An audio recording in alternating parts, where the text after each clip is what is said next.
610611 ਪ੍ਰਕਾਸ਼ ਦੀ ਪੋਥੀ ਅਧਿਆਇ 5 ਭਾਗ ਪਹਿਲਾ ਰੈਵਲੇਸ਼ਨ ਚੈਪਟਰ 5 ਪਾਰਟ 1 ਇਹ ਸੰਦੇਸ਼ ਪ੍ਰਕਾਸ਼ ਦੀ ਪੋਥੀ ਅਧਿਆਇ 5 ਭਾਗ ਪਹਿਲਾ ਸਾਡੇ ਪਿਆਰੇ ਭਾਈ ਵਿਲੀਅਮ ਮੈਰੀਅਨ ਬ੍ਰਾਨਹਾਮ ਦੁਆਰਾ ਸੋਮਵਾਰ ਸਵੇਰ 6 ਨਵੰਬਰ ਸਨ 61 ਨੂੰ ਜੈਫਰਸਨਵਿਲ ਇੰਡੀਆਨਾ ਸੰਯੁਕਤ ਰਾਜ ਅਮਰੀਕਾ ਵਿੱਚ ਪ੍ਰਚਾਰ ਕੀਤਾ ਗਿਆ।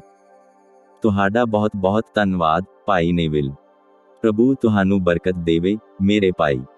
ਪਹਿਰਾ 2 ਸ਼ੁਭ ਸਵੇਰ ਦੋਸਤੋ। ਅੱਜ ਦੀ ਸਵੇਰ ਖੁਸ਼ਨੁਮਾ ਹੈ, ਮੁਬਾਰਕ ਮੌਕਾ ਜਾਂ ਇੱਕ ਅਜ਼ੀਮ ਸਮਾਂ ਹੈ। ਮੈਨੂੰ ਤਾਂ ਕਹਿਣਾ ਚਾਹੀਦਾ ਹੈ ਇੱਥੇ ਦੁਬਾਰਾ ਤੰਬੂ ਵਿੱਚ ਵਾਪਸ ਆਈਏ ਅਤੇ ਇਸ ਸਮੇਂ ਨੂੰ ਸਾਡੀ ਸਵੇਰ ਦੀ ਇਬਾਦਤ ਅਤੇ ਪ੍ਰਭੂ ਦੇ ਵਚਨ ਦੇ ਗਿਰਦੇ ਸੰਗਤੀ ਲਈ ਅਲਹਿਦਾ ਰੱਖੀਏ। ਮੇਰਾ ਵਿਸ਼ਵਾਸ ਹੈ ਕਿ ਇੱਕ ਵਾਰ ਇਹ ਕਿਹਾ ਗਿਆ ਸੀ, ਮੈਂ ਖੁਸ਼ ਹੋਇਆ ਜਦੋਂ ਉਹ ਸਾਨੂੰ ਆਖਣ ਲੱਗੇ, ਆਓ ਅਸੀਂ ਯਹੋਵਾਹ ਦੇ ਘਰ ਚੱਲੀਏ। ਦੁਬਾਰਾ ਭਾਈ ਨੇਵਿਲ ਅਤੇ ਮੇਰੇ ਚੰਗੇ ਅਤੇ ਅਨਮੋਲ ਦੋਸਤਾਂ ਸੰਗ ਹੋਣ ਲਈ। ਪਹਿਰਾ 3 ਅਤੇ ਮੇਰਾ ਅੰਦਾਜ਼ਾ ਹੈ ਕਿ ਇਹ ਥੋੜਾ ਠੰਡਾ ਹੀ ਹੈ ਜਾਂ ਉੱਥੇ ਪਿੱਛੇ ਥੋੜੀ ਗਰਮੀ ਹੈ। ਅਤੇ ਸਾਡੇ ਕੋਲ, ਮੇਰਾ ਖਿਆਲ ਹੈ, ਕੁਝ ਪੱਖੀਆਂ ਹਨ ਜੋ ਤੁਸੀਂ ਇਸ ਤਰੀਕੇ ਨਾਲ ਆਪਣੇ ਹੱਥਾਂ ਨਾਲ ਵਰਤ ਸਕਦੇ ਹੋ। ਜੇ ਸਾਨੂੰ ਪੱਖੇ ਮਿਲੇ ਹਨ, ਜੇਕਰ ਤੁਹਾਡੇ ਕੋਲ ਮੋਟਰ ਹੈ, ਸੋ ਬਸ ਇਸ ਨੂੰ ਚਲਾਈ ਰੱਖਣਾ। ਜਾਂ ਸਾਡੇ ਕੋਲ ਤਾਂ ਇੱਥੇ ਇੱਕ ਪੁਲਿੰਦਾ ਹੁੰਦਾ ਸੀ, ਮੈਨੂੰ ਲੱਗਦਾ ਹੈ ਕਿ ਉਹਨਾਂ ਕੋਲ ਅਜੇ ਵੀ ਉਹ ਹਨ। ਮੈਂ ਕੁਝ ਕੁ ਨੂੰ ਗੀਤ ਪੁਸਤਕਾਂ ਜਾਂ ਹੋਰ ਕਈ ਕੁਝ ਇਸਤੇਮਾਲ ਕਰੀ ਜਾਂਦੇ ਦੇਖਦਾ ਹਾਂ। ਅਤੇ ਇਹ ਹੈ ਇੱਕ ਚੀਜ਼ ਅਸੀਂ ਸੰਗਤੀਆਂ ਲਈ ਕਰਨ ਦੀ ਕੋਸ਼ਿਸ਼ ਕਰ ਰਹੇ ਹਾਂ, ਉਹ ਹੈ ਇਹਨਾਂ ਸਥਾਨਾਂ ਤੋਂ ਟਾਲਾ ਜੋ ਆਉਂਦੇ ਵੇਲੇ ਐਨੇ ਗਰਮ ਹੋਣ ਵਾਲੇ ਹਨ। ਸੋ ਇਸੇ ਲਈ ਅਸੀਂ ਅੱਜ ਸਵੇਰੇ ਇੱਥੇ ਹਾਂ, ਉਹਨਾਂ ਸਥਾਨਾਂ ਤੋਂ ਕਿਨਾਰਾ ਕਰ ਲੈਣ ਲਈ। ਅਤੇ ਸਿਰਫ ਇੱਕੋ ਚੀਜ਼ ਹੈ ਜੋ ਇਹ ਕਰ ਸਕਦੀ ਹੈ, ਉਹ ਹੈ ਸਾਡੇ ਪ੍ਰਭੂ ਯਿਸੂ ਮਸੀਹ ਦਾ ਲਹੂ ਜੋ ਅਜਿਹਾ ਕਰਦਾ ਹੈ। ਪਹਿਰਾ 4 ਅਤੇ ਮੈਂ ਕਲੀਸਿਆ ਦੀ ਚੰਗੀ ਖਬਰ ਸੁਣ ਕੇ ਬਹੁਤ ਖੁਸ਼ ਹੋਇਆ ਕਿ ਇਹ ਕਿਵੇਂ ਤਰੱਕੀ ਕਰ ਰਹੀ ਹੈ, ਪ੍ਰਭੂ ਦੇ ਨਾਲ ਚੱਲ ਰਹੀ ਹੈ, ਅਤੇ ਪਰਮੇਸ਼ਰ ਤੁਹਾਡੇ ਨਾਲ ਆਤਮਿਕ ਦਾਤਾਂ ਦੇ ਵਿਖੇ ਕਿਵੇਂ ਪੇਸ਼ ਆ ਰਿਹਾ ਹੈ। ਅਤੇ ਮੈਂ ਨਿਸ਼ਚਿਤ ਤੌਰ ਤੇ ਤੁਹਾਡੇ ਸੱਚੇ ਦਿਲਾਂ ਲਈ ਖੁਦਾ ਦਾ ਬਹੁਤ ਅਹਿਸਾਨਮੰਦ ਹਾਂ ਜਿਨ੍ਹਾਂ ਨਾਲ ਉਹ ਵਿਹਾਰ ਕਰ ਸਕਦਾ ਹੈ, ਅਤੇ ਭਰੋਸਾ ਕਰਦਾ ਹਾਂ ਕਿ ਉਹ ਤੁਹਾਨੂੰ ਇਸ ਸਿੱਧੇ ਅਤੇ ਤੰਗ ਰਸਤੇ ਦੇ ਵਿਚਕਾਰ ਕਾਇਮ ਰੱਖੇਗਾ ਕਿ ਤੁਸੀਂ ਇਸ ਤੋਂ ਸੱਜੇ ਜਾਂ ਖੱਬੇ ਨਹੀਂ ਮੁੜੋਗੇ। ਪਹਿਰਾ 5 ਅਤੇ ਮੈਂ ਭਾਈ ਕਾਲਵਿਨ ਅਤੇ ਉਸ ਦੀ ਬੇਟੀ ਦਾ ਧੰਨਵਾਦ ਕਰਨਾ ਚਾਹੁੰਦਾ ਹਾਂ। ਮੇਰਾ ਮੰਨਣਾ ਹੈ ਕਿ ਇਹ ਉਹ ਸੀ ਜੋ ਕੁਝ ਹੀ ਪਲ ਪਹਿਲਾਂ ਇੱਥੇ ਸੀ ਜਿਸਨੇ ਉਹ ਗੀਤ ਗਾਇਆ ਸੀ, ਜੰਨਤ ਵਿੱਚ ਕੋਈ ਅਸ਼ਕ ਨਹੀਂ। ਇਹ ਖੂਬਸੂਰਤ ਹੈ। ਮੈਂ ਯਕੀਨਨ ਇਸ ਦੀ ਪ੍ਰਸ਼ੰਸਾ ਕਰਦਾ ਹਾਂ। ਪਹਿਰਾ 6 ਅਤੇ ਜਿਵੇਂ ਕਿ ਭਾਈ ਨੇਵਿਲ ਨੇ ਆਪਣੇ ਅਤੇ ਮੇਰੇ ਬਾਰੇ ਕਈ ਸਾਲ ਪਹਿਲਾਂ ਕਿਹਾ ਸੀ, ਅਤੇ ਮੈਂ ਭਾਈ ਕਾਲਵਿਨ ਬਾਰੇ ਕਹਿ ਸਕਦਾ ਹਾਂ ਕਿ ਅਸੀਂ ਸਾਲਾਂ ਤੋਂ ਇੱਕ ਦੂਜੇ ਨੂੰ ਜਾਣਦੇ ਹਾਂ। ਅਤੇ ਉਸ ਨੂੰ ਖੁਸ਼ਖਬਰੀ ਦੇ ਉਹ ਪੁਰਾਣੇ ਗੀਤ ਗਾਉਂਦੇ ਸੁਣਨਾ ਅਤੇ ਆਪਣੇ ਬੱਚਿਆਂ ਨੂੰ ਪ੍ਰਭੂ ਦੇ ਰਾਹ ਉੱਤੇ ਲੈ ਕੇ ਆਉਣਾ, ਇਹ ਮੇਰੇ ਦਿਲ ਨੂੰ ਉਤੇਜਿਤ ਕਰਦਾ ਹੈ। ਮੈਂ ਇਹ ਜਾਣ ਕੇ ਸ਼ਾਦਮਾਨ ਹਾਂ ਕਿ ਖੁਦਾ ਕੋਲ ਅਜੇ ਵੀ ਲੋਕ ਹਨ ਜੋ ਉਸ ਨੂੰ ਪਿਆਰ ਕਰਦੇ ਹਨ ਅਤੇ ਉਸ ਦੀ ਪਰਵਾਹ ਕਰਦੇ ਹਨ। ਅਤੇ ਅਸੀਂ ਇਸ ਦੇ ਲਈ ਸ਼ੁਕਰਗੁਜ਼ਾਰ ਹਾਂ। ਪਹਿਰਾ 7 ਫਿਲਹਾਲ, ਜਦੋਂ ਮੈਂ ਪਰਤਿਆ, ਮੈਂ ਸੁਣਿਆ ਕਿ ਬਹੁਤ ਸਾਰੇ ਲੋਕਾਂ ਨੇ ਵਿਸ਼ਵਾਸ ਵਿੱਚ ਬਪਤਿਸਮਾ ਲਿਆ ਹੈ, ਅਤੇ ਅਸੀਂ ਇਸ ਲਈ ਬਹੁਤ ਖੁਸ਼ ਹਾਂ। ਮੈਂ ਆਪਣੇ ਚੰਗੇ ਦੋਸਤ ਭਾਈ ਐਲਮਰ ਗੈਬੇਹਾਰਟ ਨੂੰ ਉੱਥੇ ਵਾਪਸ ਵੇਖਿਆ। ਮੈਂ ਸਮਝਦਾ ਹਾਂ ਕਿ ਉਸ ਦਾ ਵਿਸ਼ਵਾਸ ਵਿੱਚ ਬਪਤਿਸਮਾ ਹੋਇਆ ਹੀ ਸੀ, ਅਤੇ ਮੈਂ ਯਕੀਨੀ ਤੌਰ ਤੇ ਇਸ ਲਈ ਧੰਨਵਾਦੀ ਹਾਂ। ਇਹ ਹਠਾੜ ਦੇ ਕੈਨਟਕੀ ਦੇ ਸਾਡੇ ਸਾਰੇ ਪੁਰਾਣੇ ਸ਼ਿਕਾਰੀ ਅਮਲੇ ਨੂੰ ਬਿਲਕੁਲ ਤਿਆਰ ਕਰ ਦਿੰਦਾ ਹੈ ਕਿ ਬਸ ਇਕੱਲੇ ਹੀ ਸੀਮਾ ਸਾਂਭ ਲਈਏ, ਹੈ ਨਾ? ਭਾਈ ਬ੍ਰਾਨਹਾਮ ਹੱਸਦੇ ਹਨ। ਅਨੁਵਾਦਕ।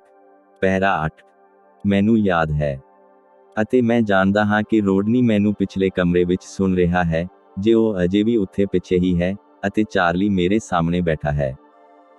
ਜਦੋਂ ਅਸੀਂ ਉੱਥੇ ਜਾਂਦੇ ਸੀ, ਸਾਰੇ ਮੁੰਡਿਆਂ ਨੂੰ ਇਹ ਪਸੰਦ ਸੀ। ਖੈਰ, ਇਹ ਗਿਲਹਰੀਆਂ ਸਨ, ਜੇ ਉਹ ਉਹਨਾਂ ਨੂੰ ਲੱਭ ਲੈਂਦੇ ਤਾਂ ਉਹ ਕੁਝ ਜ਼ਿਆਦਾ ਹੀ ਲੈ ਲੈਂਦੇ, ਅਤੇ ਮੈਨੂੰ ਉਹਨਾਂ ਨਾਲ ਗੱਲ ਕਰਨੀ ਪੈਂਦੀ ਅਤੇ ਇਹ ਠੀਕ ਨਹੀਂ ਸੀ। ਇਸ ਲਈ ਹੁਣ ਉਹ ਸਾਰਾ ਸਮੂਹ ਹੁਣੇ ਹੀ ਤਬਦੀਲ ਹੋਇਆ ਹੈ। ਇਸ ਲਈ ਮੇਰਾ ਅਨੁਮਾਨ ਹੈ ਕਿ ਸਾਨੂੰ ਹੁਣੇ ਹੀ ਅਗਲੇ ਪ੍ਰਾਂਤ ਵਿੱਚ ਜਾਣਾ ਪਏਗਾ ਅਤੇ ਉਹਨਾਂ ਨੂੰ ਉੱਥੇ ਲਾਮਬੰਦ ਕਰਨਾ ਪਏਗਾ। ਭਾਈ ਬ੍ਰਾਨਹਾਮ ਹੱਸਦੇ ਹਨ। ਅਨੁਵਾਦਕ। ਇਹ ਠੀਕ ਰਹੇਗਾ। ਪਹਿਰਾ 9 ਇਸ ਲਈ ਮੈਂ ਕਦੇ-ਕਦਾਈ ਦੇਖਦਾ ਹਾਂ, ਹਰ ਸੇਵਕ ਦੀ ਤਰ੍ਹਾਂ, ਹੇਠਾਂ ਉਸ ਰਸਤੇ ਵੱਲ ਜਿਸ ਤੇ ਤੁਸੀਂ ਸਫ਼ਰ ਕੀਤਾ ਹੈ, ਅਤੇ ਉਹਨਾਂ ਚੀਜ਼ਾਂ ਬਾਰੇ ਹੈਰਾਨ ਹੁੰਦਾ ਹਾਂ ਕਿ ਜੇ ਤੁਸੀਂ ਬੀਜ ਬੀਜਿਆ ਹੈ। ਪਹਿਰਾ 10 ਤੁਸੀਂ ਅਮਰੀਕਾ ਦੇ ਜੌਨੀ ਐਪਲਸੀਡ ਤੋਂ ਤੁਹਾਡੇ ਵਿੱਚੋਂ ਬਹੁਤ ਸਾਰੇ ਚੰਗੀ ਤਰ੍ਹਾਂ ਜਾਣੂ ਹਨ। ਕਿਉਂ ਸਵੀਡਨ ਵਿੱਚ ਵੀ ਇੱਕ ਆਦਮੀ ਸੀ ਜਿਸ ਨੂੰ ਅਜਿਹਾ ਕੁਝ ਮੰਨਿਆ ਜਾਂਦਾ ਸੀ, ਉਸਨੇ ਫੁੱਲ ਬੀਜੇ ਸਨ। ਅਤੇ ਉਹ ਕਹਿੰਦੇ ਹਨ ਕਿ ਇਸ ਲਈ ਉਹਨਾਂ ਕੋਲ ਹੁਣ ਸਵੀਡਨ ਵਿੱਚ ਬਹੁਤ ਸਾਰੇ ਸੁੰਦਰ ਫੁੱਲ ਹਨ, ਅਤੇ ਕਿਉਂਕਿ ਉਹਨਾਂ ਨੇ ਫੁੱਲਾਂ ਦੇ ਬੀਜ ਬੀਜੇ ਸਨ, ਕਦੇ ਵੀ ਜਿੱਥੇ ਕਿਤੇ ਉਸ ਨੂੰ ਜ਼ਮੀਨ ਦਾ ਇੱਕ ਟੁਕੜਾ ਲੱਭ ਸਕਿਆ ਜਿਸ ਵਿੱਚ ਬੀਜ ਉੱਗ ਸਕਣ। ਉਹ ਫੁੱਲਾਂ ਨਾਲ ਮੁਹੱਬਤ ਕਰਦਾ ਸੀ, ਇਸ ਲਈ ਉਸਨੇ ਆਲੇ ਦੁਆਲੇ ਬੀਜਾਂ ਨੂੰ ਖਿਲਾਰਿਆ। ਉਹ ਚਲਾ ਗਿਆ ਪਰ ਉਸਦੇ ਫੁੱਲ ਅਜੇ ਵੀ ਜਿਉਂਦੇ ਹਨ, ਤੇ ਵਿਛੋੜੇ ਸਾਡੇ ਪਿੱਛੇ ਛੱਡ ਜਾਂਦੇ। ਸਮੇਂ ਦੀ ਰੇਤ ਤੇ ਨਿਸ਼ਾਨ ਪੈਰਾਂ ਦੇ ਨਿਸ਼ਾਨ ਕੀ ਖੌਰੇ ਕੋਈ ਹੋਰ। ਜ਼ਿੰਦਗੀ ਦੀ ਸੰਜੀਦਾ ਸਦਰ ਰਵਾਨਗੀ ਤੇ ਇੱਕ ਭਰਾ ਮਾਯੂਸ ਅਤੇ ਬਿਖਰੀ ਕਸ਼ਤੀ ਵਾਲਾ ਦੀਦ ਕਰਕੇ ਮੁੜ ਦਿਲ ਨੂੰ ਕਾਬੂ ਕਰ ਲਏ। ਪਹਿਰਾ 11।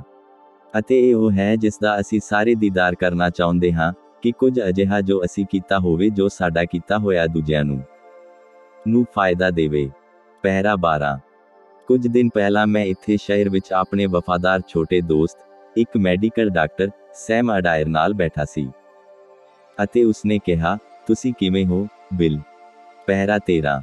ਅਤੇ ਮੈਂ ਕਿਹਾ, ਓ ਡਾਕ, ਮੈਨੂੰ ਲੱਗਦਾ ਹੈ, ਬਹੁਤ ਵਧੀਆ ਹਾਂ। ਮੈਂ ਕਿਹਾ, ਤੁਸੀਂ? ਪਹਿਰਾ 14। ਅਤੇ ਉਸਨੇ ਕਿਹਾ, ਉਫ, ਬਹੁਤ ਸਾਰੇ ਮਰੀਜ਼। ਕਿਹਾ, ਮੇਰੇ ਕੋਲ ਅੱਜ ਦੁਪਹਿਰ ਨੂੰ 15 ਕੁ ਪੜਤਾਲਾਂ ਸਨ। ਪਹਿਰਾ 15। ਮੈਂ ਕਿਹਾ, ਖੈਰ, ਇਹ ਉਦੋਂ ਤੱਕ ਚੰਗਾ ਹੈ ਜਦੋਂ ਤੱਕ ਇਹ ਜਾਂਚਾਂ ਤੱਕ ਹੀ ਸੀਮਤ ਹੁੰਦਾ ਹੈ ਅਤੇ ਕੁਝ ਵੀ ਖਰਾਬੀ ਨਹੀਂ ਲੱਭਦੀ ਹੈ। ਮੈਂ ਕਿਹਾ, ਤੁਸੀਂ ਜਾਣਦੇ ਹੋ, ਅਸੀਂ ਉਸ ਸਮੇਂ ਬਾਰੇ ਗੱਲ ਕੀਤੀ ਜਦੋਂ ਅਸੀਂ ਮੁੰਡੇ ਹੀ ਸੀ। ਅਤੇ ਮੈਂ ਕਿਹਾ, ਠੀਕ ਹੈ, ਡਾਕਟਰ, ਮੈਨੂੰ ਨਹੀਂ ਪਤਾ ਕਿ ਮੈਂ ਤਕਰੀਬਨ ਕਿੰਨਾ ਕੁ ਸਮਾਂ ਰਹਿਣ ਵਾਲਾ ਹਾਂ। ਅਸੀਂ ਦੋਵੇਂ 50ਵਿਆਂ ਵਿੱਚ ਹਾਂ। ਅਤੇ ਉਸਨੇ ਕਿਹਾ, ਇਹ ਸੱਚ ਹੈ, ਬਿਲ? ਪਹਿਰਾ 16। ਅਤੇ ਮੈਂ ਕਿਹਾ, ਪਰ ਇਹ ਸਾਰੇ ਸਾਲਾਂ, ਲਗਭਗ 31 ਸਾਲਾਂ ਦੀ ਸੇਵਕਾਈ ਤੱਕ, ਮੈਂ ਆਪਣੇ ਦਿਲ ਨੂੰ ਉਸ ਪਲ ਲਈ ਤਿਆਰ ਰੱਖਿਆ ਹੈ ਜਦੋਂ ਉਹ ਆਵੇਗਾ। ਇਸ ਲਈ ਕੋਈ ਫਰਕ ਨਹੀਂ ਪੈਂਦਾ ਕਿ ਉਹ ਕਦੋਂ ਆਵੇਗਾ। ਤਾਂ ਉਸਨੇ ਕਿਹਾ, ਇਹ ਸੱਚ ਹੈ। ਮੈਂ ਕਿਹਾ, ਮੇਰੇ ਕੋਲ ਸਭ ਤੋਂ ਵੱਡਾ ਰੋਮਾਂਚ ਦੂਜਿਆਂ ਲਈ ਜਿਉਣਾ ਹੈ। ਪਹਿਰਾ 17। ਅਤੇ ਉਸਨੇ ਕਿਹਾ, ਇਹੋ ਕੁਝ ਹੀ ਜੀਵਨ ਹੈ, ਜੀਵਨ ਨੂੰ ਹਕੀਕਤ ਬਣਾਉਂਦਾ ਹੈ, ਜਦੋਂ ਤੁਸੀਂ ਨਾ ਕਿ ਤੁਸੀਂ ਆਪਣੇ ਲਈ ਕੀ ਕਰ ਜਾਂ ਅੰਜਾਮ ਦੇ ਸਕਦੇ ਹੋ, ਪਰ ਤੁਸੀਂ ਦੂਜਿਆਂ ਲਈ ਕੀ ਕਰ ਸਕਦੇ ਹੋ। ਪਹਿਰਾ 18। ਦੇਖੋ, ਇਹ ਉਦੋਂ ਹੁੰਦਾ ਹੈ ਜਦੋਂ ਤੁਸੀਂ ਸੱਚਮੁੱਚ ਜਿਉਂਦੇ ਹੋਵੋ। ਅਤੇ ਜੇ ਸਾਡੇ ਵਿੱਚੋਂ ਕੋਈ ਅਜਿਹਾ ਪਾਇਆ ਜਾਂਦਾ ਹੈ ਜਿਸ ਨੇ ਕਦੇ ਅਜਿਹਾ ਨਹੀਂ ਕੀਤਾ ਹੁੰਦਾ ਹੈ, ਕਿ ਕਿਸੇ ਹੋਰ ਲਈ ਜਿਉਣ ਦਾ ਉਪਰਾਲਾ ਕੀਤਾ ਹੋਵੇ, ਇਸ ਨੂੰ ਅਜ਼ਮਾਓ, ਅਤੇ ਬਸ ਦੇਖੋ ਕਿ ਤੁਹਾਡੇ ਲਈ ਜ਼ਿੰਦਗੀ ਨੇ ਬਥੇਰਾ ਕੁਝ ਸਾਂਭਿਆ ਹੋਇਆ ਹੈ ਜਦੋਂ ਤੁਸੀਂ ਉਸ ਲਈ ਨਹੀਂ ਜੀਓਗੇ ਕਿ ਜ਼ਿੰਦਗੀ ਤੋਂ ਤੁਸੀਂ ਆਪਣੇ ਲਈ ਕੀ ਕੁਝ ਹਾਸਿਲ ਕਰ ਸਕਦੇ ਹੋ, ਪਰ ਜ਼ਿੰਦਗੀ ਵਿੱਚ ਤੁਸੀਂ ਕਿਸੇ ਹੋਰ ਨੂੰ ਕੀ ਦੇ ਸਕਦੇ ਹੋ। ਅਤੇ ਤੁਸੀਂ ਪਾਵੋਗੇ ਕਿ ਇਹ ਦੌਲਤ ਜਾਂ ਕਿਸੇ ਵੀ ਚੀਜ਼ ਨਾਲੋਂ ਵੱਧ ਮੁਬਾਰਕ ਹੈ, ਜਿਸ ਬਾਰੇ ਕਲਪਨਾ ਕੀਤੀ ਜਾ ਸਕੇ। ਕੀ ਹੈ ਜੋ ਤੁਸੀਂ ਕਰ ਸਕਦੇ ਹੋ ਕਿਸੇ ਹੋਰ ਲਈ ਜ਼ਿੰਦਗੀ ਦੇ ਬੋਝ ਨੂੰ, ਜੋ ਕਿ ਜ਼ਿੰਦਗੀ ਆਪਣੇ ਆਪ ਵਿੱਚ ਇੱਕ ਬੋਝ ਹੈ, ਅਤੇ ਇਹ ਇਸ ਨੂੰ ਕਿਸੇ ਹੋਰ ਲਈ ਥੋੜਾ ਹਲਕਾ ਬਣਾ ਦੇਵੇ। ਤੁਸੀਂ ਸ਼ਾਦਮਾਨੀ ਨੂੰ ਉਦੋਂ ਤੱਕ ਨਹੀਂ ਸਿਆਣਦੇ ਜਦੋਂ ਤੱਕ ਤੁਸੀਂ ਇਹ ਇੱਕ ਵਾਰ ਅਜ਼ਮਾ ਨਹੀਂ ਲੈਂਦੇ, ਕਿ ਕਿਸੇ ਦੂਜੇ ਲਈ ਕੁਝ ਕਰਨਾ ਹੈ। ਪਹਿਰਾ 19। ਅਤੇ ਫਿਰ ਇਹ ਮੈਨੂੰ ਪ੍ਰਭੂ ਲਈ ਸੇਵਾ ਦੇ 31 ਸਾਲਾਂ, ਛੇਤੀ ਹੀ ਹੋਣ ਵਾਲੇ ਹਨ, ਬਾਰੇ ਸੋਚੀ ਪਾ ਦਿੰਦਾ ਹੈ। ਅਤੇ ਮੇਰਾ ਅੰਦਾਜ਼ਾ ਹੈ ਕਿ ਹਰ ਆਦਮੀ ਕਿਸੇ ਵੇਲੇ ਜਦੋਂ ਉਸਨੇ ਆਪਣੀ ਆਖਰੀ ਸੇਵਾ ਤੇ ਆਉਣਾ ਹੁੰਦਾ ਹੈ ਬਾਰੇ ਸੋਚਦਾ ਹੈ ਅਤੇ ਆਪਣੀ ਆਖਰੀ ਘੜੀ ਤੇ ਆਉਂਦਾ ਹੈ, ਅਤੇ ਪਿਛਾਂ ਹੇਠਾਂ ਰਸਤੇ ਵੱਲ ਨੂੰ ਵੇਖਦਾ ਹੈ ਕਿ ਕੀ ਮੁਕੰਮਲ ਹੋਇਆ ਹੈ, ਵੇਖਦਾ ਹੈ ਕਿ ਕੀ ਹੋ ਰਿਹਾ ਸੀ, ਕਿ ਤੁਸੀਂ ਕੁਝ ਕੀਤਾ ਹੈ। ਅਤੇ ਜੇ ਮੈਂ ਤਾਂ ਬਸ ਕਹਿੰਦਾ ਹਾਂ, ਜੋ ਤੁਸੀਂ ਦੂਜਿਆਂ ਲਈ ਕਰਦੇ ਹੋ ਇਹੋ ਹੈ ਜੋ ਮਾਇਨੇ ਰੱਖਦਾ ਹੈ। ਪਹਿਰਾ 20। ਮੈਨੂੰ ਅਕਸਰ ਹੈਰਤ ਹੁੰਦੀ ਹੈ ਕਿ ਜਦੋਂ ਮੈਂ ਆਪਣੇ ਮਾਰਗ ਦੇ ਅੰਤ ਤੇ ਪਹੁੰਚਿਆ ਤਾਂ ਕੀ ਹੋਵੇਗਾ, ਜਿਸ ਬਾਰੇ ਅਸੀਂ ਨਹੀਂ ਜਾਣਦੇ ਕਿ ਉਹ ਪਲ ਕਿਹੜਾ ਹੋਵੇਗਾ, ਸਾਡੇ ਵਿੱਚੋਂ ਕੋਈ ਵੀ ਨਹੀਂ। ਸੋ ਮੈਂ ਉਸ ਪਗਡੰਡੀ ਦੇ ਨਾਲ ਪਿੱਛੇ ਵੱਲ ਦੇਖਣ ਬਾਰੇ ਸੋਚ ਰਿਹਾ ਸੀ ਜਿੱਥੇ ਮੈਂ ਜ਼ਿੰਦਗੀ ਵਿੱਚੋਂ ਆਇਆ ਹਾਂ, ਅਤੇ ਵੱਖ-ਵੱਖ ਪਹਾੜੀਆਂ ਅਤੇ ਰੁਕਾਵਟ ਦੇ ਪੈਬੰਦ ਅਤੇ ਚੱਟਾਨਾਂ ਅਤੇ ਸਖਤ ਸਥਾਨਾਂ ਅਤੇ ਸਰਲ ਰਵਾਨਗੀਆਂ ਨੂੰ ਦੇਖਿਆ ਹੈ, ਅਤੇ ਮੈਂ ਉਹਨਾਂ ਸਮਿਆਂ ਵਿੱਚ ਕੀ ਕੀਤਾ ਸੀ। ਇਹ ਸਭ ਇਹਨਾਂ ਵਿੱਚੋਂ ਇੱਕ ਦਿਨ ਮੇਰੇ ਜਾਣ ਦੇ ਸਮੇਂ ਵਿੱਚ ਦਿਖ ਜਾਵੇਗਾ। ਅਤੇ ਇਹ ਸਾਡੇ ਵਿੱਚੋਂ ਹਰ ਇੱਕ ਨਾਲ ਅਜਿਹਾ ਹੀ ਹੋਵੇਗਾ। ਅਸੀਂ ਸਾਰੇ ਇਸ ਬਾਰੇ ਨਿਸ਼ਚਿਤ ਹੋਵਾਂਗੇ ਕਿ ਇਹ ਹੋਵੇਗਾ। ਜਦੋਂ ਉਹ ਸਮਾਂ ਆਵੇਗਾ ਤਾਂ ਇਹ ਹਰੇਕ ਨੂੰ ਦਿਖਾ ਦੇਵੇਗਾ। ਪਹਿਰਾ 21। ਅਤੇ ਇਹ ਮੈਨੂੰ ਕੁਝ ਅਜਿਹਾ ਕਹਿਣ ਤੱਕ ਲੈ ਆਉਂਦਾ ਜਾਂ ਅਗਵਾਈ ਕਰਦਾ ਹੈ ਜੋ ਮੈਂ ਕਹਿਣ ਦੀ ਬਜਾਏ ਜਿਸ ਤੋਂ ਭੱਜਣਾ ਚਾਹੁੰਦਾ ਹਾਂ। ਇਹ ਮੇਰੀ ਕੁਝ ਕਹਿਣ ਤੱਕ ਰਹਿਨੁਮਾਈ ਕਰਦਾ ਹੈ ਜੋ ਮੈਂ ਇਹ ਮੇਰੇ ਦਿਲ ਨੂੰ ਕਹਿ ਦੇਣ ਲਈ ਥੱਲੇ ਤੱਕ ਮਸਲ ਦਿੰਦਾ ਹੈ, ਪਰ ਜੋ ਮੈਂ ਕਹਿੰਦਾ ਹਾਂ ਮੈਂ ਮਜਬੂਰਨ ਕਹਿੰਦਾ ਹਾਂ। ਲੱਗਦਾ ਹੈ ਕਿ ਇਹ ਟੇਪ ਕੀਤਾ ਜਾ ਰਿਹਾ ਹੈ ਅਤੇ ਜਹਾਨ ਇਸ ਨੂੰ ਸੁਣੇਗਾ, ਪਰ ਮੈਂ ਸੇਵਕਾਈ ਨੂੰ ਛੱਡ ਦਿੱਤਾ ਹੈ ਇੱਕ ਕਾਰਨ ਕਰਕੇ ਜਿਸ ਲਈ ਮੈਨੂੰ ਰੰਜ ਹੈ ਕਿ ਮੈਨੂੰ ਛੱਡਣਾ ਪੈਣਾ ਹੈ। ਅਤੇ ਸ਼ਾਇਦ ਤੁਹਾਡੇ ਵਿੱਚੋਂ ਬਹੁਤਿਆਂ ਨੇ ਇਹ ਸੁਣਿਆ ਹੋਵੇਗਾ, ਮੈਂ ਆਪਣਾ ਦਫ਼ਤਰ ਬੰਦ ਕਰ ਰਿਹਾ ਹਾਂ ਅਤੇ ਇਸ ਤਰ੍ਹਾਂ ਦਾ ਹੀ ਕੁਝ, ਅਤੇ ਮੈਦਾਨ ਛੱਡ ਰਿਹਾ ਹਾਂ। ਪਹਿਰਾ 22। ਮੈਂ ਨਹੀਂ ਜਾਣਦਾ ਕਿ ਸਾਡਾ ਰਹਿਬਰ ਮੇਰੀ ਰਹਿਨੁਮਾਈ ਕਿੱਧਰ ਨੂੰ ਕਰੇਗਾ, ਅਤੇ ਇਹ ਕਿ ਮੇਰਾ ਕੋਈ ਵਸ ਨਹੀਂ ਹੈ ਜਾਂ ਮੇਰੇ ਤੋਂ ਕਰਾਉਣ ਲਈ ਉਸ ਕੋਲ ਜੋ ਕੁਝ ਵੀ ਹੈ। ਪਰ ਮੈਂ ਡਗਰ ਦੇ ਅੰਤ ਤੇ ਜਾ ਕੇ ਸੋਚ ਰਿਹਾ ਹਾਂ ਮੈਨੂੰ ਕਿੱਥੇ ਆਉਣਾ ਚਾਹੀਦਾ ਹੈ। ਅਤੇ ਜੀਵਨ ਦੇ ਸਫ਼ਰ ਦੇ ਦੌਰਾਨ ਮੈਂ ਬਹੁਤ ਸਾਰੀਆਂ ਗਲਤੀਆਂ ਕੀਤੀਆਂ ਹਨ ਜਿਨ੍ਹਾਂ ਲਈ ਮੈਂ ਆਪਣੇ ਦਿਲ ਤੋਂ ਬਹੁਤ ਹਿਰਖ ਕਰਦਾ ਹਾਂ, ਕਿਉਂਕਿ ਮੇਰਾ ਅੰਦਾਜ਼ਾ ਹੈ ਕਿ ਇਨਸਾਨ ਹੋਣ ਅਤੇ ਕਮਜ਼ੋਰੀ ਵਿੱਚ ਹੋਣ ਅਤੇ ਇਸ ਤਰ੍ਹਾਂ ਦਾ ਕੁਝ ਹੋਣ ਕਰਕੇ ਇੱਕ ਸ਼ਖਸ ਨੂੰ ਅਜਿਹੇ ਕੰਮ ਕਰਨ ਜਾਂ ਉਹ ਗੱਲਾਂ ਕਹਿਣ ਤੱਕ ਪਹੁੰਚਾ ਦਿੰਦਾ ਹੈ ਜੋ ਅਤੇ ਅਜਿਹੀ ਨਾਟਕਕਾਰੀ ਕਰਦੇ ਹਨ ਕਿ ਕਿਸੇ ਵੀ ਤਰ੍ਹਾਂ ਇਹ ਹਰਕਤ ਕਰਨਾ ਨਹੀਂ ਚਾਹੁੰਦੇ। ਪਰ ਮਨੁੱਖ ਦੀ ਬੇਵਸੀ ਹੋਣ ਕਰਕੇ, ਕਿਉਂ ਸਾਡੇ ਕੋਲ ਉਹ ਮੌਕੇ ਹਨ। ਪਰ ਉੱਥੇ ਪਹਿਰਾ 23। ਜੇ ਕੁਝ ਕਰਨ ਦਾ ਅਰਮਾਨ ਮੇਰੇ ਦਿਲ ਵਿੱਚ ਸੀ, ਇਸ ਯਾਤਰਾ ਦੇ ਅੰਤ ਵਿੱਚ ਸਾਡੇ ਪ੍ਰਭੂ ਯਿਸੂ ਦੇ ਉਹ ਵਚਨ ਸੁਣਨ ਦੀ ਸੀ, ਇਹ ਕਹਿੰਦੇ ਹੋਏ, ਇਹ ਬਹੁਤ ਖੂਬ ਸੀ, ਮੇਰੇ ਬੇਸ਼ਕੀਮਤੀ ਅਤੇ ਵਫਾਦਾਰ ਖਾਦਿਮ। ਅਤੇ ਬਹੁਤ ਵਾਰ ਮੈਂ ਕਿਹਾ ਹੈ ਕਿ ਮੈਂ ਉੱਥੇ ਖੜਾ ਹੁੰਦਾ ਜਦੋਂ ਉਸਨੇ ਕਿਹਾ ਸੀ, ਮੇਰੇ ਕੋਲ ਆਓ। ਸਗੋਂ ਮੈਂ ਇਹ ਬੋਲਦੇ ਨੂੰ ਸੁਣਨ ਦੀ ਖਵਾਹਿਸ਼ ਕਰਦਾ ਸੀ, ਸ਼ਾਬਾਸ਼। ਕਿਉਂਕਿ ਬਾਈਬਲ ਦੇ ਲਿਖੇ ਜਾਣ ਦੇ ਬੀਤੇ ਵੇਲਿਆਂ ਵਿੱਚ ਮੈਂ ਆਵਾਜ਼ ਨੂੰ ਤਾਂ ਨਹੀਂ ਸੁਣਿਆ, ਅਸਲੀਅਤ ਵਿੱਚ ਕਹਿੰਦੇ ਹੋਏ, ਮੇਰੇ ਕੋਲ ਆਓ, ਪਰ ਮੈਂ ਇਹ ਸੁਣਨ ਦੀ ਹਸਰਤ ਰੱਖਦਾ ਹਾਂ, ਸ਼ਾਬਾਸ਼। ਪਹਿਰਾ 24। ਅਤੇ ਜੇ ਮੈਂ ਹਮੇਸ਼ਾ ਤੋਂ ਕੁਝ ਬਣਨਾ ਚਾਹੁੰਦਾ ਸੀ ਅਤੇ ਮੇਰੇ ਦਿਲ ਦਾ ਅਰਮਾਨ ਸੀ, ਤਾਂ ਉਹ ਸੀ ਮੇਰੇ ਪ੍ਰਭੂ ਅਤੇ ਸ਼ਾਫੀ ਯਿਸੂ ਮਸੀਹ ਦਾ ਸੱਚਾ ਸੇਵਕ ਬਣਨਾ। ਮੈਂ ਚਾਹੁੰਦਾ ਹਾਂ ਕਿ ਮੇਰੀ ਗਵਾਹੀ ਨਿਰਮਲ ਹੋਵੇ, ਸੁਲਝੀ ਹੋਈ ਹੋਵੇ। ਸੋ ਮੈਂ ਖੜਾ ਹੋਇਆ, ਮੇਰੀਆਂ ਸਾਰੀਆਂ ਗਲਤੀਆਂ ਵਿੱਚ ਮੈਂ ਫਿਰ ਵੀ ਉਸ ਨੂੰ ਆਪਣੇ ਕੁੱਲ ਦਿਲ ਨਾਲ ਪਿਆਰ ਕਰਦਾ ਸੀ। ਅਤੇ ਮੈਂ ਇਸ ਸਵੇਰ ਆਪਣੇ ਪੂਰੇ ਦਿਲ ਨਾਲ ਅਜਿਹਾ ਹੀ ਕਰਦਾ ਹਾਂ। ਪਹਿਰਾ 25।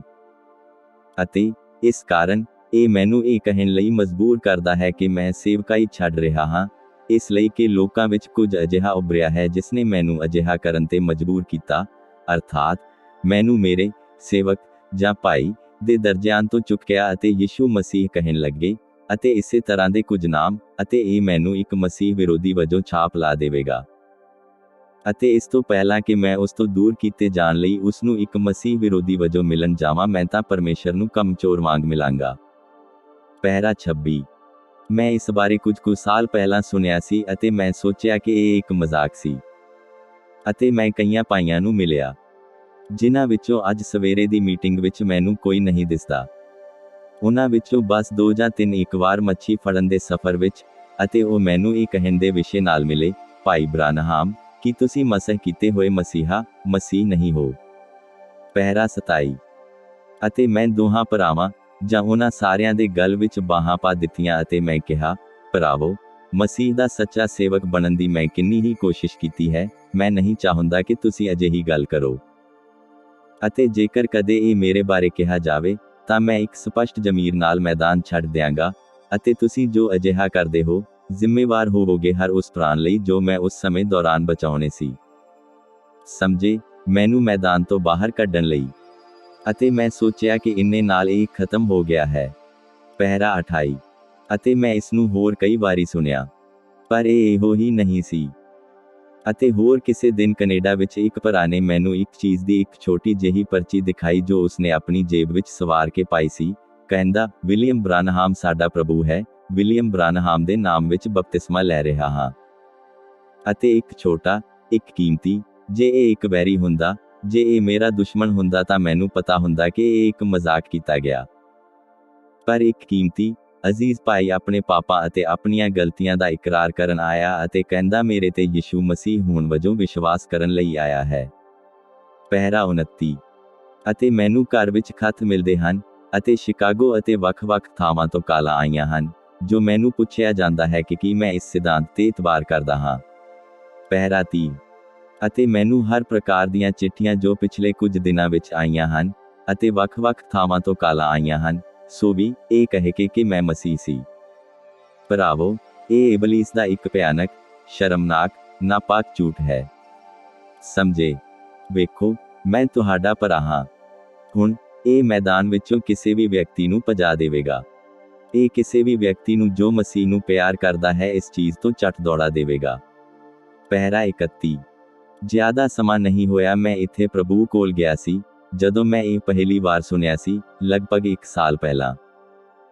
ਅਤੇ ਫਿਰ ਮੈਂ ਪ੍ਰਭੂ ਕੋਲ ਗਿਆ ਅਤੇ ਉਸਨੇ ਮੈਨੂੰ ਧਰਮ ਪੁਸਤਕ ਦਾ ਹਵਾਲਾ ਦਿੱਤਾ ਕਿ ਜਦੋਂ ਯੂਹੰਨਾ ਪ੍ਰਚਾਰ ਕਰਨ ਲਈ ਸਾਹਮਣੇ ਆਇਆ, ਜਦਕਿ ਉਹਨਾਂ ਕੋਲ ਕਈਆਂ ਵਰ੍ਹਿਆਂ ਤੋਂ ਧਰਤੀ ਉੱਤੇ ਕੋਈ ਨਬੀ ਨਹੀਂ ਸੀ, ਜਦੋਂ ਤੱਕ ਇਹ ਨਹੀਂ। ਉਹਨਾਂ ਸਾਰਿਆਂ ਦੇ ਦਿਲ ਵਿੱਚ ਸਨਸਨੀ ਸੀ, ਸੋਚ ਰਹੇ ਸੀ ਕਿ ਸ਼ਾਇਦ ਯੂਹੰਨਾ ਮਸੀਹਾ ਸੀ। ਤਾਂ ਫਿਰ ਮੈਂ, ਯੂਹੰਨਾ, ਉਹ ਗਏ ਅਤੇ ਉਸ ਨੂੰ ਪੁੱਛਿਆ, ਅਤੇ ਉਸਨੇ ਕਿਹਾ ਸੀ ਕਿ ਉਹ ਨਹੀਂ ਸੀ। ਤੁਸੀਂ ਲੂਕਾ ਦੇ 3 ਬਾਬ 15ਵੀਂ ਆਇਤ ਵਿੱਚ ਪੜ੍ਹਿਆ ਹੈ। ਅਤੇ ਇਸ ਤਰ੍ਹਾਂ ਫਿਰ, ਪਰ ਇਸ ਤਰ੍ਹਾਂ ਨਾਲ ਸ਼ਾਂਤ ਹੋ ਗਿਆ, ਇਸ ਲਈ ਮੈਂ ਇਸ ਨੂੰ ਇਸ ਤਰ੍ਹਾਂ ਜਾਣ ਦਿੱਤਾ। ਪਹਿਰਾ 32। ਪਰ ਜਦੋਂ ਇਹ ਗੱਲ ਇੱਥੋਂ ਤੱਕ ਆਈ, ਤਾਂ ਮੈਂ ਜਾਣਿਆ ਕਿ ਕੁਝ ਕੀਤਾ ਜਾਣਾ ਲਾਜ਼ਮੀ ਹੈ। ਅਤੇ ਮੈਂ ਇਹ ਕਹਿੰਦਾ ਹਾਂ, ਉਹ ਦਰਸ਼ਨ ਅਤੇ ਪ੍ਰਭੂ ਦਾ ਦੂਤ ਜੋ ਨਦੀ ਤੇ ਪ੍ਰਗਟ ਹੋਇਆ ਸੀ, ਕਿ ਇਹ ਸੰਸਾਰ ਲਈ, ਕਲੀਸਿਆ ਲਈ ਮੇਰਾ ਆਖਰੀ ਸੰਦੇਸ਼ ਜਾਂ ਆਖਰੀ ਗੱਲ ਹੈ। ਜਿੱਥੋਂ ਤੱਕ ਪ੍ਰਭੂ ਦਾ ਦੂਤ ਹੈ, ਉਹ ਚੀਜ਼ਾਂ ਸੱਚ ਹਨ। ਪਹਿਰਾ 33। ਅਤੇ ਜੇ ਲੋਕ ਮੈਨੂੰ ਕਈ ਵਾਰ ਨਬੀ ਕਹਿੰਦੇ ਹਨ, ਉਦੋਂ ਵੀ ਮੈਂ ਟਿਕਿਆ ਰਹਿੰਦਾ, ਕਿਉਂਕਿ ਅੰਗਰੇਜ਼ੀ ਨੇਮ ਵਿੱਚ ਇੱਕ ਨਬੀ ਸਿਰਫ ਇੱਕ ਪ੍ਰਚਾਰਕ, ਇੱਕ ਭਵਿੱਖਬਾਣੀ ਵਕਤਾ, ਵਚਨ ਦੀਆਂ ਹੋਣ ਵਾਲੀਆਂ ਗੱਲਾਂ ਕਰਨ ਵਾਲਾ ਹੈ, ਅਤੇ ਹੋਰ ਅਜਿਹਾ ਹੀ ਹੁੰਦਾ ਹੈ। ਮੈਂ ਉਸ ਲਈ ਖੜਾ ਰਹਿੰਦਾ ਕਿਉਂਕਿ ਤੁਸੀਂ ਇਸ ਨੂੰ ਦਬਾ ਸਕਦੇ ਹੋ। ਪਰ ਜਦੋਂ ਇਹ ਮਸਹ ਕੀਤੇ ਹੋਏ ਮਸੀਹ, ਜਾਂ ਕੋਈ ਚੀਜ਼ ਕਹਾਉਣ ਦੀ ਗੱਲ ਆਉਂਦੀ ਹੈ, ਤਾਂ ਇਹ ਮੇਰੇ ਲਈ ਬੇਹੱਦ ਜ਼ਿਆਦਾ ਸੀ। ਇਸ ਲਈ ਮੈਂ ਇਸ ਨੂੰ ਬਰਦਾਸ਼ਤ ਨਹੀਂ ਕਰ ਸਕਿਆ। ਪਹਿਰਾ 34। ਅਤੇ ਫਿਰ ਇਸ ਬਾਰੇ, ਮੈਂ ਆਉਂਦਾ, ਕੈਨੇਡਾ ਵਿੱਚ ਮੀਟਿੰਗ ਛੱਡਣ ਤੋਂ ਬਾਅਦ, ਮੈਨੂੰ ਪਤਾ ਲੱਗਿਆ ਕਿ ਇਸੇ ਪ੍ਰਕਾਰ ਐਸਕੀਮੋਜ਼ ਜਾਂ ਉੱਥੇ ਦੇ ਭਾਰਤੀਆਂ ਵਿੱਚ, ਇਹ ਉਹਨਾਂ ਵਿੱਚ ਵੀ ਪਾਇਆ ਗਿਆ ਸੀ। ਪਹਿਰਾ 35। ਅਤੇ ਇਸ ਲਈ ਇਸਨੇ ਮੈਨੂੰ ਪੂਰੀ ਤਰ੍ਹਾਂ ਜ਼ਾਰ-ਜ਼ਾਰ ਕਰ ਦਿੱਤਾ। ਅਤੇ ਸ਼ਿਕਾਰ ਦਾ ਦੌਰਾ ਜਿਸ ਦੀ ਮੈਂ ਇੰਨੀ ਲੰਮੀ ਯੋਜਨਾ ਬਣਾਈ ਸੀ, ਮੈਂ ਉਸ ਨੂੰ ਨਹੀਂ ਕਰ ਸਕਿਆ। ਮੈਨੂੰ ਸ਼ਿਕਾਰ ਹੋ ਜਾਣ ਦੇ ਹਾਦਸੇ ਦਾ ਡਰ ਸੀ, ਜੇ ਤੁਸੀਂ ਸਮਝ ਗਏ ਹੋ ਕਿ ਮੇਰਾ ਕੀ ਮਤਲਬ ਹੈ। ਮੈਂ ਇੰਨਾ ਕੰਬ ਗਿਆ, ਇਸ ਤੋਂ ਵੀ ਭੈੜਾ ਜਿੰਨਾ ਮੈਂ ਹੁਣ ਇੱਥੇ ਖੜਾ ਹੋਇਆ ਹਾਂ। ਅਤੇ ਮੈਂ ਇਸ ਨੂੰ ਹੋਰ ਜਰ ਨਹੀਂ ਸਕਦਾ, ਇਹ ਸੋਚ ਲੈਣ ਤੱਕ ਕਿ 31 ਸਾਲਾਂ ਦੀ ਸੇਵਕਾਈ ਸ਼ੈਤਾਨ ਦੇ ਗੰਦੇ ਨਾਲੇ ਵਿੱਚ ਹੇਠਾਂ ਚਲੀ ਗਈ, ਵਿੱਚ। ਜਦੋਂ ਮੈਂ ਬੀਤ ਗਿਆ, ਉਹ ਕੀ ਕਹਿਣਗੇ? ਉਹ ਉੱਥੇ ਹੈਗਾ, ਬਿਲਕੁਲ ਉਹ ਜੋ ਇਹ ਹੁੰਦਾ ਸੀ। ਅਤੇ ਉਹੀ ਸਾਰਾ ਰਸੂਖ ਜੋ ਮੇਰਾ ਲੋਕਾਂ ਉੱਤੇ ਸੀ, ਫਿਰ ਤੁਸੀਂ ਦੇਖੋਗੇ ਕਿ ਇਹ ਕਿੱਥੇ ਹੋਵੇਗਾ, ਮੈਂ ਇੱਕ ਮਸੀਹ ਵਿਰੋਧੀ ਹੋਵਾਂਗਾ। ਅਤੇ ਬਸ ਮੈਂ ਇਹ ਨਹੀਂ ਸਹਿ ਸਕਦਾ। ਪਹਿਰਾ 36। ਮੈਂ ਸੋਚ ਲਿਆ, ਮੈਂ ਇੱਥੇ ਜੰਗਲ ਵਿੱਚ ਮਰਨਾ ਪਸੰਦ ਕਰਾਂਗਾ, ਜਿਵੇਂ ਕਿ ਮੈਂ ਆਪਣੀ ਬੰਦੂਕ ਜਾਂ ਕਿਸੇ ਚੀਜ਼ ਤੇ ਡਿੱਗ ਪਵਾਂ, ਬਜਾਏ। ਅਤੇ ਮੈਂ ਦੇਖਿਆ ਕਿ ਮੈਂ ਸੀ। ਫਿਰ ਮੈਂ ਸੋਚਣ ਲੱਗਿਆ ਆਪਣੇ ਛੋਟੇ ਜੋਸਫ ਬਾਰੇ, ਅਤੇ ਇਸ ਤਰ੍ਹਾਂ ਦੇ ਹੋਰਾਂ ਬਾਰੇ, ਜਿਨ੍ਹਾਂ ਨੇ ਵੱਡੇ ਹੋਣਾ ਸੀ। ਅਤੇ ਮੇਰਾ ਕੋਈ ਹਾਲ ਨਹੀਂ ਸੀ ਸ਼ਿਕਾਰ ਕਰਨ ਦਾ, ਇਸ ਲਈ ਮੈਂ ਜੰਗਲ ਤੋਂ ਰਵਾਨਾ ਹੋਇਆ ਅਤੇ ਘਰ ਆ ਗਿਆ। ਪਹਿਰਾ 37। ਅਤੇ ਮੈਂ ਲਗਭਗ 8 ਜਾਂ 10 ਦਿਨਾਂ ਤੱਕ ਕਤਰਾ ਹੁੰਦਾ ਰਿਹਾ, ਅਜਿਹੀ ਖਿੱਚੋਤਾਣ ਕਿ ਮੈਂ ਸੋਚਿਆ ਕਿ ਮੈਂ ਆਪਣਾ ਹੋਸ਼ ਗੁਆ ਰਿਹਾ ਸੀ।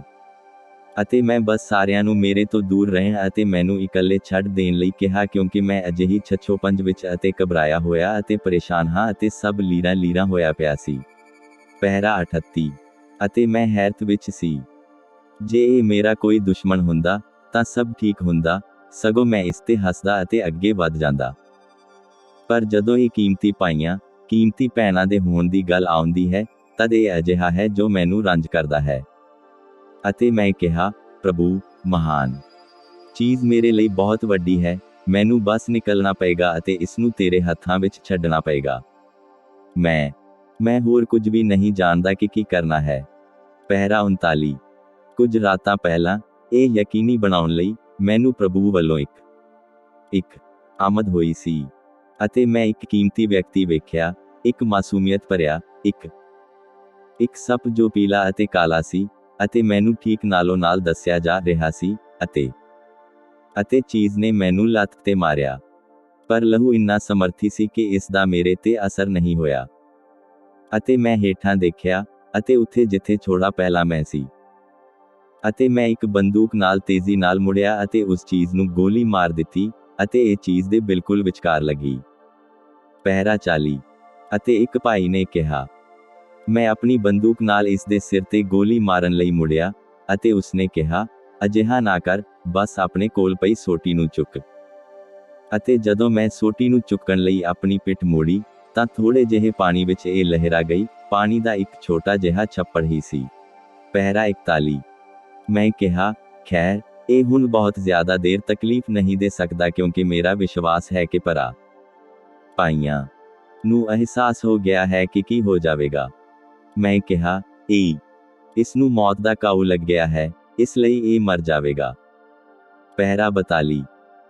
ਅਤੇ ਮੈਂ ਇੱਥੇ ਆਪਣੇ ਚਰਚ ਦੇ ਬਹੁਤ ਸਾਰੇ ਮੈਂਬਰਾਂ ਨੂੰ ਪੁੱਛਦਾ ਹਾਂ, ਭਾਈ ਨੇਵਿਲ ਅਤੇ ਮੇਰੇ ਨਾਲ ਇਸ ਤੰਬੂ ਵਿੱਚ, ਜੋ ਮੇਰੇ ਤੱਕ ਇਹੋ ਸਵਾਲ ਲੈ ਕੇ ਪਹੁੰਚਿਆ ਹੈ, ਭਰਾਵੋ, ਭੈਣੋ, ਕੀ ਮੈਂ ਤੁਹਾਡੇ ਸਨਮੁਖ ਮਸੀਹ ਦਾ ਸੱਚਾ ਸੇਵਕ ਬਣਨ ਦੀ ਕੋਸ਼ਿਸ਼ ਨਹੀਂ ਕੀਤੀ? ਕੀ ਮੈਂ ਤੁਹਾਡਾ ਭਰਾ ਬਣੇ ਰਹਿਣ ਦੀ ਕੋਸ਼ਿਸ਼ ਨਹੀਂ ਕੀਤੀ? ਹੁਣ, ਇਹ ਜਿੱਥੇ ਕਿਤੇ ਵੀ ਹੈ, ਇਹ ਕੀਮਤੀ ਲੋਕਾਂ ਦੇ ਉੱਤੇ ਇੱਕ ਆਤਮਾ ਹੀ ਹੈ।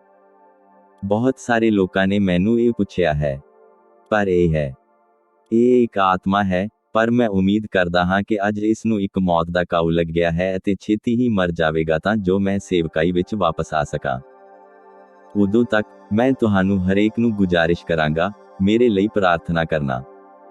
ਮੈਨੂੰ ਨਹੀਂ ਪਤਾ ਕਿ ਮੈਂ ਕੀ ਕਰਾਂਗਾ। ਮੇਰੀ ਜਗ੍ਹਾ ਨਿਲਾਮੀ ਲਈ ਹੈ।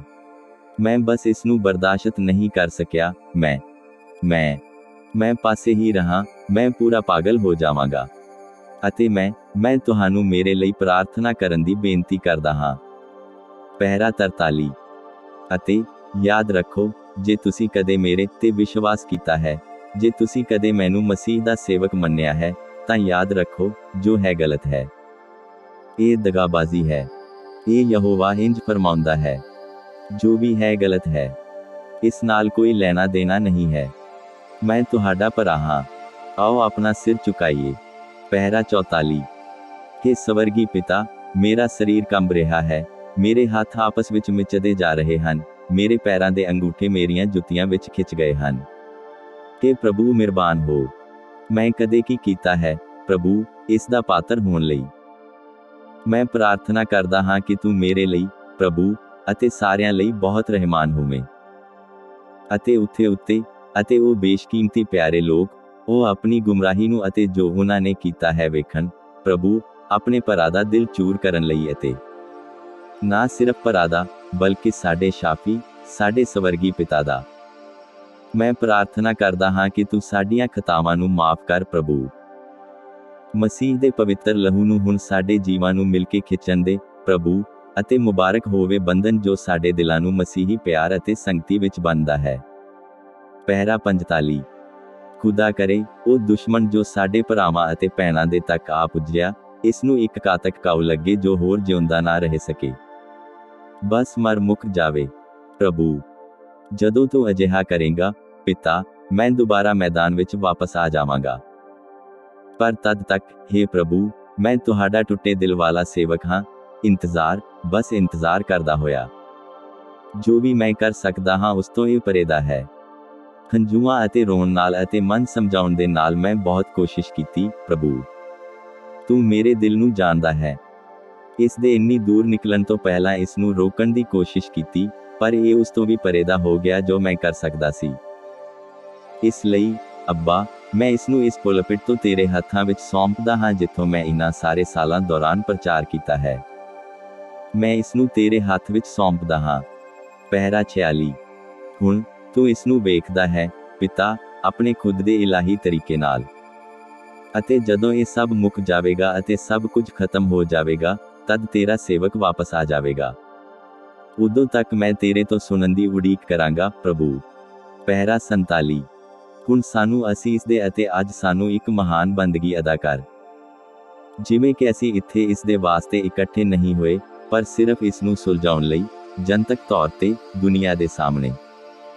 ਤਾਂ ਜੋ ਉਹ ਜਾਣ ਸਕਣ, ਪਿਤਾ, ਕਿ ਮੈਂ ਤੈਨੂੰ ਪਿਆਰ ਕਰਦਾ ਹਾਂ ਅਤੇ ਤੁਹਾਡੇ ਤੇ ਵਿਸ਼ਵਾਸ ਕਰਦਾ ਹਾਂ ਅਤੇ ਤੁਹਾਡੇ ਲਈ ਖੜਾ ਹਾਂ, ਅਤੇ ਚਾਹੁੰਦਾ ਹਾਂ।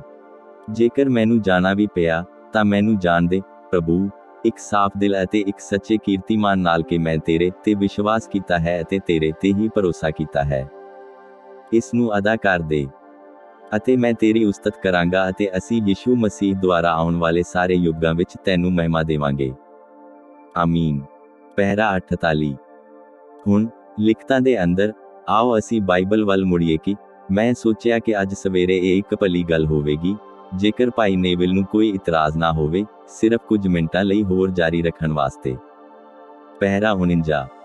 ਫਿਲਹਾਲ ਮੈਂ ਤੁਹਾਡੇ ਵਿੱਚ ਮੈਂ ਇਸ ਦਾ ਇੱਕ ਵਾਰ ਵੀ ਹੋਰ ਜ਼ਿਕਰ ਨਾ ਸੁਣਾ। ਬਸ ਪ੍ਰਾਰਥਨਾ ਕਰੋ ਅਤੇ ਇਸ ਨੂੰ ਬਾਹਰ ਕੱਢੋ, ਇਸ ਨੂੰ ਬੰਦ ਕਰੋ। ਦੇਖੋ, ਮੈਂ ਨਹੀਂ, ਮੈਂ ਹਾਂ।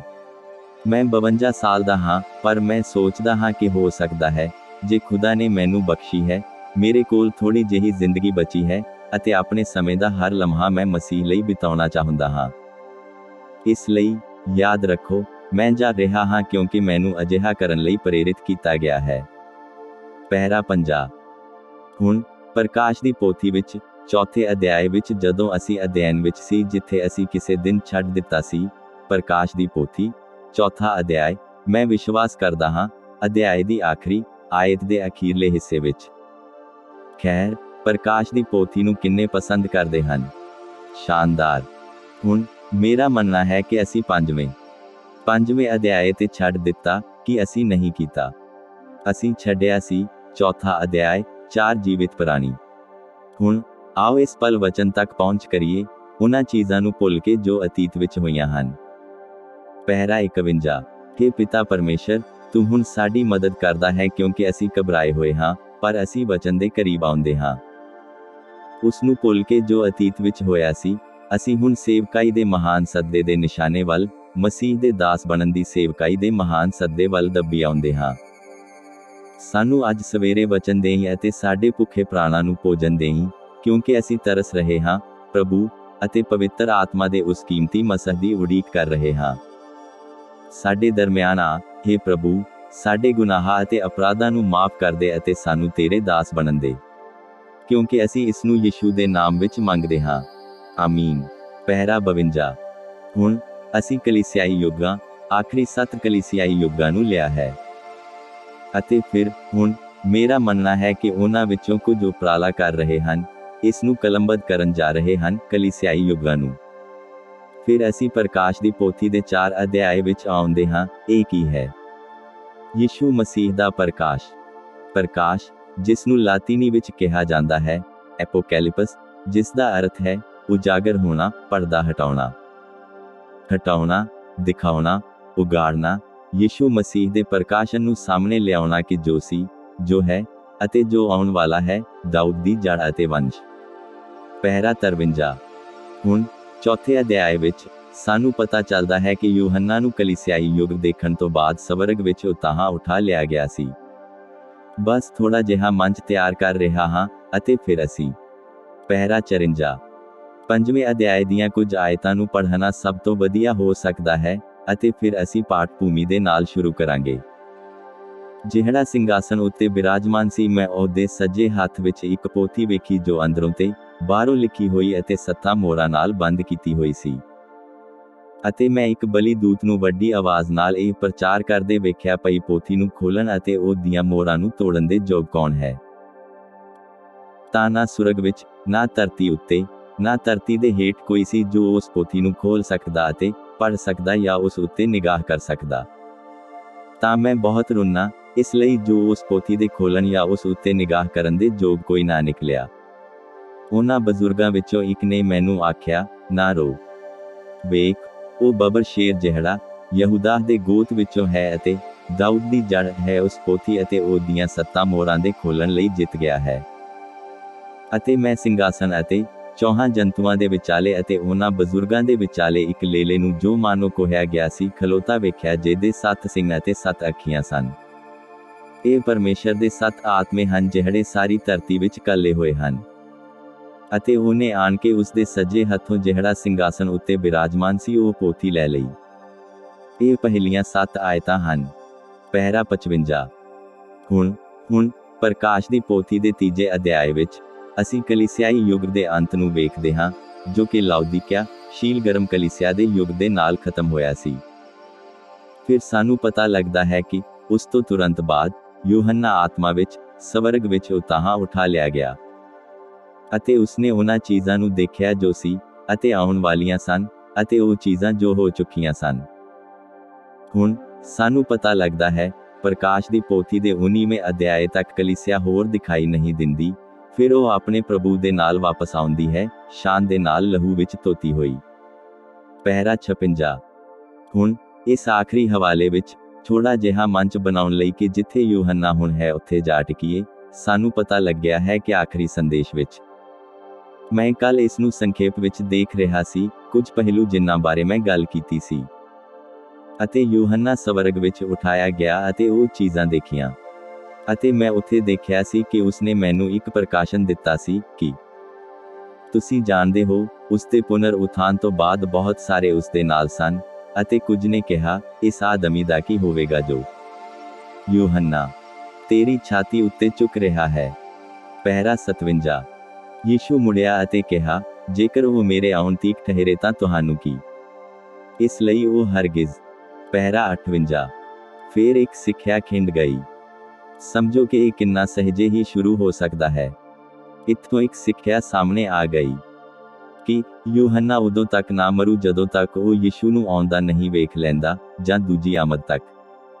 ਬਾਈਬਲ ਨੇ ਕਿਹਾ ਕਿ ਇੱਥੋਂ ਇੱਕ ਸਿੱਖਿਆ ਖਿੰਡ ਗਈ ਸੀ। ਪਹਿਰਾ 59। ਪਰ ਯੀਸ਼ੂ ਨੇ ਇਸ ਤਰ੍ਹਾਂ ਕਦੇ ਨਹੀਂ ਕਿਹਾ। ਉਸਨੇ ਕਿਹਾ, ਜੇਕਰ ਉਹ ਮੇਰੇ ਆਉਣ ਤੀਕ ਠਹਿਰੇ ਤਾਂ ਤੁਹਾਨੂੰ ਕੀ। ਪਹਿਰਾ 60।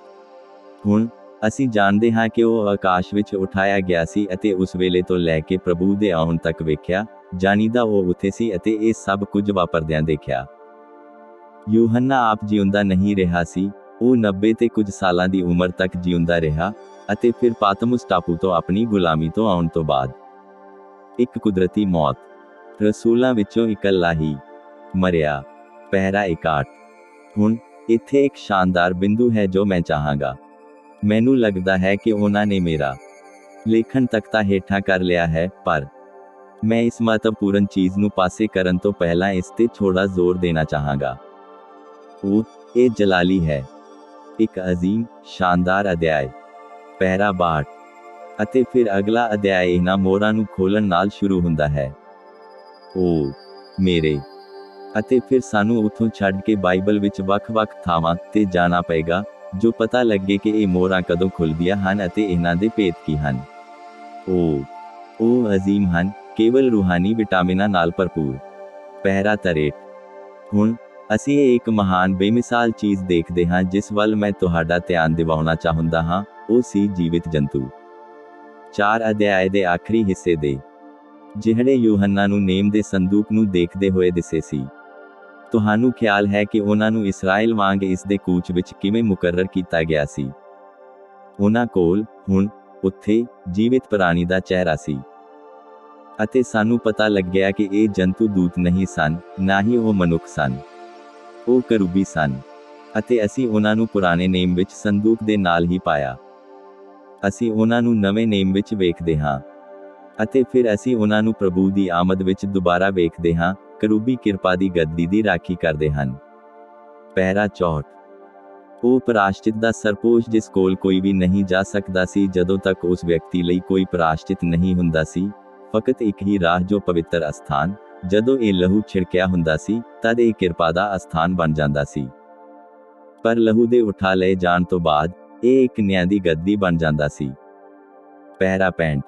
ਅਤੇ ਮੇਰੇ ਕੋਈ ਵੀ ਪਰਮੇਸ਼ਰ ਦੇ ਨਿਆਂ ਨੂੰ ਚੱਲ ਨਹੀਂ ਸਕਦਾ। ਕੇਵਲ ਇੱਕ ਚੀਜ਼ ਜਿਸ ਦੀ ਅਸੀਂ ਭਾਲ ਕਰ ਸਕਦੇ ਹਾਂ ਉਹ ਹੈ ਕਿਰਪਾ, ਨਿਆਂ ਦੀ ਨਹੀਂ, ਧਾਰਮਿਕਤਾ ਦੀ ਨਹੀਂ। ਅਸੀਂ ਉਸ ਦੇ ਨਿਆਂ ਤੱਕ ਨਹੀਂ ਪਹੁੰਚ ਸਕਦੇ, ਕਿਉਂਕਿ ਉਸ ਦਾ ਨਿਆਂ, ਉਸ ਨੂੰ ਆਪਣਾ ਵਚਨ ਕਾਇਮ ਰੱਖਣਾ ਪਏਗਾ। ਅਤੇ ਆਪਣਾ ਵਚਨ ਕਾਇਮ ਰੱਖਦੇ ਹੋਏ, ਜਿਸ ਦਿਨ ਤੂੰ ਉਸ ਤੋਂ ਖਾਵੇਂ, ਉਸ ਦਿਨ ਤੂੰ ਮਰੇਗਾ। ਕੌਣ ਨਿਆਂ ਚਾਹੇਗਾ? ਮੈਂ ਇਨਸਾਫ ਨਹੀਂ ਚਾਹੁੰਦਾ। ਮੈਂ ਕਿਰਪਾ ਲਈ ਪੁਕਾਰ ਕਰਦਾ ਹਾਂ।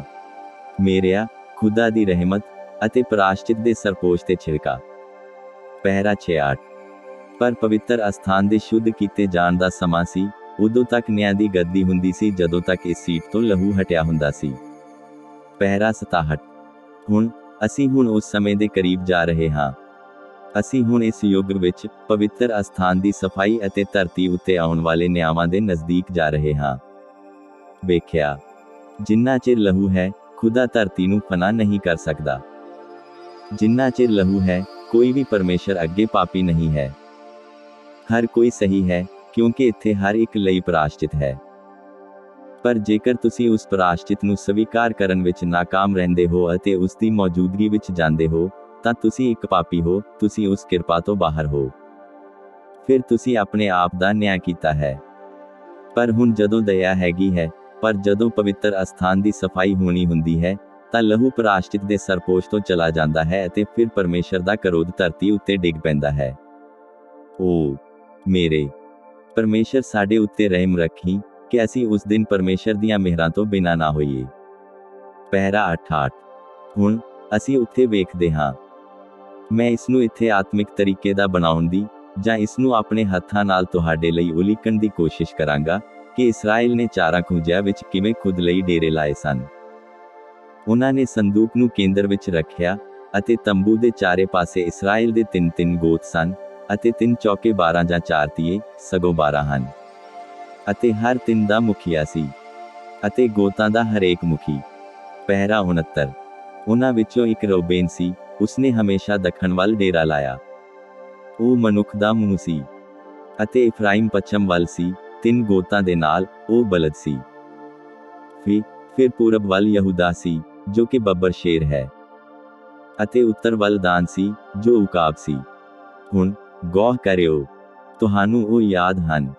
ਤੁਹਾਨੂੰ ਸਭ ਨੂੰ ਉਹ ਚੰਗੀ ਤਰ੍ਹਾਂ ਯਾਦ ਹਨ, ਅਸੀਂ ਉਹਨਾਂ ਨੂੰ ਕਿਵੇਂ ਲਿਆ ਸੀ, ਉਕਾਬ, ਬਲਦ, ਅਤੇ ਆਦਮੀ ਅਤੇ ਬੱਬਰ ਸ਼ੇਰ। ਪਹਿਰਾ 70। ਹੁਣ ਤੁਸੀਂ ਦੇਖਿਆ, ਯਹੂਦਾ ਪੂਰਬੀ ਦਰਵਾਜ਼ੇ ਦੀ ਰਾਖੀ ਕਰਦਾ ਹੈ, ਅਤੇ ਮਸੀਹ ਯਹੂਦਾ ਦੇ ਗੋਤਰ ਦਾ ਬੱਬਰ ਸ਼ੇਰ ਹੈ। ਉਹ ਪੂਰਬੀ ਆਕਾਸ਼ਾਂ ਤੋਂ ਹੇਠਾਂ ਆਵੇਗਾ, ਦਰਵਾਜ਼ੇ ਦੇ ਰਸਤਿਓਂ ਅੰਦਰ ਦਾਖਲ ਹੋਵੇਗਾ। ਉਹ ਪੂਰਬੀ ਦਰਵਾਜ਼ੇ ਤੋਂ ਯਹੂਦਾ ਦੇ ਗੋਤ ਵਿੱਚੋਂ ਆਉਂਦਾ ਹੈ, ਅਤੇ ਉਹ ਯਹੂਦਾ ਦੇ ਗੋਤਰ ਦਾ ਬੱਬਰ ਸ਼ੇਰ ਹੈ।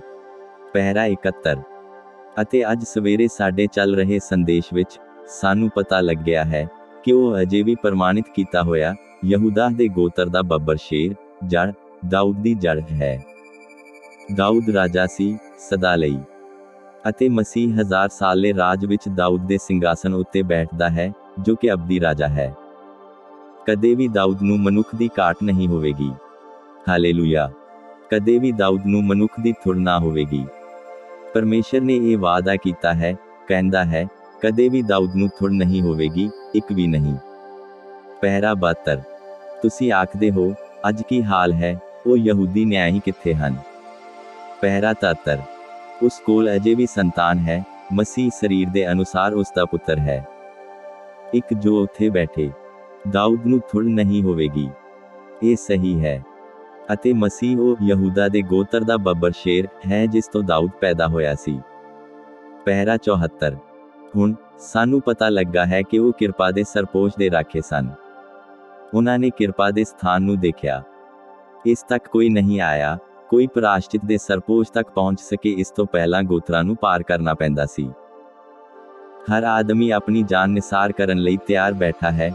ਡੇਰੇ ਵਿੱਚ ਹਰ ਇਸਰਾਏਲੀ ਮਰ ਜਾਵੇਗਾ ਇਸ ਤੋਂ ਪਹਿਲਾਂ ਕਿ ਕੋਈ ਵੀ ਚੀਜ਼ ਉਸ ਡੇਰੇ ਵਿੱਚ ਦਾਖਲ ਹੋ ਸਕੇ ਅਤੇ ਉਸ ਪ੍ਰਾਸ਼ਚਿਤ ਦੇ ਸਰਪੋਸ਼ ਨੂੰ ਲੈ ਸਕੇ। ਅਤੇ ਹੁਣ ਸਾਨੂੰ ਪਤਾ ਚੱਲਦਾ ਹੈ ਕਿ ਇਹ ਪੁਰਾਣੇ ਨੇਮ ਦਾ ਦਸਤੂਰ ਸੀ। ਪਹਿਰਾ 75। ਅਤੇ ਨਵੇਂ ਨੇਮ ਦੇ ਦਸਤੂਰ ਵਿੱਚ ਅਸੀਂ ਹੂ-ਬਹੂ ਗੱਲ ਪਾਉਂਦੇ ਹਾਂ ਕਿ ਇਸ ਦੀ ਰਾਖੀ ਕੀਤੀ ਜਾਂਦੀ ਸੀ, ਪ੍ਰਾਸ਼ਚਿਤ ਦੇ ਸਰਪੋਸ਼ ਦੀ। ਮੈਨੂੰ ਉਮੀਦ ਹੈ ਕਿ ਤੁਸੀਂ ਇਸ ਦੀ ਪਕੜ ਕਰੋਗੇ। ਪ੍ਰਾਸ਼ਚਿਤ ਦਾ ਸਰਪੋਸ਼ ਅਜੇ ਵੀ ਪਹਿਰੇਦਾਰੀ ਵਿੱਚ ਹੈ, ਅਜੇ ਵੀ ਪਹਿਰੇਦਾਰ ਲੱਗੇ ਹਨ। ਸਾਨੂੰ ਪਤਾ ਲੱਗਾ ਹੈ ਕਿ ਉਹ ਪਹਿਰੇਦਾਰ ਮੱਤੀ, ਮਰਕੁਸ, ਲੂਕਾ ਅਤੇ ਯੂਹੰਨਾ ਹਨ, ਜੋ ਰਸੂਲਾਂ ਦੇ ਕਰਤੱਵ ਦੀ ਕਿਤਾਬ ਦੀ ਰਾਖੀ ਕਰ ਰਹੇ ਹਨ, ਰਸੂਲਾਂ ਦੇ ਦਰਮਿਆਨ ਕੀਤੇ ਗਏ ਪਵਿੱਤਰ ਆਤਮਾ ਦੇ ਕੰਮਾਂ ਦੀ, ਜੋ ਕਿ ਨਵੇਂ ਨੇਮ ਦੇ ਨਵਿਆਂ ਦੇ ਕਰਤੱਵ ਦੀ ਕਿਤਾਬ ਹੈ। ਅਤੇ ਇੰਜੀਲਾਂ ਦੇ 4 ਲੇਖਕ, ਮੱਤੀ, ਮਰਕੁਸ, ਲੂਕਾ ਅਤੇ ਯੂਹੰਨਾ, ਸਾਰੇ ਉਸ ਕਿਰਪਾ ਦੇ ਸਰਪੋਸ਼ ਦੀ ਰਾਖੀ ਕਰਦੇ ਹਨ, ਇਹ ਦਰਸਾਉਣ ਲਈ ਕਿ ਇਹ ਪਰਮੇਸ਼ਰ ਹੀ ਅੱਜ ਪਵਿੱਤਰ ਆਤਮਾ ਹੈ। ਹਰੇਕ ਪਵਿੱਤਰ ਗ੍ਰੰਥ, ਮੱਤੀ, ਮਰਕੁਸ, ਲੂਕਾ ਅਤੇ ਯੂਹੰਨਾ, ਉਹਨਾਂ ਵਿੱਚੋਂ ਹਰ ਇੱਕ ਪ੍ਰਭੂ ਯਿਸੂ ਮਸੀਹ ਦੀ ਸੱਚੀ ਇੰਜੀਲ ਅਤੇ ਪਵਿੱਤਰ ਆਤਮਾ ਦੇ ਕੰਮਾਂ ਦਾ ਸਮਰਥਨ ਕਰੇਗਾ। ਪਹਿਰਾ 76। ਹੁਣ ਜਦੋਂ ਅਸੀਂ ਉਸ ਤੋਂ ਲਾਂਭੇ ਹੋ ਜਾਂਦੇ ਹਾਂ ਤਾਂ ਇਹ ਉਹ ਨਹੀਂ ਹੈ, ਪਰ ਇਹ ਸੱਚੇ ਸੰਦੇਸ਼ ਦਾ ਸਮਰਥਨ ਕਰਦਾ ਹੈ। ਜਿਵੇਂ ਕਿ ਅਸੀਂ ਰਸੂਲਾਂ ਦੇ ਕਰਤੱਵ 2:38 ਵਿੱਚ ਲੱਭਦੇ ਹਾਂ, ਜਿੱਥੇ ਤੋਬਾ ਕਰੋ ਅਤੇ ਆਪਣੇ ਪਾਪਾਂ ਦੀ ਮਾਫੀ ਲਈ ਯਿਸੂ ਮਸੀਹ ਦੇ ਨਾਮ ਵਿੱਚ ਬਪਤਿਸਮਾ ਲਓ। ਪਹਿਰਾ 77। ਅਤੇ ਅੱਜ ਉਹਨਾਂ ਨੇ ਬਪਤਿਸਮਾ ਲੈਣ ਲਈ ਪਿਤਾ, ਪੁੱਤਰ ਅਤੇ ਪਵਿੱਤਰ ਆਤਮਾ ਦਾ ਨਾਮ ਅਪਣਾਇਆ ਹੈ। ਇਸ ਦੇ ਲਈ ਕੋਈ ਲਿਖਤ ਨਹੀਂ ਹੈ, ਕੋਈ ਪਿਛੋਕੜ ਹੀ ਨਹੀਂ ਹੈ, ਇੱਥੇ ਕੋਈ ਨਹੀਂ ਹੈ। ਇਸ ਦੀ ਰਾਖੀ ਕਰਨ ਲਈ ਕੋਈ ਵੀ ਨਹੀਂ ਹੈ, ਕੋਈ ਚੀਜ਼ ਨਹੀਂ। ਤੁਸੀਂ ਕਹਿੰਦੇ ਹੋ, ਮੱਤੀ ਨੇ ਇਹ ਕਿਹਾ। ਮੱਤੀ ਨੇ ਇਸ ਦੀ ਪਹਿਰੇਦਾਰੀ ਕੀਤੀ। ਮੱਤੀ 28, 1-18 ਨੇ ਕਿਹਾ, ਯਿਸੂ ਮਸੀਹ ਦਾ ਜਨਮ ਇਉਂ ਹੋਇਆ ਕਿ ਜਾਂ ਉਹਦੀ ਮਾਤਾ ਮਰੀਅਮ ਦੀ ਯੂਸੁਫ ਨਾਲ ਕੁੜਮਾਈ ਹੋਈ ਸੀ ਤਾਂ ਉਹਨਾਂ ਦੇ ਇਕੱਠੇ ਹੋਣ ਤੋਂ ਪਹਿਲਾਂ ਉਹ ਪਵਿੱਤਰ ਆਤਮਾ ਤੋਂ ਗਰਭਵੰਤੀ ਪਾਈ ਗਈ। ਇਹ ਸਭ ਕੁਝ ਉਦੋਂ ਹੋਇਆ ਸੀ ਜਦੋਂ ਉਹਦੇ ਪਤੀ ਯੂਸੁਫ, ਸਗੋਂ ਜਿਹੜਾ ਧਰਮੀ ਪੁਰਖ ਸੀ, ਇਹ ਨਹੀਂ ਸੀ ਚਾਹੁੰਦਾ ਪਈ ਉਹਨੂੰ ਕਲੰਕਣ ਪ੍ਰਗਟ ਕਰੇ। ਇਹ ਦਲੀਲ ਕੀਤੀ ਜੋ ਉਹਨੂੰ ਚੁੱਪ ਕੀਤਿਆਂ ਤਿਆਗ ਦੇਵੇ। ਪਰ ਜਾਂ ਉਹ ਇਨ੍ਹਾਂ ਗੱਲਾਂ ਦੀ ਚਿੰਤਾ ਵਿੱਚ ਪਿਆ ਹੋਇਆ ਸੀ ਤਾਂ ਵੇਖੋ, ਪ੍ਰਭੂ ਦੇ ਇੱਕ ਦੂਤ ਨੇ ਸੁਪਨੇ ਵਿੱਚ ਉਹਨੂੰ ਦਰਸ਼ਨ ਦੇ ਕੇ ਕਿਹਾ, ਹੇ ਯੂਸੁਫ, ਦਾਊਦ ਦੇ ਪੁੱਤਰ, ਤੂੰ ਆਪਣੀ ਪਤਨੀ ਮਰੀਅਮ ਨੂੰ ਆਪਣੇ ਘਰ ਲਿਆਉਣ ਤੋਂ ਨਾ ਡਰ, ਕਿਉਂਕਿ ਜਿਹੜਾ ਉਹਦੀ ਕੁੱਖ ਵਿੱਚ ਆਇਆ ਹੈ ਉਹ ਪਵਿੱਤਰ ਆਤਮਾ ਤੋਂ ਹੈ। ਪਹਿਰਾ 78। ਫਿਰ ਪਵਿੱਤਰ ਆਤਮਾ ਅਤੇ ਪਰਮੇਸ਼ਰ ਪਿਤਾ ਇੱਕੋ ਵਿਅਕਤੀ ਹਨ ਜਾਂ ਉਸਦੇ ਦੋ ਪਿਤਾ ਸਨ। ਵੇਖਿਆ ਤਾਂ ਤੁਸੀਂ ਸਮਝੋ। ਅਤੇ ਉਹ ਪੁੱਤਰ ਜਨੇਗੀ, ਉਸ ਦਾ ਨਾਮ ਯਿਸੂ ਰੱਖੀ। ਅਤੇ ਇਹ ਇਸ ਲਈ ਹੋਇਆ ਤਾਂ ਜੋ ਇਹ ਪੂਰੀ ਹੋਵੇ, ਨਬੀ ਦੀ ਜ਼ੁਬਾਨੀ ਆਖੀ। ਪਹਿਰਾ 79। ਪਰਮੇਸ਼ਰ ਸਾਡੇ ਸੰਗ, ਜਿਸ ਨੂੰ ਇਮਾਨੁਏਲ ਕਿਹਾ ਗਿਆ, ਜੋ ਕਿ ਪਰਮੇਸ਼ਰ ਪਿਤਾ, ਪੁੱਤਰ ਅਤੇ ਪਵਿੱਤਰ ਆਤਮਾ ਹੈ, ਇੱਕੇ ਨਾਮ। ਯਿਸੂ ਮਸੀਹ ਵਿੱਚ ਜੋ ਉਸ ਬੂਹੇ ਦੀ ਅਸ਼ੁੱਧਤਾ ਤੋਂ ਰਾਖੀ ਕਰਦਾ ਹੈ। ਪਹਿਰਾ 80। ਕੁਝ ਦਿਨ ਪਹਿਲਾਂ ਸ਼ਿਕਾਗੋ ਵਿੱਚ, ਗ੍ਰੇਟਰ ਸ਼ਿਕਾਗੋ ਵਿੱਚ ਇੱਕ ਸੇਵਾਦਾਰੀ ਮਜਮੇ ਤੋਂ ਪਹਿਲਾਂ, ਮੈਂ ਜਾਣਿਆ, ਪਵਿੱਤਰ ਆਤਮਾ ਨੇ ਮੈਨੂੰ ਰਾਤ ਨੂੰ ਉਠਾਇਆ ਅਤੇ ਮੈਨੂੰ ਕਿਹਾ, ਖਿੜਕੀ ਕੋਲ ਖਲੋ ਜਾ। ਕਹਿੰਦਾ, ਸੇਵਾਦਾਰਾਂ ਦਾ ਇੱਕ ਅੰਜੁਮਨ ਹੈ ਅਤੇ ਉਹ ਤੇਰੇ ਲਈ ਨਾਸ਼ਤਾ ਮੁਕਰਰ ਕਰ ਰਹੇ ਹਨ। ਕਹਿੰਦਾ, ਚੌਕਸ ਰਹੀ, ਉਹ ਇਸ ਗੱਲ ਤੇ ਤੇਰੇ ਉੱਤੇ ਹੱਲਾ ਬੋਲਣ ਜਾ ਰਹੇ ਹਨ।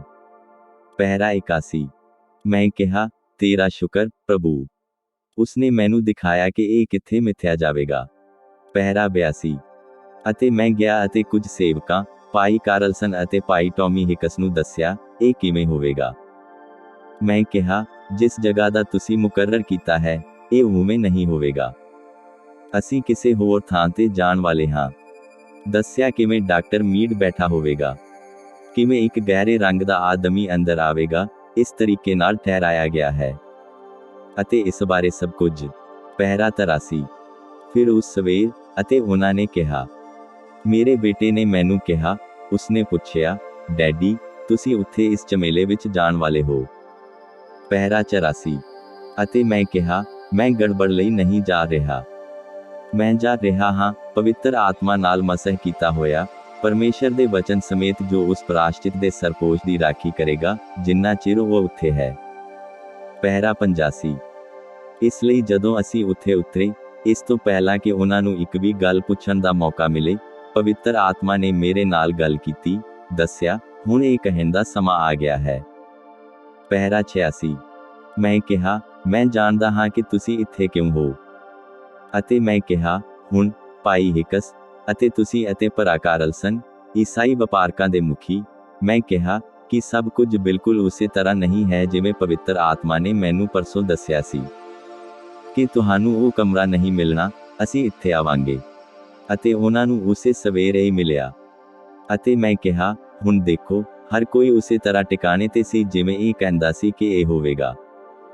ਮੈਂ ਕਿਹਾ, ਜਿਸ ਚੀਜ਼ ਲਈ ਤੁਸੀਂ ਮੈਨੂੰ ਮਿਲਣਾ ਚਾਹੁੰਦੇ ਹੋ ਉਹ ਹੈ ਯਿਸੂ ਮਸੀਹ ਦੇ ਨਾਮ ਤੇ ਬਪਤਿਸਮਾ। ਪਹਿਰਾ 87। ਅਤੇ ਜਦੋਂ ਅਸੀਂ, ਪਵਿੱਤਰ ਆਤਮਾ ਪਰਮੇਸ਼ਰ ਦੇ ਵਚਨ ਨੂੰ ਲੈਣਾ ਅਤੇ ਇਸ ਨੂੰ ਪ੍ਰਤੱਖ ਕਰਨਾ ਸ਼ੁਰੂ ਕਰਦਾ ਹੈ ਅਤੇ ਇਸ ਦੀ ਹੇਠਾਂ ਤੱਕ ਇਸ ਤਰ੍ਹਾਂ ਵਿਆਖਿਆ ਕਰਦਾ ਹੈ, ਜਦੋਂ ਉਹਨਾਂ ਸਾਰੇ ਤ੍ਰੇਕਵਾਦੀ ਸੇਵਕਾਂ ਦਾ ਹਯੂਮ ਉੱਥੇ ਬੈਠਿਆ ਹੋਇਆ ਹੈ, ਮੇਜ਼ ਤੇ ਆਉਂਦੇ ਹਨ ਅਤੇ ਇੱਕ ਦੂਜੇ ਨਾਲ ਹੱਥ ਮਿਲਾਉਣ ਲੱਗ ਪੈਂਦੇ ਹਨ ਅਤੇ ਉਹਨਾਂ ਦੀਆਂ ਗੱਲਾਂ ਤੋਂ ਹੰਝੂ ਵਗਣ ਲੱਗਦੇ ਹਨ ਅਤੇ ਮੈਂ ਸਮਝਦਾ ਹਾਂ ਕਿ ਉਹਨਾਂ ਵਿੱਚੋਂ 72 ਜਣੇ ਇੱਥੇ ਇਸ ਡੇਰੇ ਵਿੱਚ ਆ ਰਹੇ ਹਨ ਜੋ ਮੈਂ ਉਹਨਾਂ ਨੂੰ ਯਿਸੂ ਮਸੀਹ ਦੇ ਨਾਮ ਵਿੱਚ ਬਪਤਿਸਮਾ ਦੇਵਾਂ। ਪਹਿਰਾ 88। ਪ੍ਰਾਸ਼ਚਿਤ ਦੇ ਸਰਪੋਸ਼ ਦੀ ਰਾਖੀ ਕੀਤੀ ਗਈ। ਦੇਖੋ, ਪਵਿੱਤਰ ਆਤਮਾ ਕਿਰਪਾ ਦੇ ਸਰਪੋਸ਼ ਦੀ ਰਾਖੀ ਕਰ ਰਿਹਾ ਹੈ। ਸਾਨੂੰ ਇਸ ਨੂੰ ਰੱਖਣਾ ਚਾਹੀਦਾ ਹੈ ਬਸ ਇਨ ਬਿਨ, ਪਰਮੇਸ਼ਰ ਦੇ ਉਸ ਵਚਨ ਨੂੰ, ਉੱਥੇ ਬੈਠੇ ਉਹ ਮਹਾਨ ਦੂਤ, ਮੱਤੀ, ਮਰਕੁਸ, ਲੂਕਾ ਅਤੇ ਯੋਹੰਨਾ, ਜੋ ਇਸ ਨਵੇਂ ਨੇਮ ਦੇ ਹਰ ਕੰਮ ਨੂੰ ਮਹਿਫੂਜ਼ ਰੱਖਦੇ ਹਨ। ਪਹਿਰਾ 99। ਅਤੇ ਹੁਣ ਇਹ ਇਨ ਬਿਨ ਉਹੀ ਹੈ ਜੋ ਮੈਂ ਅੱਜ ਸਵੇਰ ਦੇ ਸੰਦੇਸ਼ ਦੇ ਪਹਿਲੇ ਹਿੱਸੇ ਵਿੱਚ ਕਿਹਾ ਸੀ। ਆਓ ਠੀਕ ਇਸ ਨੂੰ ਇੰਜੀਲ ਦੀ ਹਿਫਾਜ਼ਤ ਦੇ ਵਿੱਚ ਰੱਖੀਏ। ਕੀ ਤੁਸੀਂ ਦੇਖਦੇ ਹੋ? ਸਮਝੇ? ਇਸ ਨੂੰ ਐਨ ਉੱਥੇ ਰੱਖੋ ਜਿੱਥੇ ਇੰਜੀਲਾ ਇਸ ਦੀ ਪਾਸਬਾਨੀ ਕਰਨ। ਪਹਿਰਾ 90। ਹੁਣ ਸਾਨੂੰ ਪਤਾ ਲੱਗਾ ਉੱਥੇ ਉਹ ਪੁਰਾਣੇ ਨੇਮ ਵਿੱਚ ਪਰਮੇਸ਼ਰ ਦੀ ਕਿਰਪਾ ਦੀ ਚੌਂਕੀ ਦੀ ਨਿਗਾਹਬਾਨੀ ਕਰ ਰਹੇ ਸਨ। ਅਤੇ ਉੱਥੇ ਮੱਤੀ, ਮਰਕੁਸ, ਲੂਕਾ, ਯੂਹੰਨਾ, ਉਹ ਸਾਰੇ। ਅਤੇ ਯਹੂਦਾਹ ਦੇ ਗੋਤਰ ਦੇ ਬੱਬਰ ਸ਼ੇਰ ਨੇ ਵੀ ਉਸ ਪ੍ਰਾਸ਼ਚਿਤ ਦੇ ਸਰਪੋਸ਼ ਲਈ ਆਪਣੀ ਜਾਨ ਦੇ ਦਿੱਤੀ। ਇਸ ਉੱਤੇ ਉਸਨੇ ਆਪਣੇ ਲਹੂ ਨੂੰ ਛਿੜਕਿਆ। ਅਤੇ ਉਹ ਇਸ ਸਵੇਰ ਖੜਾ ਹੈ ਅੱਜ, ਮਹਾਨ ਵਿਜੇਤਾ ਜੋ ਕਿਸੇ ਦਿਨ ਪੂਰਬ ਵੱਲੋਂ ਉਤਰੇਗਾ ਅਤੇ ਅਸੀਂ ਉਸ ਨੂੰ ਵੇਖਾਂਗੇ। ਪਹਿਰਾ 91। ਹੁਣ ਅਸੀਂ ਸ਼ਤਾਬੀ ਮੁੜਦੇ ਹਾਂ ਕਿਉਂਕਿ ਮੈਂ ਜਾਣਦਾ ਹਾਂ ਕਿ ਬਪਤਿਸਮੇ ਦੀ ਸੇਵਾ ਹੈ। ਇਹ 7 ਮੋਹਰਾਂ ਨਾਲ ਬੰਦ ਪੋਥੀ ਕੀ ਹੈ? ਓ ਕਿੰਨੀ ਮਹਾਨ ਗੱਲ ਹੈ। ਕੀ ਤੁਸੀਂ ਧਿਆਨ ਕੀਤਾ ਕਿ ਇਹ ਇੱਥੇ ਕਿੰਜ ਕਹਿੰਦਾ ਹੈ, ਪੋਥੀ ਦੇ ਬਾਹਰ ਇਹ 7 ਮੋਹਰਾਂ ਸਨ। ਇਹ ਕੁਝ ਓ ਖੁਦਾ ਹੁਣ ਸਾਡੀ ਮਦਦ ਕਰ ਅਤੇ ਸਾਨੂੰ ਬਰਿਆਮਗੀ ਬਖਸ਼, ਅਤੇ ਹੋ ਸਕਦਾ ਹੈ ਕਿ ਮੈਂ ਵੇਲੇ ਕੁਵੇਲੇ ਇਸ ਨੂੰ ਤੁਹਾਨੂੰ ਸੌਂਪ ਸਕਾਂ। ਦੇਖੋ, ਇਹ ਵਚਨ ਵਿੱਚ ਨਹੀਂ ਲਿਖਿਆ ਗਿਆ ਹੈ, ਇਹ ਵਚਨ ਹੀ ਦੇ ਬਾਹਰ ਮੋਹਰਾਂ ਲੱਗੀਆਂ ਹਨ। ਪੋਥੀ ਇਹਨਾਂ 7 ਮੋਹਰਾਂ ਨਾਲ ਮੋਹਰਬੰਦ ਕੀਤੀ ਗਈ ਸੀ। ਪੋਥੀ ਦਾ ਤਮਾਮ ਭੇਤ ਇਹਨਾਂ 7 ਮੋਹਰਾਂ ਵਿੱਚ ਬੰਦ ਹੈ। ਇਹ ਪ੍ਰਕਾਸ਼ ਦੀ ਪੋਥੀ ਦੇ ਸਭ ਤੋਂ ਮਹਾਨ ਅਧਿਆਇਆਂ ਵਿੱਚੋਂ ਇੱਕ ਹੈ। ਦੇਖੋ, ਜਿਹੜਾ ਸਿੰਘਾਸਨ ਉੱਤੇ ਬਿਰਾਜਮਾਨ ਸੀ, ਮੈਂ ਉਹਦੇ ਸੱਜੇ ਹੱਥ ਵਿੱਚ ਇੱਕ ਪੋਥੀ ਵੇਖੀ ਜੋ ਅੰਦਰੋਂ ਅਤੇ ਅੰਦਰੋਂ ਲਿਖੀ ਹੋਈ, ਇਹੋ ਹੀ ਅਸੀਂ ਇਸ ਸਵੇਰ ਪੜ੍ਹ ਰਹੇ ਹਾਂ। ਅਤੇ ਬਾਹਰੋਂ ਲਿਖੀ ਹੋਈ 7 ਮੋਹਰਾਂ ਨਾਲ ਬੰਦ ਕੀਤੀ ਹੋਈ ਸੀ। ਬਾਈਬਲ ਹੀ ਦੇ ਬਾਹਰ, ਬਾਈਬਲ ਜੋ ਬਿਆਨ ਨਹੀਂ ਕਰਦੀ, ਇਹ ਇੱਥੇ ਹੀ ਅੰਦਰ 7 ਮੋਹਰਾਂ ਨਾਲ ਬੰਦ ਹੈ ਪਰਮੇਸ਼ਰ ਦੇ ਭੇਤ। ਪਹਿਰਾ 92। ਹੁਣ ਇਹ ਕੀ ਹੈ? ਹੁਣ ਗੌਰ ਕਰਿਓ। ਇੱਕ ਮੋਹਰ ਇੱਕ ਮੁਕੰਮਲ ਉਤਪਾਦ ਨੂੰ ਦਰਸਾਉਂਦੀ ਹੈ ਜੋ ਕਿ ਪਹਿਲਾਂ ਹੀ ਜਾਂਚ ਲਿਆ ਗਿਆ ਹੋਵੇ, ਤਸਦੀਕ ਕੀਤਾ ਗਿਆ ਹੋਵੇ ਅਤੇ ਫਿਰ ਮੋਹਰਬੰਦ ਕੀਤਾ ਗਿਆ ਹੋਵੇ। ਕਿੱਥੇ ਹੈ? ਪਵਿੱਤਰ ਆਤਮਾ ਨਾਲ ਮੋਹਰਬੰਦ ਹੋਣ ਦੇ ਬਦੌਲਤ ਸਾਡੇ ਕੋਲ ਹੁਣ ਸਾਡੇ ਨਿਸਤਾਰੇ ਦੀ ਸਾਈ ਹੈ। ਇਹੋ ਸਾਡੇ ਛੁਟਕਾਰੇ ਦੀ ਸਾਈ ਹੈ। ਪਹਿਰਾ 93। ਚਲੋ ਇੱਕ ਮਿੰਟ ਲਈ ਪਿੱਛੇ ਚੱਲੀਏ। ਮੈਂ ਇੱਥੇ ਇੱਕ ਲਿਖਤ ਲਿਖੀ ਹੋਈ ਹੈ, ਉਹਨਾਂ ਵਿੱਚੋਂ ਬਹੁਤ ਸਾਰੀਆਂ ਹਨ, ਮੇਰੇ ਕੋਲ ਨਹੀਂ। ਸਭ ਨੂੰ ਲੈਣ ਦਾ ਸਮਾਂ ਨਹੀਂ ਹੋਵੇਗਾ। ਪਰ ਅਫਸੀਆ ਵਿੱਚ ਵਾਪਸ ਚੱਲੀਏ ਇੱਕ ਪਲ ਅਤੇ ਵਾਚੀਏ, ਅਤੇ ਅਫਸੀਆ ਦੇ ਪਹਿਲੇ ਅਧਿਆਇ ਵਿੱਚ ਤਾਂ ਜੋ ਤੁਸੀਂ ਅਸਲ ਮਾਇਨੇ ਜਾਣ ਸਕੋ। ਲਿਖਤਮ ਪੌਲੁਸ, ਪਰਮੇਸ਼ਰ ਦੀ ਇੱਛਾ ਤੋਂ ਮਸੀਹ ਯਿਸੂ ਦਾ ਰਸੂਲ ਹਾਂ, ਅੱਗੇ ਜੋਗ ਉਹਨਾਂ ਸੰਤਾਂ ਨੂੰ ਜੋ ਅਫਸੁਸ ਵਿੱਚ। ਪਹਿਰਾ 94। ਅਤੇ ਯਾਦ ਰੱਖੋ, ਯੂਹੰਨਾ ਨੇ ਇਹ ਚਿੱਠੀ ਅਫਸੀਆ ਨੂੰ ਸੰਬੋਧਿਤ ਕੀਤੀ ਸੀ, ਅਫਸੁਸ ਨੂੰ ਅਤੇ ਮਸੀਹ ਵਿੱਚ ਵਫਾਦਾਰ ਲੋਕਾਂ ਨੂੰ, ਜਿਨ੍ਹਾਂ ਨੂੰ ਪੌਲੁਸ ਨੇ ਪ੍ਰਚਾਰ ਕੀਤਾ ਅਤੇ ਲਿਆਂਦਾ ਸੀ ਅਤੇ ਉਹਨਾਂ ਨੂੰ ਖੁਸ਼ਖਬਰੀ ਨਾਲ ਪਾਲਿਆ ਸੀ। ਸਮਝੇ? ਅਫਸੁਸ ਅਤੇ ਮਸੀਹ ਵਿੱਚ ਨਿਹਚਾਵਾਨਾਂ ਨੂੰ। ਪਹਿਰਾ 95। ਇਹ ਉਹ ਹਨ ਜੋ ਪਹਿਲਾਂ ਹੀ ਮਸੀਹ ਵਿੱਚ ਹਨ। ਅਸੀਂ ਮਸੀਹ ਵਿੱਚ ਕਿਵੇਂ ਆਉਂਦੇ ਹਾਂ? ਇੱਕ ਦੇਹ ਬਣਨ ਦੇ ਲਈ ਇੱਕ ਆਤਮਾ ਨਾਲ ਬਪਤਿਸਮਾ ਦਿੱਤਾ ਗਿਆ, ਜੋ ਕਿ ਮਸੀਹ ਦਾ ਸਰੀਰ ਹੈ। ਸਾਡੇ ਪਿਤਾ ਪਰਮੇਸ਼ਰ ਅਤੇ ਪ੍ਰਭੂ ਯਿਸੂ ਮਸੀਹ ਦੀ ਵੱਲੋਂ ਤੁਹਾਨੂੰ ਕਿਰਪਾ ਅਤੇ ਸ਼ਾਂਤੀ ਹੁੰਦੀ ਰਹੇ। ਮੁਬਾਰਕ ਹੋਵੇ ਸਾਡੇ ਪ੍ਰਭੂ ਯਿਸੂ ਮਸੀਹ ਦਾ ਪਰਮੇਸ਼ਰ ਅਤੇ ਪਿਤਾ, ਜਿਨੇ ਮਸੀਹ ਯਿਸੂ ਵਿੱਚ ਸੁਰਗੀ ਥਾਵਾਂ ਵਿੱਚ ਸਭ ਪ੍ਰਕਾਰ ਦੀਆਂ ਆਤਮਕ ਬਰਕਤਾਂ ਨਾਲ ਸਾਨੂੰ ਬਰਕਤ ਦਿੱਤੀ। ਪਹਿਰਾ 96। ਹੁਣ ਇਸ ਬਾਰੇ ਸੋਚੋ। ਉਸਨੇ ਸਾਨੂੰ ਸਾਰੀ ਸਵਰਗੀ ਕਿਰਪਾ, ਬਰਕਤਾਂ ਨਾਲ ਬਰਕਤ ਦਿੱਤੀ, ਜਦੋਂ ਅਸੀਂ ਮਸੀਹ ਯਿਸੂ ਵਿੱਚ ਇਕੱਠੇ ਹੁੰਦੇ ਹਾਂ। ਵਿਸ਼ਵਾਸੀਆ, ਚੁਣੀ ਹੋਈ ਕਲੀਸਿਆ, ਬਾਹਰ ਬੁਲਾਏ ਹੋਇਆਂ, ਵੱਖਰੇ ਕੀਤੇ ਹੋਇਆਂ ਵਜੋਂ।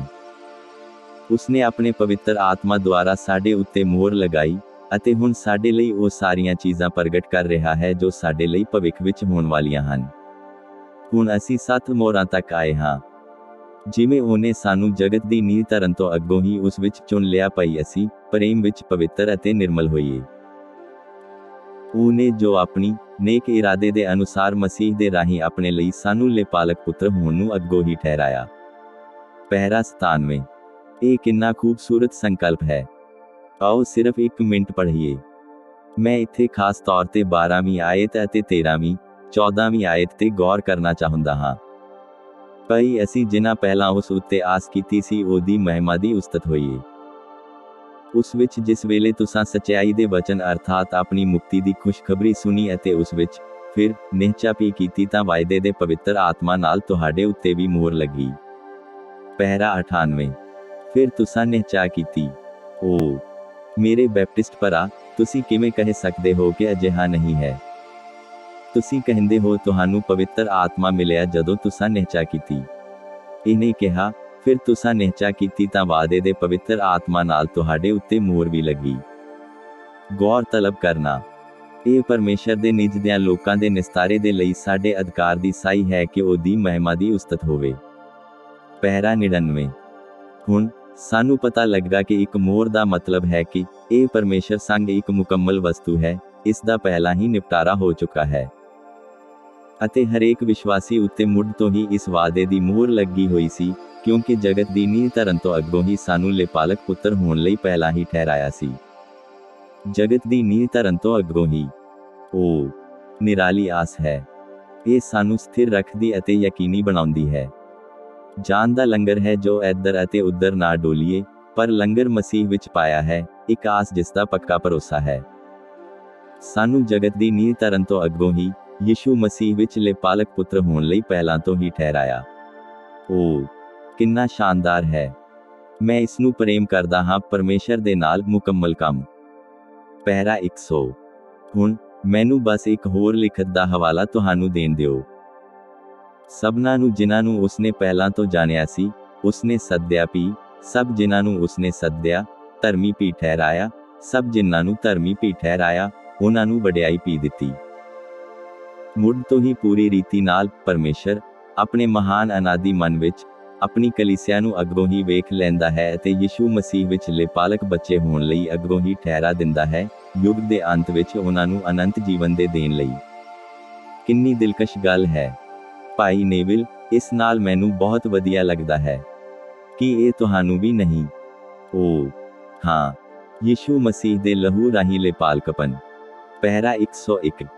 ਹੁਣ ਧਿਆਨ ਰੱਖਣਾ, ਜਿਵੇਂ ਕਿ ਅਸੀਂ ਅੱਗੇ ਵਧਦੇ ਜਾਂਦੇ ਹਾਂ, ਹੁਣ ਅਸੀਂ ਜਾਣਦੇ ਹਾਂ ਕਿ ਇਹ ਪੂਰਾ ਅਸੀਂ ਲੇਲੇ ਦੇ ਨਾਲ ਅੱਗੋਂ ਹੀ ਠਹਿਰਾਏ ਗਏ ਹਾਂ। ਪਵਿੱਤਰ ਆਤਮਾ ਸਾਡੀ ਮੋਹਰ ਹੈ। ਬਿਆਨੇ ਦਾ ਮਤਲਬ ਹੈ ਹੋਰ ਆਉਣਾ ਅਜੇ ਬਾਕੀ ਹੈ। ਸਾਡੇ ਕੋਲ ਹੁਣ ਸਿਰਫ ਇਸ ਦਾ ਬਿਆਨਾ ਹੀ ਹੈ। ਬਿਆਨਾ ਸਿਰਫ ਸਾਈ ਹੁੰਦੀ ਹੈ। ਓ ਕਿੰਨਾ ਦਿਲਕਸ਼। ਸਿਰਫ ਸਾਈ ਜੋ ਇਸ ਨੂੰ ਕਾਇਮ ਰੱਖਦੀ ਹੈ ਅਤੇ ਇਸ ਦੀ ਹਿਫਾਜ਼ਤ ਕਰਦੀ ਹੈ ਅਤੇ ਇਸ ਦਾ ਲੰਗਰ ਪਾਉਂਦੀ ਹੈ ਤਾਂ ਜੋ ਕੋਈ ਹੋਰ ਇਸ ਨੂੰ ਛੂ ਨਾ ਸਕੇ। ਲਿਪਾਲਕਪਨ ਦੀ ਸਾਈ ਹੈ। ਆਮੀਨ। ਹੁਣ ਪਵਿੱਤਰ ਆਤਮਾ ਪਰਮੇਸ਼ਰ ਵੱਲੋਂ ਸਾਡਿਆਂ ਮਨਾਂ ਵਿੱਚ ਮੁਹਰਬੰਦ ਸਾਡੇ ਲਿਪਾਲਕਪਨ ਦੀ ਸਾਈ ਹੈ। ਪੁੱਤਰਾਂ ਦਾ ਲਿਪਾਲਕਪਨ ਮਾਰਗ ਦੇ ਅੰਤ ਤੇ ਸਾਡੀ ਉਡੀਕ ਕਰ ਰਿਹਾ ਹੈ। ਪਰਮੇਸ਼ਰ ਦੇ ਪੁੱਤਰੋ ਅਤੇ ਧੀਓ। ਪਹਿਰਾ 102। ਆਓ ਇੱਕ ਹੋਰ ਲਿਖਤ ਵੱਲ ਮੁੜੀਏ, ਛੇਤੀ ਨਾਲ। ਮੈਂ ਇੱਥੇ ਇਸ ਦੂਜੇ ਪੰਨੇ ਤੇ ਲਿਖੀ ਸੀ। ਰੋਮੀਆਂ 8:22। ਮੈਨੂੰ ਲੱਗਦਾ ਹੈ ਕਿ ਇਹ ਖੂਬਸੂਰਤ ਹੈ। ਹੁਣ ਕੱਲ ਅਧਿਐਨ ਕਰਦੇ ਹੋਏ ਮੈਂ ਇੱਥੇ ਕੁਝ ਲਿਖਤਾਂ ਲਿਖੀਆਂ ਹਨ ਜਿਨ੍ਹਾਂ ਦਾ ਮੈਂ ਹਵਾਲਾ ਦੇਣਾ ਚਾਹੁੰਦਾ ਹਾਂ। ਅਸੀਂ ਜਾਣਦੇ ਹਾਂ ਭਾਈ, ਸਾਰੀ ਸ੍ਰਿਸ਼ਟੀ ਰਲ ਕੇ ਹੁਣ ਤੀਕ ਹੌਂਕੇ ਭਰਦੀ ਹੈ ਅਤੇ ਉਹਨੂੰ ਪੀੜਾਂ ਲੱਗੀਆਂ ਹੋਈਆਂ ਹਨ।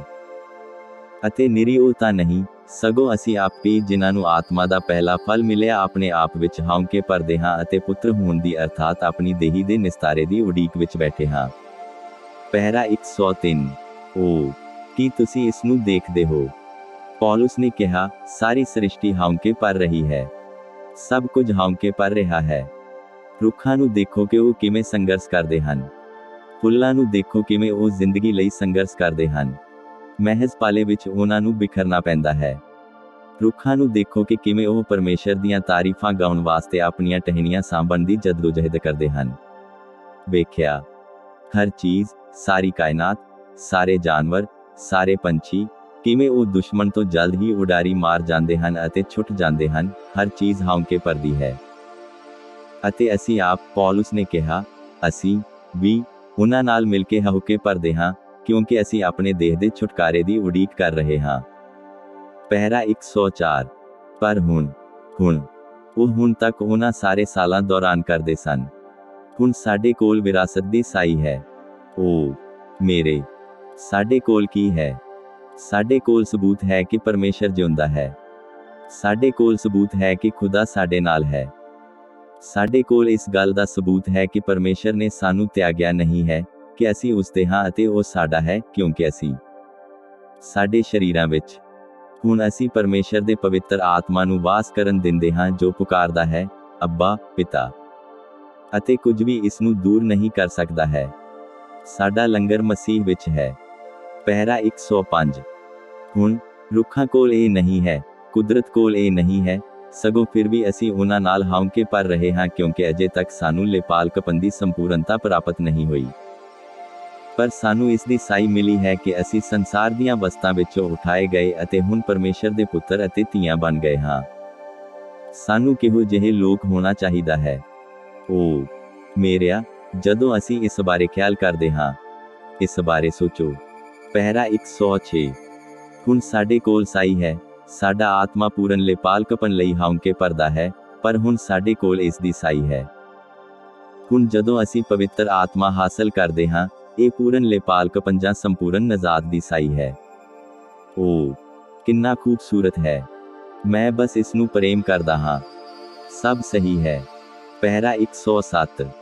ਅਸੀਂ ਲੇਪਾਲਕਪਨ ਦੀ ਪੂਰਨਤਾ ਦੀ ਉਡੀਕ ਕਰ ਰਹੇ ਹਾਂ। ਇਹ ਕਦੋਂ ਹੋਵੇਗਾ? ਪਹਿਲੀ ਕਿਆਮਤ ਤੇ। ਇਹ ਉਦੋਂ ਹੁੰਦਾ ਹੈ ਜਦੋਂ ਸਾਡੇ ਸਰੀਰ ਇਸ ਤੁੱਛ ਬਸ਼ਰ ਤੋਂ ਜੋ ਕਿ ਅਸੀਂ ਹਾਂ ਤੋਂ ਬਦਲ ਜਾਣਗੇ ਅਤੇ ਸਾਡੇ ਕੋਲ ਉਸਦੇ ਆਪਣੇ ਜਲਾਲੀ ਬਦਨ ਵਰਗਾ ਜੁੱਸਾ ਹੋਵੇਗਾ, ਕਿਉਂ ਜੋ ਉਹ ਜਿਹਾ ਹੈ ਤਿਹਾ ਹੀ ਉਹਨੂੰ ਵੇਖਾਂਗੇ, ਅਤੇ ਅਸੀਂ ਉਹਦੇ ਵਰਗੇ ਹੋਵਾਂਗੇ। ਜਦ ਉਹ ਪ੍ਰਗਟ ਹੋਵੇਗਾ, ਅਸੀਂ ਉਸ ਹੀ ਦੇ ਵਰਗੇ ਹੋਵਾਂਗੇ। ਸਾਡੇ ਕੋਲ ਉਸਦੇ ਵਰਗੀ ਇੱਕ ਦੇਹ ਹੋਵੇਗੀ, ਇੱਕ ਮਹਿਮਾ ਵਾਲਾ ਜਲਾਲੀ ਬਦਨ, ਅਤੇ ਜੀਵਨ ਦੀਆਂ ਸਾਰੀਆਂ ਅਜ਼ਮਾਇਸ਼ਾਂ ਅਤੇ ਸੰਘਰਸ਼ ਇੱਕ ਛੋਟੀ ਜਿਹੀ ਧੁੰਦ ਹੋ ਕੇ ਫਿੱਕੇ ਪੈ ਜਾਣਗੇ ਅਤੇ ਕਦੇ ਵੀ ਨਾ ਹੋਣ ਤੱਕ ਉਡਾ ਦਿੱਤੇ ਜਾਣਗੇ। ਪਹਿਰਾ 108। ਅਤੇ ਇਹ ਜ਼ਮੀਨੀ ਤੰਬੂਆਂ 'ਚ ਜਿਨ੍ਹਾਂ ਵਿੱਚ ਅਸੀਂ ਹੁਣ ਹੌਂਕੇ ਭਰ ਰਹੇ ਹਾਂ, ਅਸੀਂ ਉਡੀਕ ਕਰ ਰਹੇ ਹਾਂ ਉਸ ਸਾਈ ਦੀ ਸੰਪੂਰਨ ਮੁਕਤੀ ਦੀ ਆਉਣ ਵਾਲੀ ਭਰਪੂਰੀ ਲਈ। ਪਰ ਹੁਣ ਮਿੱਟੀ ਦੇ ਇਹਨਾਂ ਤੰਬੂਆਂ ਵਿੱਚ ਸਾਡੇ ਕੋਲ ਕੁਝ ਖਾਸ ਹੈ ਜੋ ਸਾਨੂੰ ਦੱਸਦਾ ਹੈ ਕਿ ਅਸੀਂ ਹੁਣ ਤੱਕ ਕਿੰਨੇ ਹੀ ਉੱਚੇ ਉਠਾ ਦਿੱਤੇ ਗਏ ਹਾਂ। ਆਮੀਨ। ਸਾਈ ਕੀ ਹੈ? ਭਾਈ ਡਾਊਚ, ਇਹ ਛੋਟਾ ਜਿਹਾ ਬਿਆਨਾ ਹੀ ਹੁੰਦਾ ਹੈ ਜੋ ਇਸ ਨੂੰ ਕਾਇਮ ਕਰੀ ਰੱਖਦਾ ਹੈ। ਇਹ ਸਾਈ ਹੈ।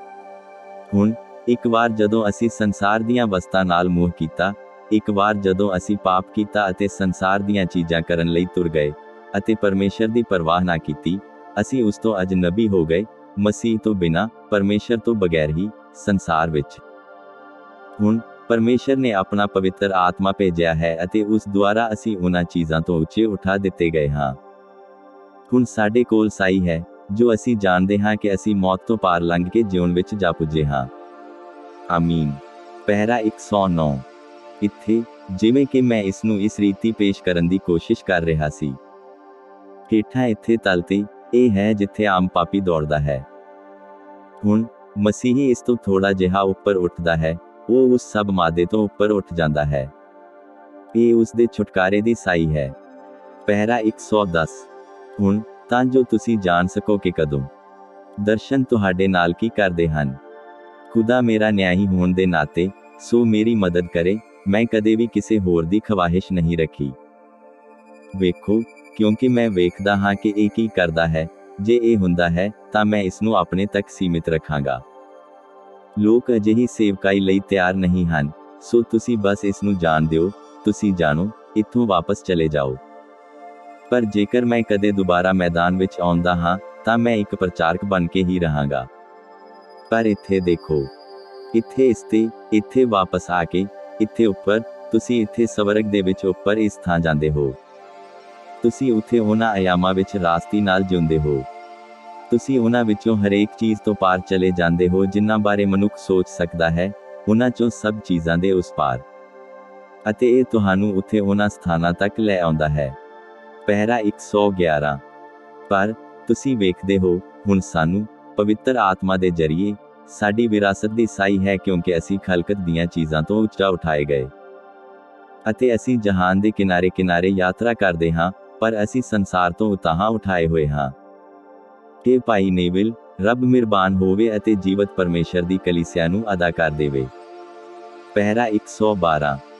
ਜਦੋਂ ਅਸੀਂ ਕਿਸੇ ਸਥਾਨ ਤੇ ਪੁੱਜ ਕੇ ਕਦੇ ਸੋਚਦੇ ਹਾਂ ਕਿ ਕਲੀਸਿਆ ਇੱਕ ਖੂਬਸੂਰਤ ਗਿਰਜਾ ਹੈ, ਅਸੀਂ ਸੰਸਾਰ ਦੀਆਂ ਚੀਜ਼ਾਂ ਨਾਲ ਤੁਲਨਾ ਕਰਨ ਦੀ ਕੋਸ਼ਿਸ਼ ਕਰ ਰਹੇ ਹੁੰਦੇ ਹਾਂ। ਅਸੀਂ ਉਹਨਾਂ ਦੇ ਮੁਕਾਬਲੇ ਬਿਹਤਰ ਬਾਸਕਟਬਾਲ ਟੀਮ ਬਣਾਉਣ ਦੀ ਕੋਸ਼ਿਸ਼ ਕਰਦੇ ਹਾਂ। ਸਾਡੇ ਕੋਲ ਇੱਕ ਬਿਹਤਰ ਇਮਾਰਤ ਹੋਵੇ। ਸਾਡੇ ਕੋਲ ਇੱਕ ਬਿਹਤਰ ਬੰਕੋ ਖੇਡ ਹੋਵੇ। ਸਾਡਾ ਇਹ ਅਤੇ ਉਹ ਜਾਂ ਆਹ ਬਿਹਤਰ ਹੋਵੇ। ਕਿਉਂ? ਅਸੀਂ ਇਸ ਦੀ ਤੁਲਨਾ ਸੰਸਾਰ ਦੀ ਚਮਕ ਅਤੇ ਦਮਕ ਨਾਲ ਕਿਵੇਂ ਕਰ ਸਕਦੇ ਹਾਂ? ਅਸੀਂ ਨਹੀਂ। ਇੰਜੀਲ ਇੱਕ ਚਮਕ ਨਹੀਂ ਹੈ, ਇਹ ਇੱਕ ਤੇਜ ਹੈ। ਚਮਕ ਅਤੇ ਤੇਜ ਵਿੱਚ ਫਰਕ ਹੁੰਦਾ ਹੈ। ਪਹਿਰਾ 113। ਦੇਖੋ, ਜਿਵੇਂ ਮੈਂ ਕਿਹਾ ਹੈ, ਅਸੀਂ ਆਲੇ ਦੁਆਲੇ ਘੁੰਮੀ ਜਾਂਦੇ ਹਾਂ, ਇੱਕ ਲਾਸ਼ ਨੂੰ ਇੱਕ ਮੁਰਦਾਘਰ ਤੋਂ ਦੂਜੇ ਵਿੱਚ ਲੈ ਜਾਂਦੇ ਹਾਂ, ਅੰਗਾਂ ਨੂੰ ਬਦਲੀ ਜਾਂਦੇ ਹਾਂ ਅਤੇ ਇਸ ਤਰ੍ਹਾਂ ਦੀਆਂ ਚੀਜ਼ਾਂ। ਖੈਰ, ਇਹ ਸਾਡਾ ਕੀ ਭਲਾ ਕਰ ਪਾਉਂਦਾ ਹੈ? ਅਤੇ ਅਸੀਂ ਇਸ ਨੂੰ ਚਮਕਦਾਰ ਬਣਾਉਣ ਦੀ ਕੋਸ਼ਿਸ਼ ਕਰ ਰਹੇ ਹਾਂ, ਵੱਡੀਆਂ ਨਫੀਸ ਮੀਨਾਰਾਂ, ਆਲਾਤਰੀਨ ਵੱਡੇ ਮਨੋਹਰ ਟਿਕਾਣੇ। ਸਾਡੇ ਕੋਲ ਮੈਥੋਡਿਸਟ ਨਾਲੋਂ ਕਮਾਲ ਦਾ ਜਾਂ ਬੈਪਟਿਸਟ ਨਾਲੋਂ ਕਮਾਲ ਦੇ ਹੋਣ, ਅਤੇ ਅਸੀਂ ਸਾਰੇ ਕੈਥੋਲਿਕ ਨਾਲ ਮੁਕਾਬਲਾ ਕਰਨ ਦੀ ਕੋਸ਼ਿਸ਼ ਕਰ ਰਹੇ ਹਾਂ, ਅਤੇ ਸਾਡੇ ਕੋਲ ਬੰਕੋ ਗੇਮਾਂ ਅਤੇ ਪਾਰਟੀਆਂ ਅਤੇ ਰਾਤ ਦੇ ਖਾਣੇ ਅਤੇ ਤਮਾਸ਼ੇ ਅਤੇ ਸਭ ਕੁਝ ਹੈ। ਪਹਿਰਾ 114। ਕਲੀਸਿਆ ਹਰਗਿਜ਼ ਸੰਸਾਰ ਨਾਲ ਤੋਲੀ ਨਹੀਂ ਜਾ ਸਕਦੀ। ਤੁਸੀਂ ਅਤੇ ਤੁਹਾਡੇ ਚਰਚ ਦਾ ਮਨੋਰੰਜਨ ਕਿਵੇਂ ਕਦੇ ਮੇਸੋਨਿਕ ਅੱਡੇ ਜਾਂ ਉਹਨਾਂ ਲੋਕਾਂ ਵਿੱਚੋਂ ਕਿਸੇ ਨਾਲ ਤੁਲਨਾ ਕਰ ਸਕਦੇ ਹੋ ਜੋ ਤਮਾਸ਼ਾ ਹੀ ਕਰ ਸਕਦੇ ਹਨ? ਇਹ ਉਹਨਾਂ ਦੇ ਮੈਦਾਨ ਹਨ। ਉਹਨਾਂ ਦੇ ਖੇਤਰਾਂ ਤੇ ਜਾਣ ਦੀ ਕੋਸ਼ਿਸ਼ ਨਾ ਕਰੋ। ਪਹਿਰਾ 115। ਪਰ ਸਾਨੂੰ ਕੁਝ ਖਾਸ ਮਿਲਿਆ ਜੋ ਉਹਨਾਂ ਨੂੰ ਨਹੀਂ ਮਿਲਿਆ। ਸਾਨੂੰ ਯਿਸੂ ਮਿਲਿਆ ਹੈ। ਜੇ ਉਹ ਛੁਡਾਵੀ ਚਾਹੁੰਦੇ ਹੋਣ ਤਾਂ ਉਹਨਾਂ ਨੂੰ ਇੱਥੇ ਆਉਣ ਦਿਓ। ਮਸੀਹ ਵਿੱਚ ਡਟੇ ਰਹੋ। ਸਾਡੇ ਕੋਲ ਯਿਸੂ ਹੈ। ਉਹਨਾਂ ਕੋਲ ਨਹੀਂ। ਉਹਨਾਂ ਕੋਲ ਤਦ ਤੱਕ ਯਿਸੂ ਨਹੀਂ ਹੋ ਸਕਦਾ ਜਦੋਂ ਤੱਕ ਉਹ ਇੱਥੇ ਨਹੀਂ ਆਉਂਦੇ। ਅਤੇ ਜਦੋਂ ਅਸੀਂ ਉੱਥੇ ਜਾ ਪੁੱਜਦੇ ਹਾਂ, ਅਸੀਂ ਉਹਦਿਆਂ ਵਿਹੜਿਆਂ ਤੋਂ ਬਾਹਰ ਹੋ ਜਾਂਦੇ ਹਾਂ। ਪਹਿਰਾ 116। ਚਮਕਣ ਦੀ ਕੋਸ਼ਿਸ਼ ਨਾ ਕਰੋ। ਰੋਸ਼ਨ ਹੋਵੋ। ਅਤੇ ਤੁਸੀਂ ਚਮਕ ਨਹੀਂ ਸਕਦੇ, ਤੁਹਾਨੂੰ ਤਾਂ ਇਸ ਨੂੰ ਤੁਹਾਡੇ ਵਿੱਚੋਂ ਤੇਜਵਾਨ ਹੋਣ ਦੇਣਾ ਚਾਹੀਦਾ ਹੈ। ਸਮਝੇ? ਪਹਿਰਾ 117। ਛੋਟਾ ਜੁਗਨੂ, ਉਹ ਜਗਦਾ ਇਸ ਲਈ ਨਹੀਂ ਕਿਉਂਕਿ ਉਹ ਜਗਣਾ ਚਾਹੁੰਦਾ ਹੈ। ਕਾਰਨ ਕਿ ਉਹ ਜਗ ਪੈਂਦਾ ਹੈ, ਉਸ ਦੇ ਅੰਦਰ ਕੁਝ ਜਗਦਾ ਹੁੰਦਾ ਹੈ। ਇਹ ਉਸ ਦੇ ਅੰਦਰ ਹੈ, ਇਹ ਖੁਦ ਬਖੁਦ ਹੋ ਰਿਹਾ ਹੈ, ਉਸ ਦੇ ਅੰਦਰ ਕੋਈ ਚੀਜ਼ ਉਸ ਨੂੰ ਪ੍ਰਕਾਸ਼ਮਾਨ ਕਰ ਰਹੀ ਹੈ। ਪਹਿਰਾ 118। ਖੈਰ, ਪਵਿੱਤਰ ਆਤਮਾ ਦੇ ਕਰਕੇ ਇਸ ਤਰ੍ਹਾਂ ਹੁੰਦਾ ਹੈ। ਸਾਨੂੰ ਅਜੀਬ ਜਿਹੇ ਹੋਣ ਦੀ, ਜੁਦਾ ਜਿਹੇ ਹੋਣ ਦੀ, ਹੋਰ ਕੁਝ ਵੱਧ ਚੜ ਕੇ ਜਿਹੇ ਹੋਣ ਦੀ ਲੋੜ ਨਹੀਂ ਹੈ। ਬਸ ਦਬਾ ਮੁਕਤ ਜਿਹੇ ਰਹੋ ਅਤੇ ਇੱਕ ਖੁਦਾ ਪ੍ਰਸਤ ਜੀਵਨ ਜੀਓ ਅਤੇ ਕੇਵਲ ਖੁਦਾ ਨੂੰ ਤੁਹਾਡੇ ਵਿੱਚੋਂ ਜੀਣ ਦਿਓ। ਇਹ ਇੰਜੀਲ ਖਾਤਰ ਤੇਜਵਾਨ ਹੋਣਾ ਹੋਵੇਗਾ। ਵੇਖਿਆ? ਚਮਕੀਲਾ ਨਹੀਂ, ਚਮਕਦਾਰ, ਜੋ ਕਿ ਇਸ ਤਰ੍ਹਾਂ ਦੀਆਂ ਚੀਜ਼ਾਂ ਤੇ ਬਾਂਦਰ ਛਾਲਾਂ ਮਾਰੇ, ਚਮਕਦੀ ਹੋਈ ਕੋਈ ਵੀ ਚੀਜ਼। ਤੁਹਾਨੂੰ ਪਤਾ ਹੈ, ਉਹ ਹਮੇਸ਼ਾ ਹੀ ਕਿਸੇ ਚੀਜ਼ ਲਈ ਪੁੜਕਦੇ ਹਨ ਜੋ ਚਮਕਦਾਰ ਹੈ। ਪਰ ਤੇਜ ਪਵਿੱਤਰ ਆਤਮਾ ਦੀ ਨਰਮ, ਮਧੁਰ ਮਿਠਾਸ ਹੈ। ਪਹਿਰਾ 119। ਹੁਣ ਅਸੀਂ ਉਸ ਪੁਨਰ ਉਥਾਨ ਦੀ ਉਡੀਕ ਕਰ ਰਹੇ ਹਾਂ। ਖੈਰ, ਹੁਣ ਕੀ ਤੁਸੀਂ ਸਮਝੇ? ਕਹੋ ਆਮੀਨ ਜੇ ਤੁਸੀਂ ਸਮਝਦੇ ਹੋ। ਸਾਈ ਕਹਿਣ ਦਾ ਮੇਰਾ ਕੀ ਮਤਲਬ ਹੈ? ਕਲੀਸਿਆ ਕਹਿੰਦੀ ਹੈ ਆਮੀਨ। ਸੰਪਾਦਕ ਅਸੀਂ ਜਾਣਦੇ ਹਾਂ ਕਿ ਅਸੀਂ ਮੌਤ ਤੋਂ ਪਾਰ ਲੰਘ ਕੇ ਜਿਉਣ ਵਿੱਚ ਜਾ ਪੁੱਜੇ ਹਾਂ ਕਿਉਂਕਿ ਅਸੀਂ ਉੱਚੇ ਉਠਾਏ ਗਏ ਹਾਂ। ਅਸੀਂ ਆਪਣੀ ਖੁਦੀ 'ਚ ਨਹੀਂ ਉੱਚੇ ਉਠਾਏ ਗਏ, ਪਰ ਸੰਸਾਰ ਦੀਆਂ ਚੀਜ਼ਾਂ ਤੋਂ ਉੱਚੇ ਉਠਾਏ ਗਏ ਹਾਂ, ਜੋ ਅਸੀਂ ਹਰ ਇੱਕ ਨੂੰ ਪਿਆਰ ਕਰੀਏ। ਅਤੇ ਪਰਮੇਸ਼ਰ ਸਾਨੂੰ ਪਿਆਰ ਕਰਦਾ ਹੈ, ਅਤੇ ਸਾਨੂੰ ਇਹ ਪਤਾ ਹੈ। ਅਤੇ ਅਸੀਂ ਆਪਣੀਆਂ ਜ਼ਿੰਦਗੀਆਂ ਤੇ ਨਿਗਾਹ ਕਰਦੇ ਹਾਂ ਅਤੇ ਨਜ਼ਰ ਮਾਰਦੇ ਹਾਂ ਕਿ ਇਹ ਪਵਿੱਤਰ ਆਤਮਾ ਹੈ, ਕਿਉਂ ਜੋ ਅਸੀਂ ਸੰਸਾਰ ਦੀਆਂ ਚੀਜ਼ਾਂ ਦੀ ਹੋਰ ਰਤਾ ਵੀ ਪਰਵਾਹ ਨਹੀਂ ਕਰਦੇ। ਸਮਝੇ? ਉੱਥੇ ਹੋ ਤੁਸੀਂ। ਜਿੰਨਾ ਚਿਰ ਤੁਸੀਂ ਸੰਸਾਰ ਜਾਂ ਸੰਸਾਰ ਦੀਆਂ ਚੀਜ਼ਾਂ ਨਾਲ ਮੋਹ ਰੱਖਦੇ ਹੋ, ਤਾਂ ਅਜੇ ਤੱਕ ਤੁਹਾਡੇ ਵਿੱਚ ਖੁਦਾ ਦਾ ਪਿਆਰ ਨਹੀਂ ਹੈ। ਸਮਝੇ? ਪਰ ਜਿੰਨਾ ਚਿਰ ਤੁਸੀਂ ਇਸ ਤੋਂ ਉੱਚੇ ਉੱਠੇ ਹੋਏ ਹੋ, ਤਦ ਤੱਕ ਤੁਸੀਂ ਜਾਣਦੇ ਹੋ ਕਿ ਤੁਹਾਡੇ ਕੋਲ ਤੁਹਾਡੀ ਮਿਰਾਸ ਹੈ। ਵੇਖੋ, ਤੁਸੀਂ ਆਪਣੇ ਸੰਪੂਰਨ ਛੁਟਕਾਰੇ ਦੇ ਰਾਹ ਤੇ ਹੋ। ਪਹਿਰਾ 120। ਅਤੇ ਹੁਣ ਇਹ ਨਹੀਂ ਆਵੇਗਾ, ਤੁਸੀਂ ਵੇਖਦੇ ਹੋ, ਜਦੋਂ ਤੱਕ ਅਸੀਂ ਪਹਿਲਾਂ ਸਾਨੂੰ ਯਿਸੂ ਨੂੰ ਵੇਖਣਾ ਚਾਹੀਦਾ ਹੈ। ਅਤੇ ਜਦੋਂ ਉਹ ਆਵੇਗਾ, ਤਦ ਸਾਡੇ ਕੋਲ ਉਸ ਦੇ ਸਰੀਰ ਵਰਗਾ ਸਰੀਰ ਹੋਵੇਗਾ ਅਤੇ ਅਸੀਂ ਉਸ ਦੇ ਵਰਗੇ ਹੋ ਜਾਵਾਂਗੇ। ਸਭ ਸਹੀ ਹੈ। ਪਹਿਰਾ 121। ਹੁਣ ਅਸੀਂ ਕੁਝ ਵੇਖਦੇ ਹਾਂ ਜੋ ਗੁਆ ਲਿਆ ਸੀ ਇੱਥੇ, ਕਿਉਂਕਿ ਬਾਈਬਲ ਨੇ ਅਜਿਹਾ ਕਿਹਾ ਹੈ, ਅਤੇ ਇੱਥੇ ਪੁਸਤਕ ਵਿੱਚ ਹੈ, ਜਿਸ ਨੇ ਸਾਨੂੰ ਛੁਟਕਾਰਾ ਦਿੱਤਾ। ਅਸੀਂ ਕਿਸ ਤੋਂ ਛੁਟਕਾਰਾ ਪਾਇਆ ਹੈ? ਜ਼ਰੂਰ ਅਸੀਂ ਕੁਝ ਗੁਆਇਆ ਹੁੰਦਾ ਹੈ। ਇਸ ਤੋਂ ਪਹਿਲਾਂ ਕਿ ਤੁਸੀਂ ਛੁਡਾਏ ਜਾ ਸਕੋ, ਲਾਜ਼ਮੀ ਕੋਈ ਚੀਜ਼ ਅਜਿਹੀ ਹੋਣੀ ਚਾਹੀਦੀ ਹੈ ਜੋ ਸਾਨੂੰ ਮੁੜ ਛੁਡਾ ਦੇਵੇ। ਅਤੇ ਸਾਰਾ ਵਿਰਸਾ ਜੋ ਸਾਡੇ ਕੋਲ ਸੀ, ਕੋਲ ਸੀ ਮੁੜ ਛੁਡਾ ਦਿੱਤਾ ਹੋਵੇ। ਤਾਂ ਇੱਕ ਵੇਲੇ ਸਾਡੇ ਕੋਲ ਕੁਝ ਅਜਿਹਾ ਹੋਣਾ ਚਾਹੀਦਾ ਹੈ ਜੋ ਸਾਡੇ ਕੋਲ ਹੁਣ ਨਾ ਹੋਵੇ, ਪਰ ਇਹ ਲੇਲਾ ਛੁਡਾਉਣ ਲਈ ਆਉਂਦਾ ਹੈ। ਸਮਝੇ? ਸਾਡੇ ਕੋਲ ਕੁਝ ਸੀ ਜਿਸ ਤੋਂ ਅਸੀਂ ਭਟਕ ਗਏ ਸੀ। ਪਹਿਰਾ 122। ਹੁਣ ਧਿਆਨ ਦਿਓ, ਅਸੀਂ ਕੀ ਗੁਆਇਆ? ਖੈਰ, ਆਦਮ ਨੂੰ ਇਹ ਬਖਸ਼ਿਆ ਗਿਆ ਸੀ ਕਿ ਸਦੀਵੀ ਜੀਵਨ ਹੋਵੇ। ਜਿੰਨਾ ਚਿਰ ਉਹ ਦਰਖਤ ਤੋਂ ਖਾਂਦਾ ਸੀ ਉਸ ਕੋਲ ਸਦੀਵੀ ਜੀਵਨ ਹੈ ਸੀ। ਅਤੇ ਅਸੀਂ ਦੁਬਾਰਾ ਧਿਆਨ ਦਿੰਦੇ ਹਾਂ ਕਿ ਆਦਮ ਉਹ ਧਰਤੀ ਨੂੰ ਮੀਰਾਸ ਕਰ ਲੈਂਦਾ ਹੈ। ਉਹ ਧਰਤੀ ਉੱਤੇ ਇੱਕ ਛੋਟਾ ਪਰਮੇਸ਼ਰ ਸੀ। ਧਰਤੀ ਉਸਦੀ ਸੀ। ਸਭ ਕੁਝ ਉਸਦੇ ਹੱਥ ਵਿੱਚ ਦਿੱਤਾ ਗਿਆ ਸੀ। ਉਹ ਇਸ ਨਾਲ ਜੋ ਚਾਹੇ ਕਰ ਸਕਦਾ ਸੀ। ਉਸਨੇ ਇਸ ਨੂੰ ਨਾਮ ਦਿੱਤਾ ਅਤੇ ਇਸ ਨੂੰ ਪੁਕਾਰਿਆ, ਅਤੇ ਜੋ ਵੀ ਉਹ ਚਾਹੁੰਦਾ ਸੀ ਉਹ ਕੀਤਾ। ਉਹ ਸੱਚਮੁੱਚ ਖੁਦਾ ਦਾ ਪੁੱਤਰ ਸੀ। ਪਹਿਰਾ 123। ਹੁਣ ਪਤਝੜ ਵਿੱਚ ਆਦਮ ਨੇ ਇਸ ਦੇ ਉੱਤੇ ਮਾਲਕੀ ਦਾ ਕਬਜ਼ਾ ਗਵਾ ਲਿਆ। ਉਸਨੇ ਇਸ ਨੂੰ ਸ਼ੈਤਾਨ ਨੂੰ ਜ਼ਬਤ ਕਰਾ ਦਿੱਤਾ। ਸ਼ੈਤਾਨ ਨੇ ਇਕਰਾਰਨਾਮਾ ਲੈ ਲਿਆ। ਆਦਮ ਬਹੁਤ ਆਰਾਮ ਪਸੰਦ ਸੀ ਅਤੇ ਉਸਨੇ ਆਪਣੇ ਅਧਿਕਾਰਾਂ ਨੂੰ ਨਹੀਂ ਛੁਡਾਇਆ ਕਿਉਂਕਿ ਉਹ ਆਪਣੇ ਅਧਿਕਾਰਾਂ ਨੂੰ ਨਹੀਂ ਛੁਡਾ ਸਕਦਾ ਸੀ। ਪਰ ਸ਼ੈਤਾਨ, ਜਿਸ ਕੋਲ ਇਸ ਦਾ ਜਾਇਜ਼ ਅਧਿਕਾਰ ਨਹੀਂ ਹੈ, ਪਰ ਉਸਨੇ ਇਹ ਹੜੱਪਿਆ ਹੋਇਆ ਹੈ, ਉਹ ਇਸ ਧਰਤੀ ਦਾ ਦੇਵ ਹੈ। ਬਾਈਬਲ ਨੇ ਇਸੇ ਤਰ੍ਹਾਂ ਕਿਹਾ ਹੈ। ਉਸਨੇ ਉਹ ਮੱਲਿਆ ਹੋਇਆ ਹੈ। ਇਸ ਲਈ ਨਹੀਂ ਕਿ ਉਹ ਸੱਚਮੁੱਚ ਇਸ ਨੂੰ ਹੱਕਸ਼ੁਦਾ ਪ੍ਰਾਪਤ ਕਰਦਾ ਹੈ, ਪਰ ਉਸਨੇ ਹੜੱਪਿਆ ਹੈ। ਹੁਣ ਕੀ ਤੁਸੀਂ ਇਹ ਸਮਝ ਗਏ ਹੋ? ਸ਼ੈਤਾਨ ਨੇ ਨੱਪਿਆ ਹੈ। ਉਸਨੇ ਇਸ ਨੂੰ ਆਪਣੇ ਹੱਥ ਵਿੱਚ ਲਿਆ ਹੋਇਆ ਹੈ। ਮੌਤ ਉਸਦੇ ਹੱਥ ਵਿੱਚ ਹੈ, ਧਰਤੀ ਉਸਦੇ ਹੱਥ ਵਿੱਚ ਹੈ, ਸੰਸਾਰ ਉਸਦਾ ਹੈ, ਹਰ ਰਾਸ਼ਟਰ ਉਸਦਾ ਹੈ। ਉਹ ਸਾਰੇ ਸੰਸਾਰ ਅਤੇ ਸੰਸਾਰ ਦੀ ਹਰ ਚੀਜ਼ ਤੇ ਹਕੂਮਤ ਕਰਦਾ ਅਤੇ ਨਿਯੰਤਰਿਤ ਕਰਦਾ ਹੈ। ਸ਼ੈਤਾਨ ਕਰਦਾ ਹੈ। ਪਹਿਰਾ 124। ਪਰ ਪਰਮੇਸ਼ਰ ਦਾ ਸ਼ੁਕਰ ਹੈ ਕਿ ਅਸੀਂ ਜਗਤ ਦੇ ਨਹੀਂ ਹਾਂ। ਸਮਝੇ? ਸੋ ਉੱਥੇ ਹੋ ਤੁਸੀਂ। ਸਮਝੇ? ਅਤੇ ਅਸੀਂ, ਮੇਰਾ ਮਤਲਬ ਕਲੀਸਿਆ ਤੋਂ ਨਹੀਂ ਹੈ। ਉਹ ਕਲੀਸਿਆ ਨੂੰ ਕਾਬੂ ਨਹੀਂ ਕਰਦਾ। ਉਹ ਕੇਵਲ ਸੰਸਾਰ ਨੂੰ ਨਿਯੰਤਰਿਤ ਕਰਦਾ ਹੈ। ਉਸਨੇ ਕਿਹਾ ਕਿ ਉਹ ਉਸਦੇ ਸਨ ਅਤੇ ਉਹ ਸੰਸਾਰ ਦਾ ਦੇਵ ਹੈ। ਯਿਸੂ ਨੇ ਕਿਹਾ ਕਿ ਉਹ ਸੀ ਅਤੇ ਉਹ ਹੈ। ਉਹ ਇਸ ਧਰਤੀ ਦਾ ਦੇਵ ਹੈ। ਲੋਕਾਂ ਦੀਆਂ ਅੱਖਾਂ ਨੂੰ ਅੰਨਾ ਕਰ ਦਿੱਤਾ ਹੈ। ਇਸ ਧਰਤੀ ਦਾ ਦੇਵਤਾ। ਉਹ ਸਵਰਗ ਦਾ ਪਰਮੇਸ਼ਰ ਹੈ। ਅਤੇ ਹੁਣ ਉਸਨੇ ਇਸ ਨੂੰ ਲਾਇਕ ਤੌਰ ਨਾਲ ਨਹੀਂ ਪਾਇਆ ਹੈ। ਉਸਨੇ ਇਸ ਨੂੰ ਅਪਣਾਇਆ ਨਹੀਂ। ਪਹਿਰਾ 125। ਪਰ ਉਸਨੇ ਗੁਆ ਅਤੇ ਆਦਮ ਨੇ ਇਸ ਦੇ ਅਧਿਕਾਰ ਨੂੰ ਜ਼ਬਤ ਕਰਵਾ ਲਿਆ। ਇਸ ਸਭ ਕੁਝ ਦਾ ਜੋ ਅਸੀਂ ਸਵੀਕਾਰ ਕੀਤਾ, ਸਦੀਵੀ ਜੀਵਨ ਅਤੇ ਧਰਤੀ ਦੀ ਵਿਰਾਸਤ। ਮੱਤੀ 5 ਵਿੱਚ ਯਿਸੂ ਨੇ ਕਿਹਾ, ਧੰਨ ਉਹ ਜਿਹੜੇ ਹਲੀਮ ਹਨ ਕਿਉਂ ਜੋ ਉਹ ਧਰਤੀ ਦੇ ਵਾਰਸ ਹੋਣਗੇ। ਸਮਝੇ? ਹੁਣ ਸਾਡੇ ਵਸ ਵਿੱਚ ਇਹ ਹੁਣ ਨਹੀਂ ਹੈ। ਪਹਿਰਾ 126। ਅਤੇ ਵੇਖੋ, ਇਹ ਆਦਮ ਜਾਂ ਉਸ ਦੀ ਸੰਤਾਨਾਂ ਚੋਂ ਕਿਸੇ ਇੱਕ ਤੱਕ ਹੀ ਨਹੀਂ ਰਿਹਾ ਸੀ। ਆਦਮ ਦੇ ਕੁਲ ਬੀਜ ਨੇ ਵੀ ਸਭ ਕੁਝ ਗਵਾ ਲਿਆ। ਇਹ ਆਦਮ ਦੀ ਸੰਤਾਨ ਨਹੀਂ ਹੈ। ਇਸ ਨਾਲ ਕੋਈ ਫਰਕ ਨਹੀਂ ਪੈਂਦਾ ਅਸੀਂ ਇਸ ਸੰਸਾਰ ਨੂੰ ਸੁੰਦਰ ਬਣਾਉਣ ਦੀ ਕਿੰਨੀ ਕੋਸ਼ਿਸ਼ ਕਰੀਏ, ਅਤੇ ਅਸੀਂ ਸੋਹਣੇ ਵੱਡੇ ਘਰ ਅਤੇ ਚੀਜ਼ਾਂ ਬਣਾਉਣ ਦੀ ਕਿੰਨੀ ਕੋਸ਼ਿਸ਼ ਕਰੀਏ, ਇਸ ਦਾ ਅਜੇ ਵੀ ਆਦਮ ਦੀ ਸੰਤਾਨ ਨਾਲ ਸੰਬੰਧ ਨਹੀਂ ਹੈ। ਨਹੀਂ, ਸ਼੍ਰੀਮਾਨ। ਇਹ ਆਦਮ ਦੀ ਸੰਤਾਨ ਕੋਲ ਨਹੀਂ ਗਿਆ। ਨਹੀਂ, ਜਨਾਬ, ਕਿਉਂਕਿ ਸ਼ੈਤਾਨ ਨੇ ਇਸ ਨੂੰ ਜਿੰਦਰਾ ਲਾ ਕੇ, ਸਮੇਟ ਕੇ ਅਤੇ ਭਰ ਕੇ ਰੱਖ ਲਿਆ। ਸਰਾਸਰ ਆਦਮ ਲਈ ਇਸ ਨੂੰ ਕੁਰਕੀ ਕਰ ਦਿੱਤਾ। ਪਹਿਰਾ 127। ਹੁਣ ਮੇਰੇ ਹਾਂ, ਬਹੁਤ ਸਾਰੀਆਂ ਗੱਲਾਂ ਕਹੀਆਂ ਜਾ ਸਕਦੀਆਂ ਹਨ। ਮੈਂ ਹੁਣ ਬਹੁਤ ਜ਼ਿਆਦਾ ਸਮਾਂ ਨਹੀਂ ਲੈਣਾ ਚਾਹੁੰਦਾ, ਸੋ ਅਸੀਂ ਬਪਤਿਸਮੇ ਦੇਣੇ ਹਨ। ਸਭ ਠੀਕ ਹੈ। ਪਹਿਰਾ 128। ਉਸਨੇ ਇਹ ਹੜੱਪਿਆ ਹੈ ਪਰ ਉਸਨੇ ਇਹ ਲਾਇਕ ਤੌਰ ਨਾਲ ਵਸ 'ਚ ਨਹੀਂ ਕੀਤਾ। ਸ਼ੈਤਾਨ ਹੀ ਕਰਦਾ ਹੈ। ਜਦੋਂ ਜਾਇਜ਼ ਸਹੀ ਮਾਲਕ ਇਸ ਨੂੰ ਗੁਆ ਦਿੰਦਾ ਹੈ, ਤਾਂ ਸਿਰਫ ਇੱਕ ਹੀ ਤਰੀਕਾ ਹੁੰਦਾ ਹੈ ਕਿ ਇਸ ਨੂੰ ਛੁਡਾਇਆ ਜਾ ਸਕੇ।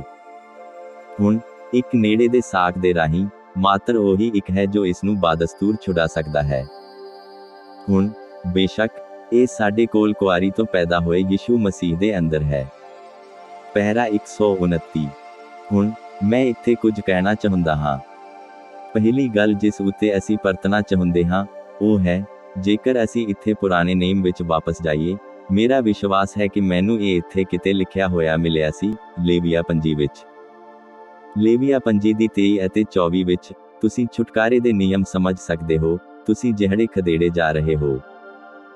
ਕਿਸੇ ਵੀ ਚੀਜ਼ ਨੂੰ ਛੁਡਾਉਣ ਲਈ ਜਦੋਂ ਪਰਮੇਸ਼ਰ ਨੇ ਇਸਰਾਇਲ ਨੂੰ ਇਸ ਦੀ ਜ਼ਮੀਨ ਯਹੋਸ਼ੁਆ ਦੁਆਰਾ ਵੰਡ ਦਿੱਤੀ, ਹਰ ਇੱਕ ਕਬੀਲੇ ਅਤੇ ਹਰੇਕ ਵਿਅਕਤੀ ਨੂੰ ਇੱਕ ਜ਼ਮੀਨ ਦਿੱਤੀ ਗਈ ਜਿੱਥੇ ਉਸਦੇ ਬੱਚਿਆਂ ਨੇ ਉਸਦੀ ਪੱਤੀ ਵਿੱਚ ਮੀਰਾਸ ਕੀਤੀ। ਪਹਿਰਾ 130। ਹੁਣ ਜੇਕਰ ਇਹ ਆਦਮੀ ਗਰੀਬ ਹੋ ਜਾਂਦਾ ਸੀ ਅਤੇ ਕਿਸੇ ਦੂਜੇ ਆਦਮੀ ਕੋਲ ਕੁਝ ਵੀ ਗਵਾ ਲੈਂਦਾ ਸੀ, ਤਾਂ ਇਹ ਅਤੇ ਇਸ ਨੂੰ ਛੁਡਾਉਣ ਦਾ ਇੱਕੋ ਇੱਕ ਤਰੀਕਾ ਇੱਕ ਨੇੜੇ ਦੇ ਸਾਕ ਦੁਆਰਾ ਹੀ ਨਿਭਾਇਆ ਜਾ ਸਕਦਾ ਹੈ। ਪਰ ਅੰਤ ਵਿੱਚ ਇਸ ਨੂੰ ਜ਼ਰੂਰ ਮੁੜਨਾ ਪੈਣਾ। ਇਹ ਆਦਮੀ ਵੀ ਇਸ ਨੂੰ ਮਾਤਰ ਕੁਝ ਸਮੇਂ ਲਈ ਹੀ ਸੰਭਾਲਦਾ ਹੈ। ਇਸ ਨੂੰ ਅਸਲ ਮਾਲਕ ਕੋਲ ਲਾਜ਼ਮੀ ਵਾਪਸ ਆਉਣਾ ਪੈਣਾ ਹੈ। ਬਿਲਕੁਲ, ਇਸ ਨੂੰ ਅਸਲ ਮਾਲਿਕ ਕੋਲ ਜ਼ਰੂਰ ਵਾਪਸ ਜਾਣਾ ਚਾਹੀਦਾ ਹੈ। ਜੇ ਉਹ ਯਹੂਦਾ ਦੇ ਕਬੀਲੇ ਤੋਂ ਬਾਹਰ ਦੇ ਹੁੰਦੇ ਸਨ, ਜੇ ਉਹ ਉੱਥੇ ਹੁੰਦਾ ਸੀ ਅਤੇ ਇਹ ਉਸ ਦੇ ਪਿਤਾ ਦੇ ਹਿੱਸੇ ਆਇਆ ਹੁੰਦਾ ਸੀ, ਤਾਂ ਉਹ ਉਹਦੇ ਤੇ ਹੁੰਦਾ ਸੀ, ਜਾਂ ਕੋਈ ਨਜ਼ਦੀਕੀ ਰਿਸ਼ਤੇਦਾਰ ਇਸ ਨੂੰ ਲੈ ਸਕਦਾ ਸੀ। ਪਰ ਹੁਣ ਬਾਕਾਇਦਾ ਕੋਈ ਹੋਰ ਜਣਾ ਨਹੀਂ ਕਰ ਸਕਦਾ। ਉਹ ਇਸ ਨੂੰ ਰੱਖ ਸਕਦੇ ਸਨ, ਉਹ ਇਸ ਦਾ ਇਕਰਾਰਨਾਮਾ ਰੱਖ ਸਕਦੇ ਸਨ। ਉਹ ਕਰਜ਼ੇ ਦੀ ਅਦਾਇਗੀ ਹੋਣ ਤੱਕ ਇਕਰਾਰਨਾਮੇ ਨੂੰ ਰੱਖ ਸਕਦੇ ਸਨ, ਪਰ ਜਦੋਂ ਯੋਗ ਆਦਮੀ ਮੌਕੇ ਤੇ ਆ ਜਾਂਦਾ ਹੈ, ਉਹ ਵਿਅਕਤੀ ਜੋ ਪਹਿਰਾ 131।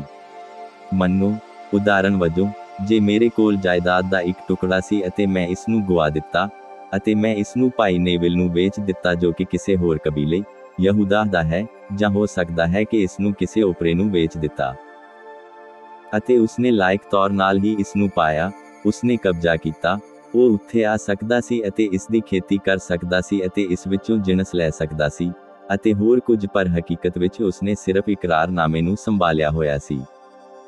ਉਹ ਇਸ ਦਾ ਮਾਲਕ ਨਹੀਂ ਸੀ। ਇਹ ਇਸਰਾਇਲ ਵਿੱਚ ਇੱਕ ਕਵਾਇਦ ਸੀ। ਹੁਣ ਤੁਸੀਂ ਪੜ੍ਹੋ, ਲੇਵੀਆ 5 ਵਿੱਚ ਪੜ੍ਹੋ, ਅਤੇ ਤੁਸੀਂ ਦੇਖੋਗੇ ਕਿ ਉਹ ਇਸ ਨੂੰ ਦਸਤੂਰਨ ਆਪਣਾ ਨਹੀਂ ਕਰ ਸਕਦੇ ਸਨ। ਉਸਨੇ ਬਸ ਇਸ ਨੂੰ ਰੱਖਿਆ ਹੁੰਦਾ ਸੀ। ਪਹਿਰਾ 132। ਖੈਰ, ਹੁਣ ਉਦਾਹਰਣ ਲਈ, ਮੇਰਾ ਬੇਟਾ ਚਾਹੁੰਦਾ, ਬਿਲੀ, ਉੱਥੇ ਵਾਪਸ ਲੈਣਾ ਚਾਹੁੰਦਾ ਸੀ ਮੇਰੇ ਆ ਕੇ ਇਹ ਜ਼ਮੀਨ ਖਰੀਦੇ। ਖੈਰ, ਫਿਰ ਜੇ ਪਰਦੇਸੀ ਜਾਂ ਭਰਾ ਨੇਵਿਲ ਜਾਂ ਕੋਈ ਹੋਰ ਵਿਅਕਤੀ ਨੇ ਇਹ ਰੱਖਿਆ ਸੀ, ਤਾਂ ਇਸ ਦੇ ਇਕਰਾਰਨਾਮੇ ਨੂੰ ਰੱਖਿਆ ਸੀ। ਹੁਣ ਜੇ ਇਹ ਮੇਰਾ ਨੇੜਲਾ ਰਿਸ਼ਤੇਦਾਰ ਹੁੰਦਾ, ਮੇਰਾ ਖੂਨ ਦਾ ਸਾਕ ਹੁੰਦਾ, ਤਾਂ ਉਹ ਇਸ ਨੂੰ ਹੋਰ ਨਹੀਂ ਰੱਖ ਸਕਦਾ ਸੀ। ਨਹੀਂ, ਸ਼੍ਰੀਮਾਨ, ਉਸ ਨੂੰ ਮੋੜਨਾ ਪੈਂਦਾ ਸੀ। ਹਾਂ ਜਨਾਬ, ਜਦੋਂ ਇਹ ਮੁੱਲ ਅਦਾ ਹੋ ਜਾਂਦਾ ਸੀ, ਜਦੋਂ ਉਹ ਉਹਨੂੰ ਦੇ ਦਿੰਦਾ, ਮੰਨੋ, ਜਾਇਦਾਦ ਦੇ ਟੁਕੜੇ ਲਈ $25,000। ਪਹਿਰਾ 133। ਖੈਰ, ਫਿਰ ਮੰਨੋ, ਭਾਈ ਟੋਨੀ ਆਉਂਦਾ ਅਤੇ ਕਹਿੰਦਾ ਹੈ, ਭਾਈ ਨੇਵਿਲ, ਮੈਂ ਭਾਈ ਬ੍ਰਾਨਹਾਮ ਦੀ ਜਾਇਦਾਦ ਖਰੀਦਾਂਗਾ। ਉਹ ਅਜਿਹਾ ਨਹੀਂ ਕਰ ਸਕਦਾ। ਭਾਈ ਨੇਵਿਲ ਕਹਿਣ, ਨਹੀਂ ਸ਼੍ਰੀਮਾਨ, ਮੈਂ ਇਸ ਨੂੰ ਵੇਚਣਾ ਨਹੀਂ ਚਾਹੁੰਦਾ। ਖੈਰ, ਤੁਸੀਂ ਇਸ ਦੇ ਲਈ ਕੀ ਦਿੱਤਾ ਸੀ? 25,000। ਠੀਕ ਹੈ, ਮੈਂ ਤੁਹਾਨੂੰ 35,000 ਦੇਵਾਂਗਾ। ਮੈਂ ਤੁਹਾਨੂੰ ਉਹਨਾਂ ਦੇ ਦੇਵਾਂਗਾ। ਮੈਨੂੰ ਪਰਵਾਹ ਨਹੀਂ ਕਿ ਤੁਸੀਂ ਕੀ ਚਾਹੁੰਦੇ ਹੋ। ਮੈਂ ਇਸ ਨੂੰ ਵੇਚਣਾ ਨਹੀਂ ਚਾਹੁੰਦਾ, ਮੈਂ ਹੀ ਇਸ ਨੂੰ ਰੱਖਾਂਗਾ। ਪਹਿਰਾ 134। ਪਰ ਬਿਲੀ ਪੌਲ ਮੌਕੇ ਤੇ ਆ ਸਕਦਾ ਸੀ ਅਤੇ ਕਹਿ ਸਕਦਾ ਸੀ, ਮੈਨੂੰ ਮੇਰੇ ਪਿਤਾ ਦੀ ਮਲਕੀਅਤ ਚਾਹੀਦੀ ਹੈ, ਇਹ ਤੁਹਾਡੇ 25,000 ਹਨ। ਉਸ ਨੂੰ ਛੱਡਣਾ ਹੀ ਪੈਣਾ ਸੀ। ਇਹ ਯਥਾਰਥ ਹੈ, ਕਿਉਂਕਿ ਇਹ ਇੱਕ ਕਾਨੂੰਨ ਸੀ। ਪਹਿਰਾ 135। ਓ ਹਾਲੇਲੂਇਆ। ਮੈਨੂੰ ਉਮੀਦ ਹੈ ਕਿ ਤੁਸੀਂ ਮਸੀਹੀ ਇਸ ਨੂੰ ਤੱਕਦੇ ਹੋ। ਅਸੀਂ ਧਰਤੀ ਦੇ ਲੂਣ ਹਾਂ। ਪਰਮੇਸ਼ਰ ਨੇ ਇਹ ਆਪਣੇ ਪੁੱਤਰਾਂ ਨੂੰ ਬਖਸ਼ਿਆ ਹੈ। ਉਸਨੇ ਸਾਨੂੰ ਸਾਰੀ ਕੁਦਰਤ, ਸਾਰੇ ਜਾਨਵਰਾਂ, ਹਰ ਥਾਂ, ਹਰ ਜੀਵਨ ਤੇ ਇਖਤਿਆਰ ਦਿੱਤਾ ਹੈ। ਪਰ ਆਦਮ, ਸਾਡੇ ਪਿਤਾ, ਨੇ ਇਸ ਨੂੰ ਸ਼ੈਤਾਨ ਨੂੰ ਜ਼ਬਤ ਕਰਾ ਦਿੱਤਾ। ਪਰ ਇਹ ਵਾਪਸ ਕਿੱਧਰ ਮੁੜਦਾ ਹੈ? ਹੱਕ ਸ਼ੁਫਾ ਮਾਲਕ ਕੋਲ, ਖੁਦਾ ਕੋਲ ਜਿਸ ਨੇ ਇਸ ਨੂੰ ਬਣਾਇਆ ਹੈ। ਆਮੀਨ। ਪਹਿਰਾ 136। ਕੋਈ ਹੈਰਾਨੀ ਦੀ ਗੱਲ ਨਹੀਂ ਕਿ ਯੂਹੰਨਾ ਨੇ ਕਿਹਾ ਕਿ ਉਹ ਪੁੱਬਾਂ ਮਾਰ ਕੇ ਰੋਇਆ, ਕਿਉਂਕਿ ਉਹ ਕੋਈ ਅਜਿਹਾ ਮਨੁੱਖ ਨਾ ਲੱਭ ਸਕਿਆ ਜੋ ਇਸ ਨੂੰ ਛੁਡਾਉਣ ਦੇ ਯੋਗ ਸੀ। ਮਨੁੱਖ ਨੂੰ ਯੋਗ ਹੋਣਾ ਚਾਹੀਦਾ ਹੈ। ਯੂਹੰਨਾ ਨੇ ਕਿਹਾ, ਤਾਂ ਮੈਂ ਬਹੁਤ ਰੋਨਾ ਇਸ ਲਈ ਜੋ ਉਸ ਪੋਥੀ ਨੂੰ ਲੈਣ ਜਾਂ ਉਸ ਉੱਤੇ ਨਿਗਾਹ ਕਰਨ ਦੇ ਯੋਗ ਕੋਈ ਨਾ ਨਿਕਲਿਆ। ਉਸਨੇ ਕਿਹਾ, ਨਾ ਸੁਰਗ ਵਿੱਚ, ਨਾ ਧਰਤੀ ਉੱਤੇ, ਨਾ ਧਰਤੀ ਦੇ ਹੇਠ ਕਿਤੇ ਕੋਈ ਨਹੀਂ। ਪਹਿਰਾ 137। ਕੋਈ ਮਨੁੱਖ ਨਹੀਂ। ਹੁਣ, ਉਸਨੇ ਕਦੇ ਵੀ ਦੂਤਾਂ ਨੂੰ ਨਜ਼ਰਅੰਦਾਜ਼ ਨਹੀਂ ਕੀਤਾ। ਯਾਦ ਕਰੋ, ਇਹ ਧਰਤੀ ਦੂਤਾਂ ਨੂੰ ਨਹੀਂ ਸੌਂਪੀ ਗਈ ਸੀ। ਇਹ ਮਨੁੱਖ ਦੀ ਵਿਰਾਸਤ ਹੈ। ਜਿਬਰਾਇਲ ਲਾਇਕ ਸੀ, ਯਕੀਨਨ। ਕੋਈ ਹੋਰ ਯੋਗ ਸੀ, ਮਾਈਕਲ ਹੋ ਸਕਦਾ ਹੈ। ਇਸ ਢੰਗ ਨਹੀਂ ਹੋ ਸਕਦਾ ਹੈ ਉਹ ਅਜਿਹਾ ਕਰਨ ਦੇ ਕਾਬਿਲ ਹੋਵੇ। ਪਰ ਕੋਈ ਵੀ ਮਨੁੱਖ ਯੋਗ ਨਹੀਂ ਸੀ। ਸਮਝੇ? ਅਤੇ ਯੂਹੰਨਾ ਉੱਚੀ ਉੱਚੀ ਰੋਇਆ। ਪਹਿਰਾ 138। ਕਿਸੇ ਨੇ ਕਿਹਾ, ਕਿਉਂਕਿ ਉਸਨੇ ਆਪਣੇ ਆਪ ਨੂੰ ਯੋਗ ਨਹੀਂ ਪਾਇਆ। ਅਜਿਹਾ ਨਹੀਂ ਹੈ। ਉਹ ਆਦਮੀ ਪਵਿੱਤਰ ਆਤਮਾ ਦੇ ਅਸਰ ਅਧੀਨ ਸੀ, ਉਹ ਇਸ ਤਰ੍ਹਾਂ ਦੀ ਗਲਤੀ ਨਹੀਂ ਕਰ ਸਕਦਾ ਸੀ। ਪਰ ਇਹ ਇਕੱਲਾ ਹੀ ਉਹ ਨਹੀਂ ਸੀ ਜੋ ਯੋਗ ਨਾ ਸੀ, ਉਸਨੂੰ ਕੋਈ ਵੀ ਯੋਗ ਨਾ ਲੱਭਾ। ਪਹਿਰਾ 139। ਤਦ ਉਸਨੇ ਬਸ ਕਿਹਾ, ਇੱਕ ਬਜ਼ੁਰਗ ਜਾਂ ਇੱਕ ਬਲੀ ਦੂਤ ਅੱਗੇ ਆਉਂਦਾ ਹੈ, ਕਹਿੰਦਾ ਹੈ, ਨਾ ਰੋ, ਕਿਉਂ ਜੋ ਯਹੂਦਾ ਦੇ ਗੋਤਰ ਦਾ ਬੱਬਰ ਸ਼ੇਰ। ਆਮੀਨ। ਦਾਊਦ ਦੀ ਜੜ, ਉਹ ਜਿੱਤ ਗਿਆ ਹੈ। ਆਮੀਨ। ਜਿੱਤ ਗਿਆ, ਦੂਜੇ ਸ਼ਬਦਾਂ ਵਿੱਚ ਉਹ ਪੋਥੀ ਲੈਣ ਦੇ ਯੋਗ ਹੈ। ਆਮੀਨ। ਪਹਿਰਾ 140। ਯਾਦ ਕਰੋ, ਉਸਨੇ ਉਸ ਦਾ ਇਸ ਵੇਲੇ ਤੱਕ ਦੀਦਾਰ ਨਹੀਂ ਕੀਤਾ ਸੀ। ਕਿਉਂ? ਉਹ ਉੱਥੇ ਬੈਠਾ ਹੋਇਆ ਸੀ, ਉੱਥੇ ਇੱਕ ਸਿੰਘਾਸਨ ਤੇ ਬੈਠਾ ਹੋਇਆ ਸੀ, ਪਰਮੇਸ਼ਰ ਦਾ ਸਿੰਘਾਸਨ। ਉਹ ਆਤ ਪਵਿੱਤਰ ਅਸਥਾਨ ਦੇ ਅੰਦਰ ਸੀ। ਉਸਨੇ ਉਸਨੂੰ ਇਸ ਸਮੇਂ ਤੱਕ ਨਹੀਂ ਦੇਖਿਆ ਸੀ, ਇਸ ਲਈ ਯੂਹੰਨਾ ਉਮੀਦ ਕਰ ਰਿਹਾ ਸੀ ਇੱਕ ਬੱਬਰ ਸ਼ੇਰ ਦੇ ਬਾਹਰ ਆਉਣ ਦੀ, ਪਰ ਉਸਨੂੰ ਇੱਕ ਲੇਲਾ ਦਿਸਿਆ। ਪਹਿਰਾ 141। ਭਾਈਓ, ਉੱਥੇ ਤੁਸੀਂ ਹੋ। ਨਿਮਰਤਾ ਦੁਆਰਾ, ਮਧੁਰਤਾ ਦੁਆਰਾ, ਪਵਿੱਤਰ ਆਤਮਾ ਦੁਆਰਾ ਅਸੀਂ ਫਤਿਹ ਪਾਉਂਦੇ ਹਾਂ। ਕੋਈ ਮਹਾਨ ਤਾਕਤਵਰ ਬੁੱਧੀਜੀਵੀ ਦੈਂਤ ਨਹੀਂ, ਪਰ ਉਹ ਜੋ ਆਪਣੇ ਆਪ ਨੂੰ ਨਿਮਰ ਕਰ ਸਕਦਾ ਹੈ ਉਹ ਮਨੁੱਖ ਹੈ ਜੋ ਜਿੱਤ ਪਾਉਂਦਾ ਹੈ। ਉਹ ਆਦਮੀ ਜਿਸ ਨੂੰ ਸਭ ਪਾਸਿਓਂ ਠੁੱਡ ਮਾਰੀ ਜਾ ਸਕੇ ਅਤੇ ਫਿਰ ਵੀ ਮਸੀਹ ਦਾ ਸੇਵਕ ਬਣਿਆ ਰਹੇ, ਉਹੀ ਜੇਤੂ ਹੈ। ਪਹਿਰਾ 142। ਹੁਣ ਉਸਨੇ ਕਿਹਾ, ਉਹ ਜਿੱਤ ਗਿਆ ਹੈ ਅਤੇ ਉਹ ਪੋਥੀ ਲੈਣ ਅਤੇ ਇਸ ਨੂੰ ਖੋਲਣ ਅਤੇ ਇਸ ਦੀਆਂ ਮੋਹਰਾਂ ਨੂੰ ਖੋਲਣ ਦੇ ਯੋਗ ਹੈ। ਪਹਿਰਾ 143। ਹੁਣ ਅਸੀਂ ਕੁਝ ਸਮੇਂ ਬਾਅਦ ਇਹ ਖੋਜਣ ਜਾ ਰਹੇ ਹਾਂ, ਸ਼ਾਇਦ ਅੱਜ ਨਹੀਂ, ਪਰ ਇਹਨਾਂ 7 ਮੋਹਰਾਂ ਨੇ ਕੀ ਸਾਂਭਿਆ ਹੋਇਆ ਹੈ, ਉਹਨਾਂ ਨੇ ਕੀ ਕੀਤਾ ਸੀ। ਪਹਿਰਾ 144। ਹੁਣ ਆਓ ਛੁਟਕਾਰੇ ਤੇ ਥੋੜਾ ਜਿਹਾ ਵਿਚਾਰ ਕਰੀਏ। ਇਸ ਤੋਂ ਪਹਿਲਾਂ ਕਿ ਇਹ ਵਿਅਕਤੀ ਮੁਕਤ ਕਰਾ ਸਕੇ, ਪਹਿਲੀ ਗੱਲ, ਉਸ ਨੂੰ ਕਾਬਿਲ ਹੋਣਾ ਚਾਹੀਦਾ ਸੀ, ਉਹ ਸਹੀ ਕਿਸਮ ਦਾ ਵਿਅਕਤੀ ਹੋਣਾ ਚਾਹੀਦਾ ਸੀ।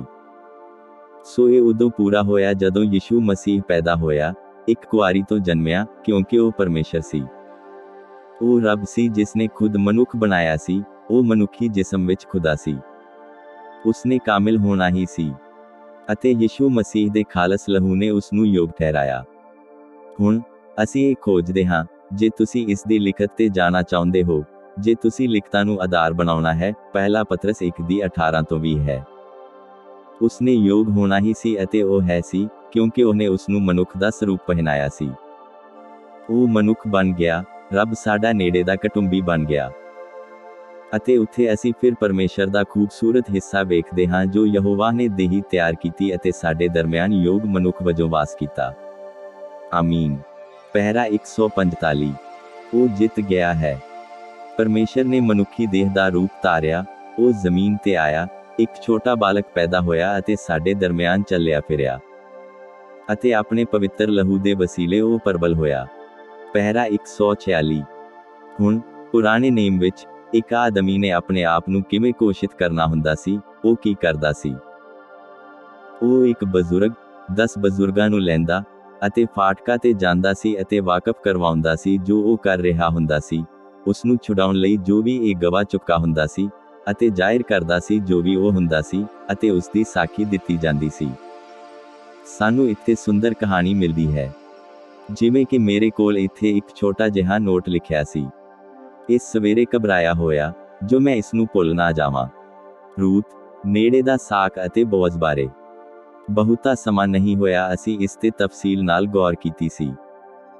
ਮੈਂ ਚਾਹੁੰਦਾ ਹਾਂ ਕਿ ਤੁਸੀਂ ਹੁਣ ਇਸ ਆਰਾਮ ਦੇ 3 ਪੜਾਵਾਂ ਨੂੰ ਗੌਰਤਲਬ ਕਰਿਓ। ਪਹਿਰਾ 147। ਮੈਂ ਚਾਹੁੰਦਾ ਹਾਂ ਕਿ ਤੁਸੀਂ ਕਲੀਸਿਆ ਦੇ ਆਰਾਮ ਵੱਲ ਧਿਆਨ ਕਰਿਓ, ਉਕਾ ਉਹੀ ਚੀਜ਼ ਹੈ।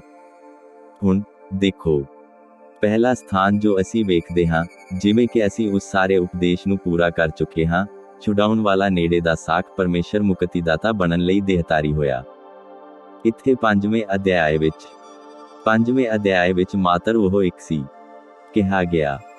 ਤਾਂ ਨਾ ਸੁਰਗ ਵਿੱਚ, ਨਾ ਧਰਤੀ ਉੱਤੇ, ਨਾ ਧਰਤੀ ਦੇ ਹੇਠ ਕੋਈ ਸੀ ਜੋ ਉਸ ਪੋਥੀ ਨੂੰ ਖੋਲ ਸਕਦਾ ਜਾਂ ਉਸ ਉੱਤੇ ਨਿਗਾਹ ਕਰ ਸਕਦਾ। ਤਾਂ ਮੈਂ ਬਹੁਤ ਰੋਣਾ ਇਸ ਲਈ ਜੋ ਉਸ ਪੋਥੀ ਦੇ ਖੋਲਣ ਜਾਂ ਉਸ ਨੂੰ ਵਾਚਣ ਜਾਂ ਉਸ ਉੱਤੇ ਨਿਗਾਹ ਕਰਨ ਦੇ ਯੋਗ ਕੋਈ ਨਾ ਨਿਕਲਿਆ। ਉਹਨਾਂ ਬਜ਼ੁਰਗਾਂ ਵਿੱਚੋਂ ਇੱਕ ਨੇ ਮੈਨੂੰ ਆਖਿਆ, ਨਾ ਰੋ। ਵੇਖ, ਉਹ ਬੱਬਰ ਸ਼ੇਰ ਜਿਹੜਾ ਯਹੂਦਾ ਦੇ ਗੋਤ ਵਿੱਚੋਂ ਹੈ ਅਤੇ ਦਾਊਦ ਦੀ ਜੜ ਹੈ, ਉਸ ਪੋਥੀ ਅਤੇ ਉਹਦੀਆਂ 7 ਮੋਹਰਾਂ ਦੇ ਖੋਲਣ ਲਈ ਜਿੱਤ ਗਿਆ ਹੈ। ਇੱਕ ਉਹ ਹੀ ਹੈ, ਉਹ ਇਕੱਲਾ ਹੈ ਜਿਸ ਵੱਲ ਅਸੀਂ ਨਜ਼ਰਾਂ ਟਿਕਾਏ ਹੋਏ ਹਾਂ। ਪਹਿਰਾ 148। ਗੌਰਤਲਬ ਕਰਿਓ ਕਿ ਕਿਵੇਂ ਰੂਤ, ਕਿਵੇਂ ਅਤੇ ਨਾਓਮੀ, ਬੋਅਜ਼ ਬਸ ਇੱਕ ਕਾਮਿਲ ਤਸਵੀਰ ਹੈ। ਕਿਵੇਂ ਕਾਲ ਦੇ ਵੇਲੇ ਨਾਓਮੀ ਨੇ ਕਲੀਸਿਆ ਨੂੰ ਛੱਡ ਦਿੱਤਾ, ਦੇਸ਼ ਛੱਡ ਦਿੱਤਾ, ਮੁਆਬੀ ਸਰਜ਼ਮੀਨ ਵਿੱਚ ਉੱਥੇ ਵਸਣ ਅਤੇ ਉੱਥੇ ਨਿਵਾਸ ਕਰਨ ਲਈ ਚਲੀ ਗਈ। ਉਸਨੇ ਆਪਣਾ ਸਭ ਕੁਝ ਗੁਆ ਦਿੱਤਾ। ਅਤੇ ਜਦੋਂ ਉਹ ਚਲੀ ਗਈ, ਉਹਨਾਂ ਦੇ ਉੱਥੇ ਰਹਿਣ ਦੌਰਾਨ ਉਸ ਦਾ ਪਤੀ ਅਲੀਮਲਕ ਮਰ ਗਿਆ। ਇਸ ਸਬਬ ਉਹਦੀ ਮਿਰਾਸ ਕਿਸੇ ਹੋਰ ਦੇ ਵੱਸ ਹੋਣ ਲਈ ਰਹਿ ਗਈ। ਫਿਰ ਜਦੋਂ ਅਸੀਂ ਆਉਂਦੇ, ਜਦੋਂ ਉਹ ਵਾਪਸ ਪਰਤਦੀ ਹੈ, ਤਾਂ ਉਹ ਸੁੰਦਰ ਜਵਾਨ ਮੁਆਬੀ ਵਿਧਵਾ ਨੂੰ ਆਪਣੇ ਸੰਗ ਵਾਪਸ ਲਿਆਉਂਦੀ ਹੈ। ਅਤੇ ਜਦੋਂ ਬੋਅਜ਼ ਨੇ ਇਸ ਵਿਧਵਾ ਨੂੰ ਤੱਕਿਆ, ਮਸੀਹ ਦੀ ਇੱਕ ਮਿਸਾਲ, ਤਾਂ ਉਹ ਉਸ ਤੇ ਫਿਦਾ ਹੋ ਗਿਆ। ਅਤੇ ਉਹ ਉਸ ਨੂੰ ਪਿਆਰ ਕਰਦਾ ਸੀ। ਇਸ ਲਈ ਉਸ ਨੂੰ ਛੁਡਾਉਣਾ ਪੈਣਾ ਸੀ। ਇੱਕ ਮਾਤਰ ਤਰੀਕਾ ਸੀ ਕਿ ਉਹ ਉਸ ਨੂੰ ਕਦੀ ਪਤਨੀ ਬਣਾਉਣ ਲਈ ਲੈ ਸਕਦਾ ਸੀ ਕਿ ਛੁਡਾਉਣਾ ਹੀ ਪੈਣਾ ਸੀ ਜੋ ਕੁਝ ਉਸ ਦਾ ਭਾਈ ਅਲੀਮਲਕ ਗੁਆ ਚੁੱਕਾ ਸੀ। ਪਹਿਰਾ 149। ਅਤੇ ਇਸ ਲਈ ਉਸਨੇ ਉਹਦੇ ਦੂਜੇ ਭਰਾ ਨੂੰ ਪੁੱਛਿਆ ਕਿ ਕੀ ਉਹ ਇਸ ਨੂੰ ਛੁਡਾਵੇਗਾ, ਜਿਹੜਾ ਉਸ ਦੇ ਨਾਲੋਂ ਵੀ ਨੇੜੇ ਦਾ ਸੀ, ਅਤੇ ਉਹ ਅਜਿਹਾ ਨਾ ਕਰ ਸਕਿਆ। ਇਸ ਲਈ ਉਹ ਪਰਮੇਸ਼ਰ ਦੇ ਫਰਮਾਨਾਂ ਦਾ ਇੱਕ ਕਾਮਿਲ ਨਮੂਨਾ ਪੇਸ਼ ਕਰਨ ਲਈ ਹੇਠਾਂ ਗਿਆ। ਉਹ ਫਾਟਕਾ ਕੋਲ ਗਿਆ ਅਤੇ ਉਸਨੇ ਉਹਦੀ ਜੁੱਤੀ ਨੂੰ ਝੱਟ ਉਤਰਵਾ ਦਿੱਤਾ ਅਤੇ ਕਿਹਾ, ਅੱਜ ਇਸ ਤੋਂ ਵਾਕਫ ਕੀਤਾ ਜਾਵੇ ਕਿ ਸਭ ਕੁਝ ਜੋ ਨਾਓਮੀ ਦਾ ਸੀ ਮੈਂ ਛੁਡਾ ਲਿਆ ਹੈ। ਉਸ ਕੋਲ ਜੋ ਕੁਝ ਹੈ, ਉਹ ਸਭ ਜੋ ਅਲੀਮਲਕ ਮੇਰੇ ਭਾਈ ਨੇ ਗੁਆ ਦਿੱਤਾ ਹੈ। ਹੁਣ ਮੈਂ ਨੇੜੇ ਦਾ ਸਾਖ ਹਾਂ, ਅਤੇ ਮੈਂ ਉਹ ਹਾਂ ਜੋ ਇਸ ਨੂੰ ਛੁਡਾ ਸਕਦਾ ਹੈ। ਇਸ ਲਈ ਮੈਂ ਇਸ ਦਾ ਦਾਅਵਾ ਕਰਨ ਲਈ ਆਇਆ ਹਾਂ। ਜੇ ਇੱਥੇ ਕੋਈ ਹੋਰ ਆਦਮੀ ਹੈ ਜੋ ਕਿਉਂ ਦਾ ਵਾਜਿਬ ਕਾਰਨ ਪੇਸ਼ ਕਰ ਸਕਦਾ ਹੋਵੇ, ਜਾਂ ਮੇਰੇ ਤੋਂ ਨਜ਼ਦੀਕੀ ਕੋਈ ਹੋਵੇ, ਤਾਂ ਜ਼ਾਹਿਰ ਕੀਤਾ ਜਾਵੇ। ਅਤੇ ਸਭ ਨੇ ਆਪਣੇ ਮੂੰਹ ਬੰਦ ਰੱਖੇ। ਇਸ ਲਈ ਉਸਨੇ ਉਹਦੀ ਜੁੱਤੀ ਲਹਾ ਦਿੱਤੀ ਅਤੇ ਗਵਾਹੀ ਲਈ ਵਗਾ ਕੇ ਸੁੱਟ ਦਿੱਤੀ, ਮੈਂ ਸਭ ਕੁਝ ਜੋ ਸਾਡੇ ਭਾਈ ਅਲੀਮਲਕ ਕੋਲ ਸੀ ਛੁਡਾ ਲਿਆ ਹੈ। ਕਿਉਂ? ਉਹ ਨੇੜੇ ਦਾ ਸਾਖ ਸੀ। ਉਹ ਇੱਕ ਛੁਡਾਉਣ ਵਾਲਾ ਨੇੜੇ ਦਾ ਸਾਖ ਸੀ। ਇਹ ਕਿੰਨਾ ਖੂਬਸੂਰਤ ਹੈ। ਇਹ ਕਿੰਨੀ ਸੋਹਣੀ ਕਹਾਣੀ ਹੈ। ਪਹਿਰਾ 150। ਅਤੇ ਫਿਰ ਇਹ ਸਾਰਾ ਸਮਾਂ ਰੂਥ ਆਰਾਮ ਕਰ ਰਹੀ ਸੀ ਅਤੇ ਇਹ ਜਾਣਨ ਦੀ ਉਡੀਕ ਕਰ ਰਹੀ ਸੀ ਕਿ ਇਹ ਕਿਵੇਂ ਜ਼ਾਹਿਰ ਹੋਣ ਵਾਲਾ ਹੈ। ਫਿਰ ਉਹ ਵਾਪਸ ਪਰਤਦਾ ਹੈ, ਕੋਈ ਵੀ ਇਸ ਦੇ ਵਿਰੁੱਧ ਬਿਆਨ ਨਹੀਂ ਦੇ ਸਕਦਾ ਸੀ। ਉਹ ਵਾਪਸ ਆਇਆ ਅਤੇ ਨਾਓਮੀ ਨੂੰ ਲੈ ਗਿਆ। ਅਤੇ ਰੂਥ, ਸੁੰਦਰ ਮੁਆਬੀ ਕੁੜੀ ਨੂੰ ਲੈ ਗਿਆ, ਅਤੇ ਉਹ ਵਿਆਹੇ ਗਏ ਸਨ ਅਤੇ ਇਸ ਮੀਰਾਸ ਤੇ ਰਹਿੰਦੇ ਸਨ। ਕਿੰਨੀ ਖੂਬਸੂਰਤ ਕਹਾਣੀ। ਪਹਿਰਾ 151। ਰੂਥ ਦੇ 3 ਪੜਾਅ ਹਨ। ਰੂਥ ਫੈਸਲਾ ਲੈਂਦੀ ਹੈ। ਉਹ ਇਰਾਦਾ ਕਰ ਰਹੀ ਸੀ ਕਿ ਕੀ ਉਹ ਇਹ ਫੈਸਲਾ ਕਰੇਗੀ ਜਾਂ ਨਹੀਂ, ਜੰਮਣ ਭੂਮੀ ਵਾਪਸ ਪਰਤਣ ਦਾ। ਬਿਲਕੁਲ ਕਲੀਸਿਆ ਵਾਂਗ। ਰੂਥ ਸੇਵਾ ਕਰਦੀ ਹੈ। ਜਦੋਂ ਉਹ ਸਿੱਟੇ ਚੁਗਣ ਲਈ ਬਾਹਰ ਗਈ, ਰੂਥ ਆਰਾਮ ਕਰਦੀ ਹੈ। ਇਹ ਉਹ ਹੈ ਜੋ ਰੂਥ ਕਲੀਸਿਆ ਹੁਣ ਕਰ ਰਹੀ ਹੈ। ਹੁਣ ਰੂਥ ਇਨਾਮ ਹਾਸਿਲ ਕਰਦੀ ਹੈ। ਹੁਣ ਜਿੱਥੇ ਜਾਂ ਅਗਲੀ ਚੀਜ਼ ਜੋ ਹੁੰਦੀ ਹੈ, ਕਲੀਸਿਆ ਦਾ ਇਨਾਮ ਹੈ। ਪਹਿਰਾ 152। ਹੁਣ ਅਸੀਂ ਨਹੀਂ ਕਰ ਸਕਦੇ, ਮੇਰੇ ਕੋਲ ਸਮਾਂ ਨਹੀਂ ਹੈ, ਕਿਉਂਕਿ ਤੁਸੀਂ ਬਪਤਿਸਮਾ ਦੇਣ ਵਾਲੀ ਸੇਵਾ ਰੱਖੀ ਹੈ ਅਤੇ ਹੁਣ 11:15 ਹੋ ਗਏ ਹਨ। ਪ੍ਰਭੂ ਚਾਹੇ, ਪਰ ਹੋ ਸਕਦਾ ਹੈ ਕਿ ਅਸੀਂ ਇਸ ਨੂੰ ਅਗਲੇ ਐਤਵਾਰ ਜਾਂ ਭਵਿੱਖ ਵਿੱਚ ਕਿਸੇ ਹੋਰ ਐਤਵਾਰ ਨੂੰ ਲਈਏ। ਅਤੇ ਮੈਂ ਇਸ ਨੂੰ ਇੱਥੇ ਹੇਠਾਂ ਤੱਕ ਲੈਣਾ ਚਾਹਾਂਗਾ, ਇਹਨਾਂ 7 ਸਿੰਗਾਂ ਅਤੇ 7 ਅੱਖਾਂ ਨੂੰ ਦਿਖਾਉਣ ਲਈ, ਅਤੇ ਬਿਲਕੁਲ ਉਹ 7 ਮੋਹਰਾਂ, 7 ਸੇਵਕਾਈਆਂ, ਚਰਚ ਦੇ 7 ਦੂਤ, 7 ਤਾਰੇ, ਬਸ ਉਹ ਕੁਝ ਕੁ। ਪਹਿਰਾ 153। ਅਤੇ ਠੀਕ ਇੱਥੇ ਸਾਰੀ ਚੀਜ਼ ਨੂੰ ਇਕੱਠਾ ਜੋੜ ਦਿੰਦੇ ਹਾਂ। ਹਾਂ, ਸ਼੍ਰੀਮਾਨ ਯੋਗ ਹੋਣਾ ਚਾਹੀਦਾ ਸੀ, ਇਸ ਲਈ ਯਿਸੂ ਕਾਬਿਲ ਹੈ। ਉਸ ਦੀ ਵਾਪਸੀ ਤੇ ਅਸੀਂ ਮੁਕਤੀ ਦੀਆਂ ਬਰਕਤਾਂ ਦੀ ਭਰਪੂਰੀ ਦਾ ਪੂਰੀ ਤਰ੍ਹਾਂ ਆਨੰਦ ਮਾਣਾਂਗੇ। ਮਸਕੀਨ ਧਰਤੀ ਦੇ ਵਾਰਿਸ ਹੋਣਗੇ। ਆਦਮੀ ਅਤੇ ਔਰਤਾਂ ਮੁੜ ਆਉਣਗੇ, ਪਰਮੇਸ਼ਰ ਦੇ ਪੁੱਤਰ ਅਤੇ ਧੀਆਂ। ਅਤੇ ਸਮੁੱਚੇ 1000 ਸਾਲੇ ਰਾਜ ਦੀ ਲਹਿਰ ਸ਼ੁਰੂ ਹੋ ਜਾਵੇਗੀ। ਕਿੰਨੀ ਰਮਣੀਕ ਗੱਲ ਹੈ। ਪਹਿਰਾ 154। ਅਤੇ ਬਲਵਾਨ ਦੂਤ ਉੱਚੀ ਆਵਾਜ਼ ਨਾਲ ਐਲਾਨ ਕਰ ਰਿਹਾ ਸੀ, ਕੌਣ ਯੋਗ ਹੈ? ਅਜਿਹਾ ਕੌਣ ਕਰ ਸਕਦਾ ਹੈ? ਪਹਿਰਾ 155। ਤਦ ਬਜ਼ੁਰਗ ਨੇ ਕਿਹਾ, ਨਾ ਰੋ, ਯਹੂਦਾ ਦੇ ਗੋਤ ਦਾ ਬੱਬਰ ਸ਼ੇਰ, ਉਹ ਯੋਗ ਹੈ ਅਤੇ ਉਹ ਜਿੱਤ ਗਿਆ ਹੈ। ਪਹਿਰਾ 156। ਅਤੇ ਉਸਨੇ ਪੋਥੀ ਲੈ ਲਈ ਅਤੇ ਪੋਥੀ ਨੂੰ ਖੋਲ੍ਹਿਆ ਅਤੇ ਇਸ ਦੀਆਂ ਮੋਹਰਾਂ ਨੂੰ ਖੋਲ ਦਿੱਤਾ। ਉਸਨੇ ਕਦੇ ਨਹੀਂ ਦੱਸਿਆ ਕਿ ਉਹਨਾਂ ਨਾਲ ਕੀ ਹੋਇਆ। ਜਦੋਂ ਅਸੀਂ ਸਾਫ਼-ਸਾਫ਼ ਖੋਲੀਆਂ ਉਹਨਾਂ 7 ਮੋਹਰਾਂ ਨਾਲ ਬਾਈਬਲ ਦੇ ਜ਼ਰੀਏ ਟਕਰਾਉਂਦੇ ਹਾਂ, ਤਾਂ ਵੇਖੋ ਕੀ ਹੋਇਆ। ਅਲਬੱਤਾ 7 ਮੋਹਰਾਂ ਨਾਲ ਮੁਹਰਬੰਦ ਇਸ ਕਿਤਾਬ ਵਿੱਚ, ਜਿਸ ਵਿੱਚ ਅਸੀਂ ਹੁਣ ਦਾਖਲ ਹੁੰਦੇ ਹਾਂ, ਪਰਮੇਸ਼ਰ ਦੀਆਂ ਛੁਟਕਾਰੇ ਦੀਆਂ ਤਮਾਮ ਬਖਸ਼ਿਸ਼ਾਂ ਦਾ ਸੰਪੂਰਨ ਭੇਤ ਸਾਂਭਿਆ ਹੋਇਆ ਹੈ। ਯਾਦ ਰੱਖਿਓ, ਉਹ ਲੇਲਾ ਹੈ, ਮਾਤਰ ਉਹੀ ਇਕਲੌਤਾ ਹੈ ਜਿਸ ਨੇ ਇਸ ਨੂੰ ਛੁਡਾਇਆ ਹੈ। ਅਤੇ ਯਾਦ ਰੱਖੋ, ਇਸ ਪੋਥੀ ਨੂੰ ਬਾਹਰੋਂ ਮੁਹਰਬੰਦ ਕੀਤਾ ਗਿਆ ਹੈ, ਇਸ ਨੂੰ ਅੰਦਰ ਨਹੀਂ ਲਿਖਿਆ ਗਿਆ। ਇਹ ਬਾਹਰੋਂ ਮੁਹਰਬੰਦ ਕੀਤੀ ਗਈ ਹੈ ਅਤੇ ਇਹ ਅੰਦਰ ਨਹੀਂ ਲਿਖਿਆ ਗਿਆ ਹੈ। ਅਤੇ ਕੇਵਲ ਉਹੀ ਇੱਕ ਸੀ ਜੋ ਪੋਥੀ ਨੂੰ ਖੋਲਣ ਜਾਂ ਪੋਥੀ ਨੂੰ ਪ੍ਰਗਟ ਕਰਨ ਜਾਂ ਮੋਹਰਾਂ ਨੂੰ ਪ੍ਰਗਟ ਕਰਨ ਦੇ ਕਾਬਿਲ ਸੀ, ਇਕਲੌਤਾ ਜੋ ਕਰ ਸਕਦਾ ਸੀ। ਪਹਿਰਾ 157। ਸੋ ਇਹ ਇੱਕ ਚੀਜ਼ ਹੈ, ਉਹ ਇੱਥੇ ਇਸ ਮੁਤਲਕ ਤਕਰਾਰ ਕਰ ਸਕਦੇ ਹਨ ਕਿ ਇਹ ਕੀ ਹੈ, ਪਰ ਉਹੀ ਇੱਕ ਹੈ ਜੋ ਇਲਾਹੀ ਤਰੀਕੇ ਨਾਲ ਇਸ ਦੀ ਵਿਆਖਿਆ ਕਰਦਾ ਹੈ। ਸਗੋਂ ਜੋ ਇੱਥੇ ਬਾਹਰਲੇ ਪਾਸੇ ਹੈ, ਇਸ ਦੀ ਕਰ ਸਕਣ ਵਾਲਾ ਕੋਈ ਵੀ ਨਹੀਂ ਹੈ।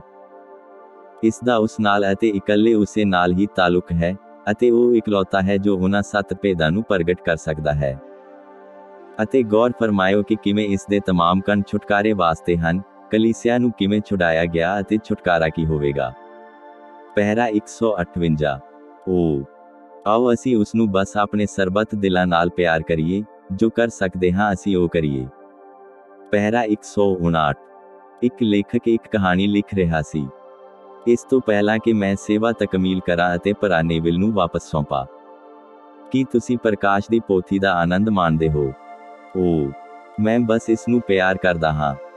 ਅਸੀਂ ਅੱਜ ਸਵੇਰੇ ਇਸ ਦੀਆਂ ਲਗਭਗ 3 ਆਇਤਾਂ ਲਈਆਂ ਹਨ, ਪਰ ਅਸੀਂ ਇਸ ਨੂੰ ਦੁਬਾਰਾ ਲਵਾਂਗੇ।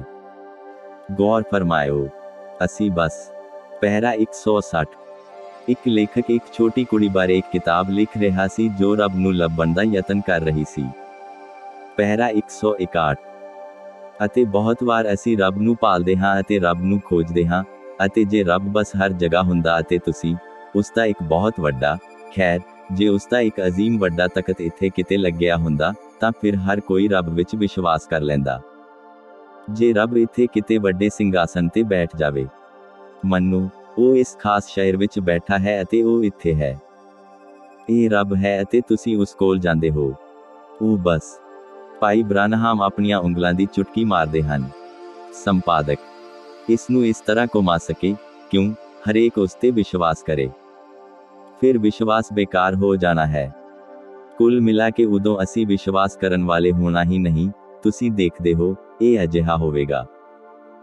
ਇਹ 1000 ਸਾਲੇ ਰਾਜ ਵਿੱਚ ਹੋਵੇਗਾ, ਪਰ ਹੁਣ ਉਹ ਉਹਨਾਂ ਨੂੰ ਬੁਲਾ ਰਿਹਾ ਹੈ ਅਤੇ ਉਹਨਾਂ ਨੂੰ ਲੱਭਣ ਦੀ ਕੋਸ਼ਿਸ਼ ਕਰ ਰਿਹਾ ਹੈ ਜੋ ਇਹ ਰਹੱਸਮਈ ਅਤੇ ਹਨੇਰਾ ਲੱਗਦਾ ਹੈ, ਅਤੇ ਤੁਸੀਂ ਨਹੀਂ ਜਾਣਦੇ ਕਿ ਇਸ ਨੂੰ ਕਿਵੇਂ ਕਰਨਾ ਹੈ। ਪਰ ਨਿਹਚਾ ਜਰੀਏ ਅਸੀਂ ਇਸ ਵਿੱਚ ਵਿਸ਼ਵਾਸ ਕਰਦੇ ਹਾਂ। ਸਾਨੂੰ ਇਸ ਦਾ ਵਿਸ਼ਵਾਸ ਹੈ। ਇਸੇ ਕਾਰਨ ਇਹ ਹੈ। ਤੁਸੀਂ ਇਸ ਨੂੰ ਸਮਝਦੇ ਹੋ, ਭਾਈ ਐਲਮਰ। ਵੇਖਿਆ। ਪਹਿਰਾ 162। ਹੁਣ, ਜੇ ਪਰਮੇਸ਼ਰ ਤਖਤ ਤੇ ਬੈਠਾ ਹੈ ਅਤੇ ਕਹਿੰਦੇ, ਕਿਉਂ? ਇੱਥੇ ਉਹ, ਉੱਥੇ ਉਹ, ਇੱਥੇ ਖੁਦਾ ਹੈ। ਉਹ ਇੱਕ ਖਾਸ ਟਿਕਾਣੇ ਵਿੱਚ ਆ ਵਸਦਾ ਹੈ, ਅਸੀਂ ਉੱਥੇ ਚਲੇ ਜਾਵਾਂਗੇ ਅਤੇ ਆਖੀਏ, ਪਿਆਰੇ ਸ਼੍ਰੀਮਾਨ, ਖੁਦਾ, ਕੀ ਤੁਸੀਂ ਇਹ ਕਰੋਗੇ? ਹਾਂ, ਮੈਂ ਕਰਾਂਗਾ। ਚਿੱਟ। ਅਤੇ ਇਹ ਹੋ ਜਾਵੇਗਾ, ਵੇਖੋ। ਖੈਰ, ਬੇਸ਼ੱਕ, ਇਹ ਰੱਬ ਹੈ। ਸਮਝੇ? ਮੇਰਿਆ, ਅਸੀਂ ਇਹ ਦੇਖਦੇ ਪਏ ਹਾਂ। ਇਸ ਲਈ ਕੋਈ ਲੋੜ ਨਹੀਂ ਹੋਵੇਗੀ। ਵਿਸ਼ਵਾਸ ਅਕਾਰਤ ਹੋ ਜਾਵੇਗਾ। ਜਦੋਂ ਤੁਸੀਂ ਨਿਸ਼ਚਿਤ ਹੀ ਹੋ ਤਾਂ ਵਿਸ਼ਵਾਸ ਬਿਲਕੁਲ ਉਚਿਤ ਨਹੀਂ। ਪਹਿਰਾ 163। ਕੀ ਹੁੰਦਾ ਜੇ ਇਸ ਜਹਾਨ ਵਿੱਚ ਹਰ ਵਿਅਕਤੀ ਇੱਕ ਮਸੀਹੀ ਹੁੰਦਾ? ਕੀ ਹੁੰਦਾ ਜੇ ਹਰ ਕੋਈ ਇੱਕ ਆਤਮਾ ਭਰਪੂਰ ਮਸੀਹੀ ਹੁੰਦਾ? ਕਿਉਂ? ਸਾਨੂੰ ਹੁਣ ਕਿਸੇ ਵਿਸ਼ਵਾਸ ਦੀ ਕੋਈ ਹੋਰ ਜ਼ਰੂਰਤ ਨਹੀਂ ਹੋਵੇਗੀ, ਕੁੱਲ ਮਿਲਾ ਕੇ ਕਿਸੇ ਵੀ ਨਿਹਚਾ ਦੀ ਲੋੜ ਨਹੀਂ ਹੋਵੇਗੀ। ਵਿਸ਼ਵਾਸ ਹੀ ਹੈ, ਅਤੇ ਵਿਸ਼ਵਾਸ ਹੀ ਉਹ ਅਸਲੀ ਚੀਜ਼ ਹੈ ਜਿਸ ਦੁਆਰਾ ਅਸੀਂ ਬਚੇ ਹਾਂ। ਅਤੇ ਇਹੀ ਵਜ੍ਹਾ ਹੈ ਕਿ ਇਸ ਨਾਲ ਥੋੜਾ ਅਸਹਿਮਤ ਹੋਣਾ ਚਾਹੀਦਾ ਹੈ, ਤਾਂ ਜੋ ਅਸੀਂ ਵਿਸ਼ਵਾਸ ਦਾ ਅਭਿਆਸ ਕਰ ਸਕੀਏ। ਕੀ ਤੁਸੀਂ ਹੁਣ ਇਸ ਨੂੰ ਜਾਣ ਬੁੱਝ ਲਿਆ? ਤੁਹਾਡੇ ਕੋਲ ਦੂਸਰਾ ਪਹਿਲੂ ਵੀ ਹੋਵੇ। ਸਮਝੇ? ਤੁਹਾਡੇ ਕੋਲ ਇੱਕ ਅਸਲੀ ਔਰਤ ਨੂੰ ਸਹੀ ਪੇਸ਼ ਕਰਨ ਲਈ ਇੱਕ ਬੁਰੀ ਔਰਤ ਹੋਣੀ ਚਾਹੀਦੀ ਹੈ। ਵੇਖਿਆ। ਸੱਚ ਨੂੰ ਅਸਲੀ ਬਣਾਉਣ ਅਤੇ ਇਸ ਨੂੰ ਪੂਰਾ ਰੁਸ਼ਨਾਉਣ ਲਈ ਝੂਠ ਹੋਣਾ ਚਾਹੀਦਾ ਹੈ। ਜੇ ਸਭ ਕੁਝ ਸੱਚ ਹੀ ਹੁੰਦਾ, ਦੇਖੋ, ਤਾਂ ਇਹ ਬਸ ਕਿੰਨਾ ਮਾਮੂਲੀ ਹੁੰਦਾ। ਵੇਖਿਆ। ਪਰ ਤੁਸੀਂ ਦੇਖਦੇ ਹੋ, ਇਹ ਕੁਝ ਸ਼ਾਹੀ ਚੀਜ਼ ਹੈ, ਇਹ ਵਾਕਿਆ ਹੀ ਕੁਝ ਅਸਲ ਚੀਜ਼ ਹੈ, ਜਦੋਂ ਸੱਚ ਅਤੇ ਵਿਸ਼ਵਾਸ ਅਤੇ ਹੋਰ ਅਜਿਹਾ ਹੀ। ਹੁਣ ਉੱਥੇ ਅਸੀਂ ਹੀ ਹਾਂ। ਪਹਿਰਾ 164। ਹੁਣ ਸਾਡੇ ਕੋਲ ਇਹ ਭਲਾ ਅਤੇ ਬੁਰਾ ਹੋਣੇ ਚਾਹੀਦੇ ਹਨ। ਇਹ ਇਸੇ ਤਰ੍ਹਾਂ ਚੱਲਦਾ ਹੈ। ਤੁਹਾਨੂੰ ਸ਼ਾਦਮਾਨ ਕਰਨ ਵਾਸਤੇ ਚੰਗੇ ਦਿਨ ਹੋਣੇ ਚਾਹੀਦੇ ਹਨ, ਜਾਂ ਮਾੜੇ ਦਿਨ ਜੋ ਤੁਹਾਨੂੰ ਚੰਗੇ ਦਿਨ ਦਾ ਆਨੰਦ ਮਹਿਸੂਸ ਕਰਾਉਣ। ਚੰਗੀ ਸਿਹਤ ਦਾ ਲੁਤਫ ਲੈਣ ਲਈ ਤੁਹਾਨੂੰ ਥੋੜੀ ਜਿਹੀ ਬਿਮਾਰੀ ਲੱਗੀ ਹੋਣੀ ਚਾਹੀਦੀ ਹੈ। ਸਮਝੇ? ਅਤੇ ਤੁਹਾਡੇ ਲਈ ਪਹਾੜ ਦੀਆਂ ਚੋਟੀਆਂ ਆਨੰਦਮਈ ਬਣਾਉਣ ਲਈ ਤੁਹਾਡੇ ਕੋਲ ਤੁਹਾਡੀਆਂ ਖਾਈਆਂ ਹੋਣੀਆਂ ਚਾਹੀਦੀਆਂ ਹਨ। ਅਤੇ ਇਸ ਲਈ ਇਹਨਾਂ ਦਿਨਾਂ ਵਿੱਚੋਂ ਕਿਸੇ ਦਿਨ ਇਹ ਸਭ ਕੁਝ ਪਹਾੜ ਦੀ ਚੋਟੀ ਹੋ ਜਾਏਗਾ, ਇਹ ਸਭ ਕੁਝ ਤੰਦਰੁਸਤੀ ਹੋ ਜਾਏਗਾ, ਇਹ ਸਭ ਕੁਝ ਖੁਦਾ ਹੋ ਜਾਏਗਾ, ਇਹ ਸਭ ਕੁਝ ਖੁਸ਼ੀ ਹੋ ਜਾਏਗਾ, ਬਸ। ਉੱਥੇ ਬੇਅੰਤ ਖੁਸ਼ੀਆਂ ਹੋਣਗੀਆਂ। ਪਰ ਉਸ ਵੇਲੇ ਤੱਕ, ਵੇਖੋ, ਸਾਡੇ ਕੋਲ ਇਹ ਭਲਾ ਤੇ ਬੁਰਾ ਹੋਣਾ ਹੈ। ਪਹਿਰਾ 165। ਹੁਣ ਹਰ ਕੋਈ ਇਸ ਗੱਲ ਨੂੰ ਸਮਝਦਾ ਹੈ। ਆਮੀਨ। ਕਲੀਸਿਆ ਕਹਿੰਦੀ ਹੈ, ਆਮੀਨ। ਸੰਪਾਦਕ। ਪਹਿਰਾ 166। ਇਹ ਕੁੜੀ ਦੱਸ ਰਹੀ ਸੀ ਕਿ ਉਹ ਹਰ ਥਾਂ ਰੱਬ ਨੂੰ ਲੱਭਣ ਦੀ ਕੋਸ਼ਿਸ਼ ਕਰ ਰਹੀ ਸੀ।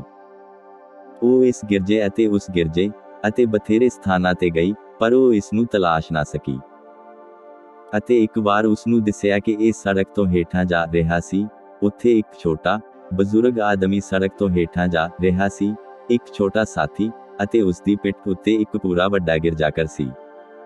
ਉਹ ਸੜਕ ਤੇ ਨੀਚੇ ਜਾ ਰਿਹਾ ਸੀ। ਅਤੇ ਉਹ ਕਹਿੰਦੀ, ਹੇ ਨੇਕ ਆਦਮੀ। ਉਹ ਕਹਿੰਦੀ, ਮੇਰਿਆ, ਇਹ ਤੁਹਾਡੇ ਲਈ ਹੈਰਾਨੀਜਨਕ ਖੁਸ਼ਨੁਮਾ ਹੈ। ਕਹਿੰਦੀ, ਪਰ ਤੁਸੀਂ ਸਮੁੱਚੀ ਚੀਜ਼ ਆਪਣੀ ਪਿੱਠ ਤੇ ਉਠਾ ਲਈ ਹੈ। ਉਹ ਕਹਿੰਦਾ, ਇਹ ਤੁਹਾਨੂੰ ਕੁਚਲ ਦੇਵੇਗਾ। ਉਹ ਕਹਿੰਦਾ, ਨਹੀਂ, ਇਹ ਮੈਨੂੰ ਨਹੀਂ ਕੁਚਲੇਗਾ। ਕਹਿੰਦਾ, ਕਿਉਂਕਿ ਮੈਂ ਉਹ ਚੱਟਾਨ ਹਾਂ ਜਿਸ ਉੱਤੇ ਇਹ ਬਣਿਆ ਹੋਇਆ ਹੈ। ਇਹ ਉਹ ਹੈ। ਆਓ ਦੁਆ ਕਰੀਏ। ਪਹਿਰਾ 167। ਹੇ ਯੁਗਾਂ ਦੀ ਚੱਟਾਨ, ਮੈਂ ਬਸ ਗਿਰਜਾਘਰ ਵਿੱਚ ਸਵਾਰ ਹੋ ਕੇ ਬਹੁਤ ਖੁਸ਼ ਹਾਂ, ਇਹ ਜਾਣ ਕੇ ਕਿ ਅਸੀਂ ਚੱਟਾਨ ਉੱਤੇ ਆਰਾਮ ਕਰ ਰਹੇ ਹਾਂ। ਉਹ ਚੱਟਾਨ, ਉਹ ਕਹਿੰਦਾ, ਇਹ ਕਾਗਜ਼ ਤੋਂ ਵੱਧ ਨਹੀਂ ਹੈ। ਅਤੇ ਜਿਵੇਂ ਹੀ ਚੱਟਾਨ ਇਸ ਦੇ ਨਾਲ ਛੇਤੀ ਅੱਗੇ ਵਧਣਾ ਸ਼ੁਰੂ ਕਰਦੀ ਹੈ, ਖੂਬਸੂਰਤ ਘੰਟੀਆਂ ਅੰਦਰੋਂ ਗੂੰਜਣ ਲੱਗਦੀਆਂ ਹਨ। ਹੇ ਯੁਗਾਂ ਦੀ ਚੱਟਾਨ, ਸਾਨੂੰ ਆਪਣੀਆਂ ਰਹਿਮਤਾਂ ਵਿੱਚ ਛੁਪਾ ਲੈ। ਸਾਨੂੰ ਜੀਵਨ ਦੇ ਮਾਰਗ ਅਤੇ ਚਸ਼ਮੇ ਦੇ ਹੇਠਾਂ ਲੈ ਜਾਣ ਬਦੌਲਤ ਸਾਡੇ ਦਿਲ ਖੁਸ਼ੀ ਨਾਲ ਸਰਾਬੋਰ ਹੋ ਜਾਣਗੇ ਅਤੇ ਸਾਰੇ ਮਾਰਗ ਤੇ ਤੇਰੀ ਹਮਦ ਦੀ ਚਨਕਾਰ ਛੇੜਦੇ ਰਹਿਣਗੇ। ਪਹਿਰਾ 168। ਅੱਜ ਫਜਰ ਵੇਲੇ ਅਸੀਂ ਵਚਨ ਦੇ ਅੰਦਰੋਂ ਪਵਿੱਤਰ ਆਤਮਾ ਦੀ ਇਸ ਮੁਲਾਕਾਤ ਲਈ ਤੇਰਾ ਸ਼ੁਕਰ ਕਰਦੇ ਹਾਂ, ਜਿਵੇਂ ਹੀ ਇਹ ਅੰਦਰ ਆਉਂਦਾ ਹੈ ਅਤੇ ਸਾਡੇ ਲਈ ਵਚਨ ਨੂੰ ਕਿੰਨਾ ਹੀ ਵਾਸਤਵਿਕ ਬਣਾ ਦਿੰਦਾ ਹੈ। ਸਾਡੀਆਂ ਖਾਮੀਆਂ ਅਤੇ ਜੋ ਕੁਝ ਅਸੀਂ ਕੀਤਾ ਜਾਂ ਕਿਹਾ ਜੋ ਨਾਮੁਨਾਸਿਬ ਸੀ, ਉਸ ਲਈ ਸਾਨੂੰ ਮਾਫ ਕਰ। ਪਿਤਾ ਪਰਮੇਸ਼ਰ, ਬਿਹਤਰ ਮਸੀਹੀ ਬਣਨ ਵਿੱਚ ਸਾਡਾ ਸਹਾਰਾ ਕਰ। ਅਸੀਂ ਪ੍ਰਾਰਥਨਾ ਕਰਦੇ ਹਾਂ ਕਿ ਤੇਰੀਆਂ ਮਿਹਰਾਂ ਸਾਡੇ ਉੱਤੇ ਬਣੀਆਂ ਰਹਿਣ। ਪਹਿਰਾ 169। ਮੈਂ ਗੁਜ਼ਾਰਿਸ਼ ਕਰਦਾ ਹਾਂ, ਪ੍ਰਭੂ, ਜੇ ਇਹ ਤੇਰੀ ਰਜ਼ਾ ਹੋਵੇ, ਤਾਂ ਅਸੀਂ ਜਲਦੀ ਹੀ ਵਾਪਸ ਆ ਸਕਦੇ ਹਾਂ ਅਤੇ ਇਹ ਬਾਬ ਇੱਥੇ ਖਤਮ ਕਰ ਸਕਦੇ ਹਾਂ ਅਤੇ ਇਹ 7 ਮੋਹਰਾਂ ਲੈ ਸਕਦੇ ਹਾਂ। ਅਸੀਂ ਉਸ ਸਮੇਂ ਵੱਲ ਤੱਕ ਰਹੇ ਹਾਂ, ਪ੍ਰਭੂ, ਜਦੋਂ ਤੂੰ ਸਾਨੂੰ ਅਜਿਹਾ ਕਰਨ ਦੇਵੇਂਗਾ। ਅਤੇ ਅੱਬਾ, ਇੱਥੇ ਸਾਡੇ ਆਪਣੇ ਛੋਟੇ ਜਿਹੇ ਗਿਰਜੇ ਵਿੱਚ ਅਸੀਂ ਫਰਿਆਦ ਕਰਦੇ ਹਾਂ ਕਿ ਤੂੰ ਸਾਨੂੰ ਇਹ ਬਖਸ਼ੇਗਾ, ਤਾਂ ਜੋ ਅਸੀਂ ਖੁਦਾ ਦੀਆਂ ਇਹਨਾਂ ਮਹਾਨ ਚੀਜ਼ਾਂ ਨੂੰ ਬੁੱਝ ਸਕੀਏ। ਇਸ ਲਈ ਨਹੀਂ ਕਿ ਅਸੀਂ ਇਸ ਦੇ ਲਾਇਕ ਹਾਂ, ਪ੍ਰਭੂ, ਪਰ ਸਾਡੇ ਭੁੱਖੇ ਦਿਲ ਇਸ ਲਈ ਤਰਸ ਰਹੇ ਹਨ।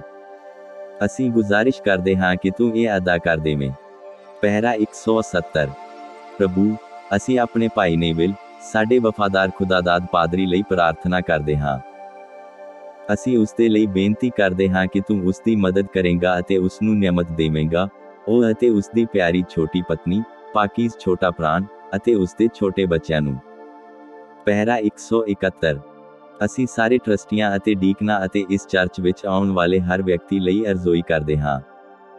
ਕੇਵਲ ਸਾਡੇ ਲਈ ਹੀ ਨਹੀਂ, ਸਗੋਂ ਹੋਰਾਂ ਲਈ ਅਤੇ ਉਹਨਾਂ ਸਾਰਿਆਂ ਲਈ ਜੋ ਤੇਰੇ ਨਾਮ ਨੂੰ ਪੁਕਾਰਦੇ ਹਨ। ਮੈਂ ਦੇਸ਼ ਭਰ ਦੇ ਆਪਣੇ ਦੋਸਤਾਂ ਲਈ ਬੇਨਤੀ ਕਰਦਾ ਹਾਂ, ਸਿਰਫ ਇੱਕ ਸਾਹਕੂ ਜਿੰਨੀ ਇਤਲਾਹ ਅਤੇ ਉਹ ਇੱਥੇ ਹਨ।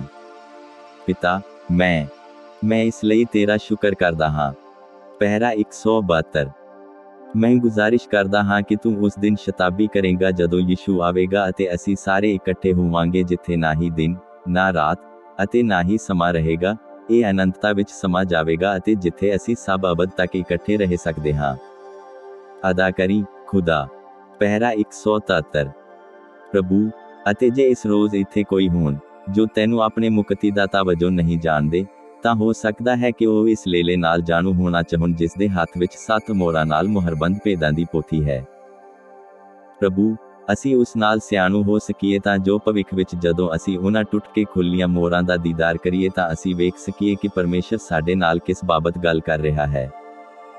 ਅਸੀਂ ਇਸ ਨੂੰ ਉਸ ਦੇ ਪੁੱਤਰ ਯਿਸੂ ਮਸੀਹ ਦੇ ਨਾਮ ਦੇ ਵਸੀਲੇ ਖੁਦਾ ਦੀ ਸ਼ੋਭਾ ਲਈ ਮੰਗਦੇ ਹਾਂ। ਅਤੇ ਜਦੋਂ ਸਾਡੇ ਸਿਰ ਝੁਕੇ ਹੋਏ ਹਨ। ਪਹਿਰਾ 174।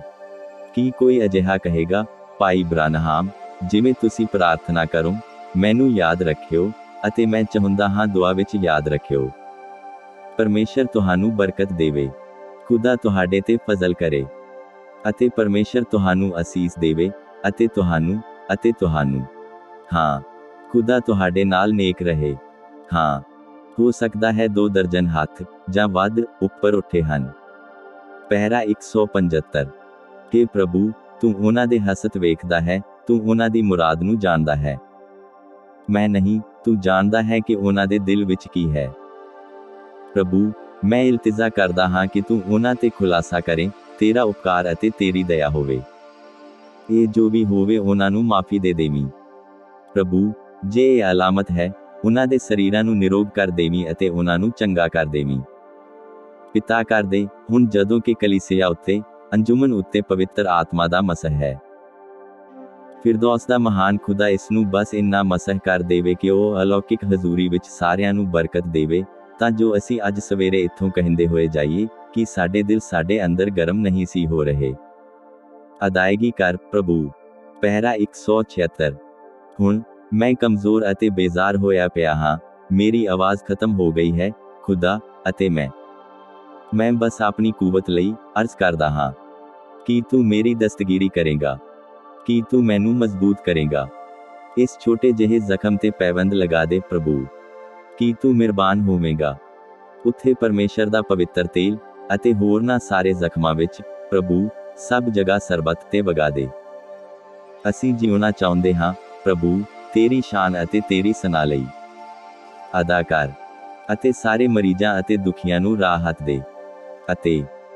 ਅਤੇ ਆਪਣੇ ਆਪ ਨੂੰ ਮਹਿਮਾ ਦਵਾ ਪ੍ਰਭੂ, ਕਿਉਂਕਿ ਅਸੀਂ ਅਹਿਸਾਸ ਕਰਦੇ ਹਾਂ ਕਿ ਇਹ ਉਹਨੇ ਚਿਰ ਤੱਕ ਨਹੀਂ ਹੋਵੇਗਾ ਜਦੋਂ ਤੱਕ ਸਾਡੇ ਕੋਲ ਹੋਰ ਆਗਾਮੀ ਸਭਾਵਾਂ ਨਹੀਂ ਹਨ। ਉਹ ਚਲੇ ਜਾਣਗੇ, ਉਹ ਅਤੀਤ ਬਣ ਕੇ ਰਹਿ ਜਾਣਗੇ। ਪਹਿਰਾ 177। ਹੁਣ ਪਿਤਾ, ਅਸੀਸ ਦੇ, ਹੁਣ ਅਸੀਂ ਸਾਰੇ ਇਕੱਠੇ ਯਿਸੂ ਮਸੀਹ ਦੇ ਨਾਮ ਦੇ ਜ਼ਰੀਏ ਮੰਗਦੇ ਹਾਂ।